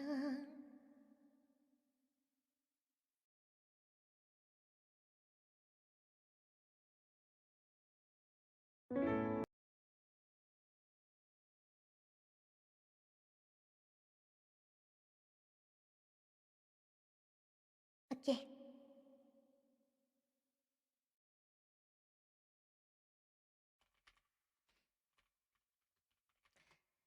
Sorry, I'm just having fun. I usually don't. I usually don't sing this much random stuff. Okay. あなたの声が道しるべ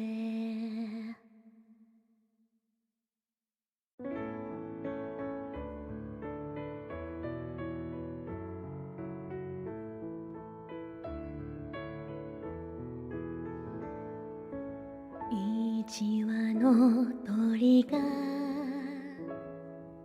鳴いている名前のない空に私を探して優しさで編み続けたゆりかごで明日へ行こう晴れの日も雨の日にもあなたを守るためにかかえのない宝物名前のない花は静かに眠るよ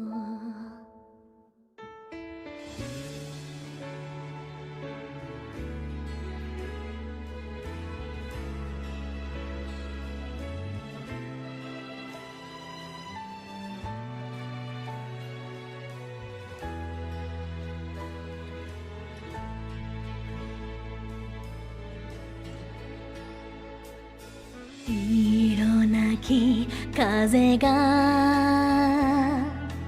呼んでいる恋願うふるさと懐かしい香り遠く幼い記憶は日だまりのようなぬくもり歌方の夢から覚め孤独が一人とした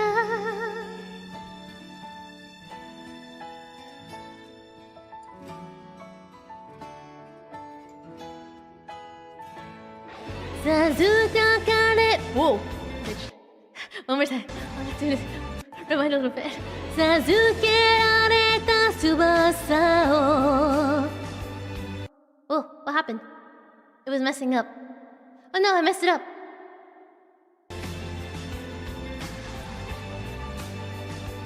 I'm sorry, I totally interrupted. 授けられた翼を羽ばてかせて飛ぶことやまないと約束しよう一人じゃ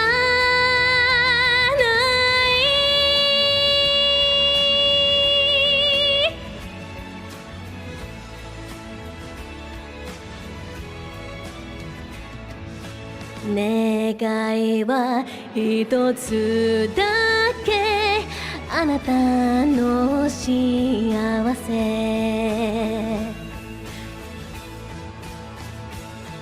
優しさで編み続けたゆりかごで明日を行こう晴れの日も雨の日にも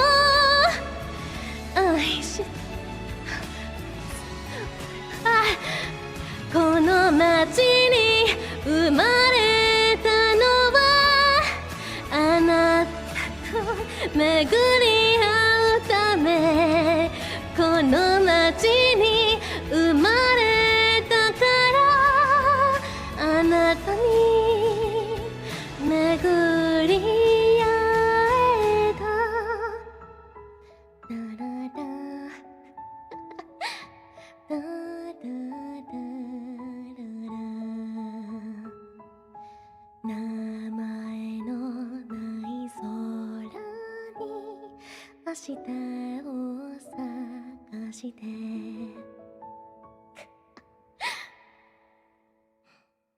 Oh man, I messed up in the middle. I came in expecting sleepy times, came to karaoke. Oh yeah, sleepy times. That's right, that was what I was doing, huh? You know, I totally went off a script. Michi Shirube from Violet Evergarden. Michi Shirube. Michi Shirube. Hello, Echo. Hi.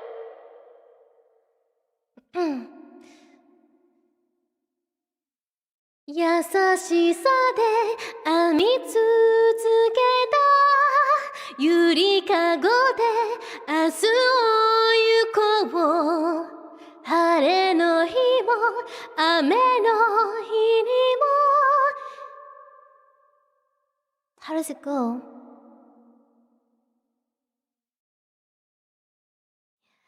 I してる Oh god, I got it! 愛してるを伝えて It goes up like it's pleading, like she's wishing for something 愛してるを伝え Wow! 愛してるを伝えて愛してるを伝えて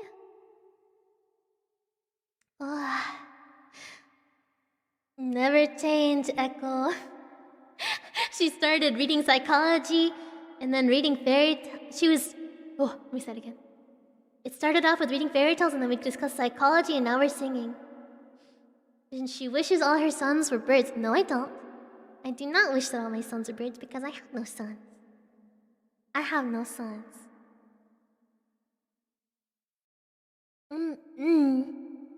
No sons. I have no sons.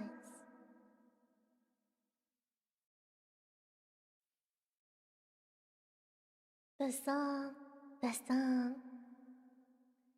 あふなふ何かしたいと Do I know this one? I keep on telling myself one last song. Okay, really, this is the last one this time. Okay, I think this is the last one for real.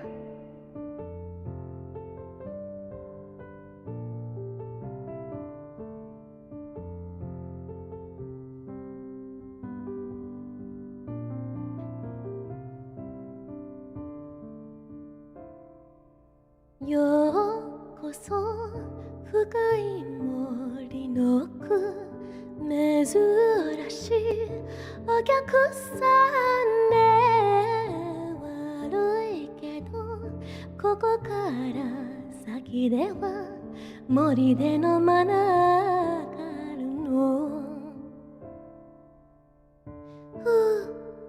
袋が知らせる客が来たと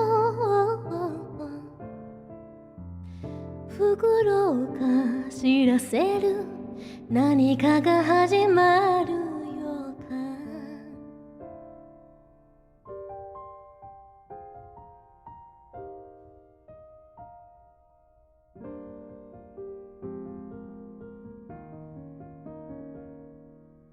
ラウラウ何かみたいのラウラウあんた次第悪いけどここではあなたは招かれざる客なの袋が知らせる客が来たと袋が知らせる何かが始まる予感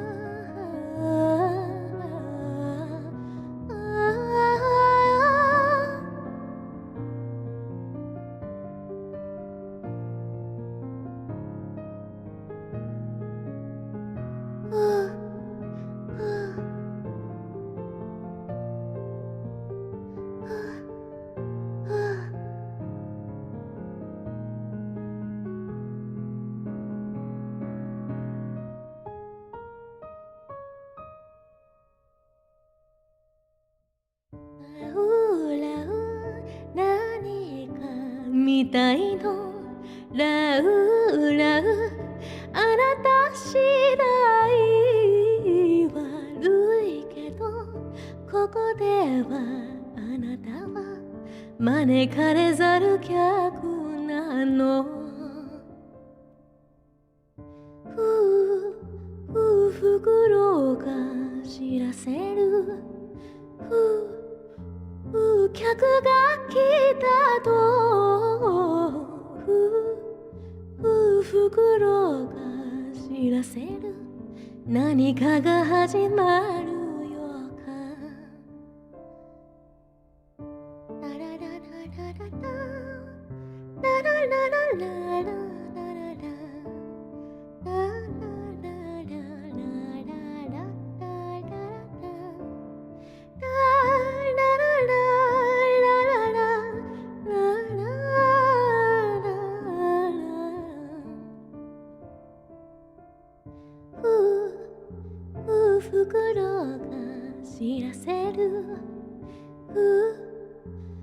客が来たと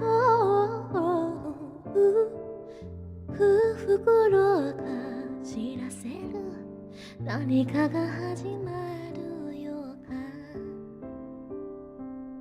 何かが始まる予感何かが始まる予感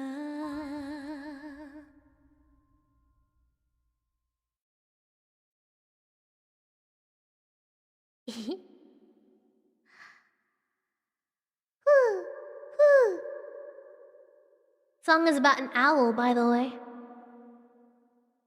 About an owl, by the way.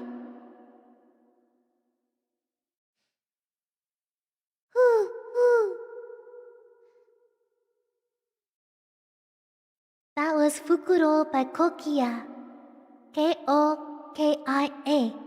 All of her songs sound magical, just like that.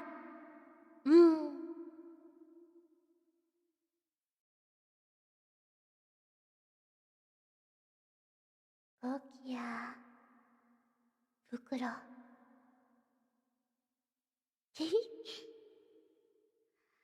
I'm glad you guys liked it.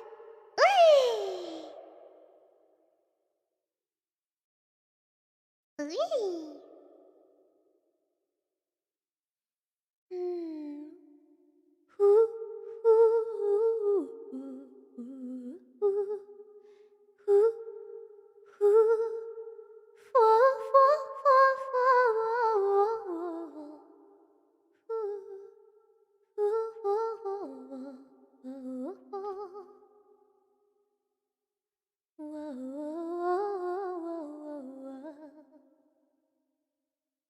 Always assumed it was about a wolf. Oh!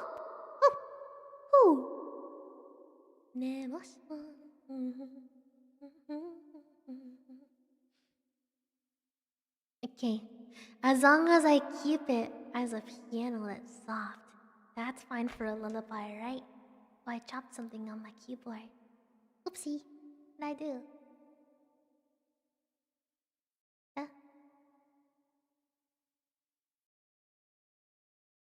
What? Ah! There you go. Just got here. Had to rewind a bit. So pretty owl song. Oh yeah. Thank you.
So many songs. Sorry, I'm flipping through his songbook right now.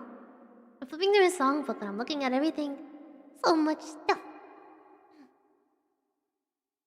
Every time you sing, it's always beautiful. It's not even a stretch.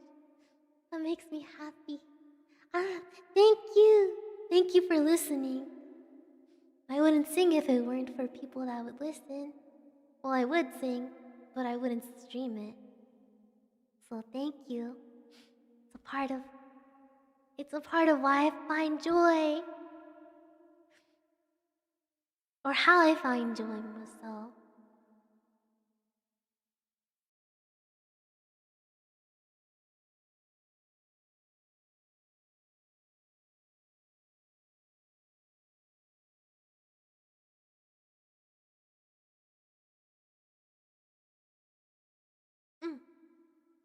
I'm eating rice.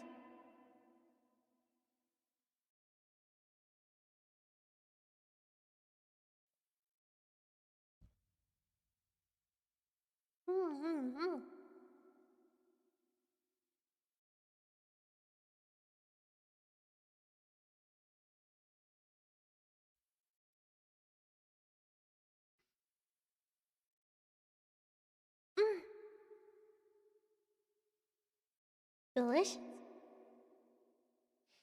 No, I'm not eating plain rice. I have some food in here. There's some cabbage with it. Rice, cabbage, and a little bit of ground pork. Hydration tip. Okay, I'll do it.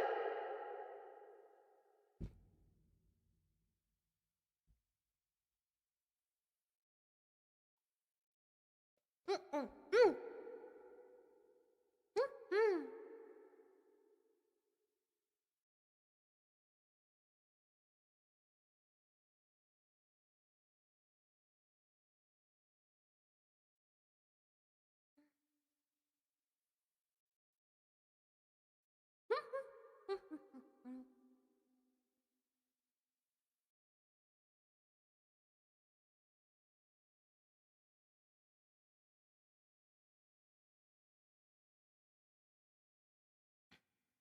Rice always goes well with eggs and hot dogs.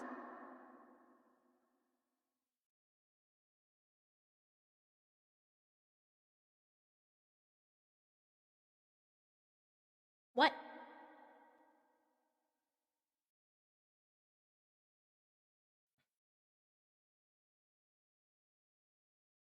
Rice, eggs, and hot dogs. You know what? That makes sense because I like to eat rice with eggs and spam. I love to eat. I love to eat rice with eggs and spam, and it's good because I don't even have to sit.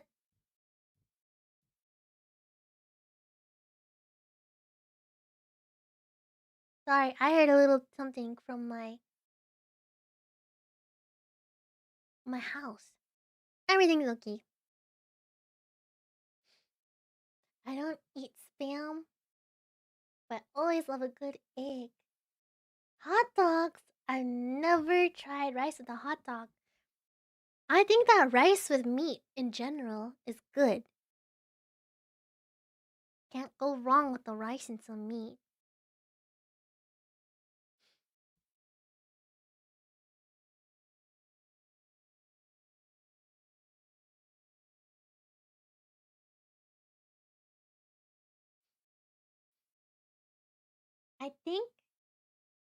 I think I hear people trying to make sure kitty cat doesn't crawl into a weird place. Taking care of them. Taking care of kitty cat.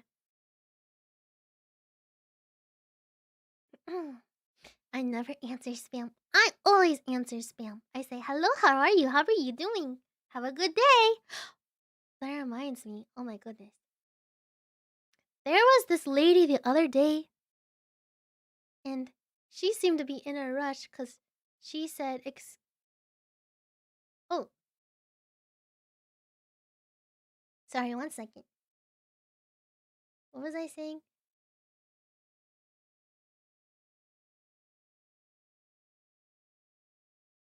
I think, um, I need to go help out with the cat. I'm being called. Okay. I think that this can be the end of this stream. I don't know if I should cut out any part that doesn't have to do with the fairy tale reading. I'm not sure. Pet the cat for us? I will, I will. You want me to try to keep as much in this stream as much as I can? Or nah. I might cut out everything that isn't. No, but I love our psychology talks. Oh man, it'll remain up. It'll remain up. Yeah, may want to split it in case of DMCA. DMCA, yeah, that's true. Hello. Oh, is that Korean? 안녕하세요.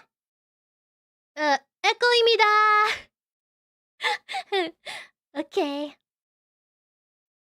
I got to go, but it was so fun, and I hope that next time I can I can stay on topic. Can we entitle this stream Fairy Tale Psychology Talk and Wind Down Karaoke? I might. I might. Okay. You guys be good. Be good. Okay? Be good. I'll see you guys next time, okay? Echo Yasumi. Echo Yasumi. Ekoyasumi. Mwah.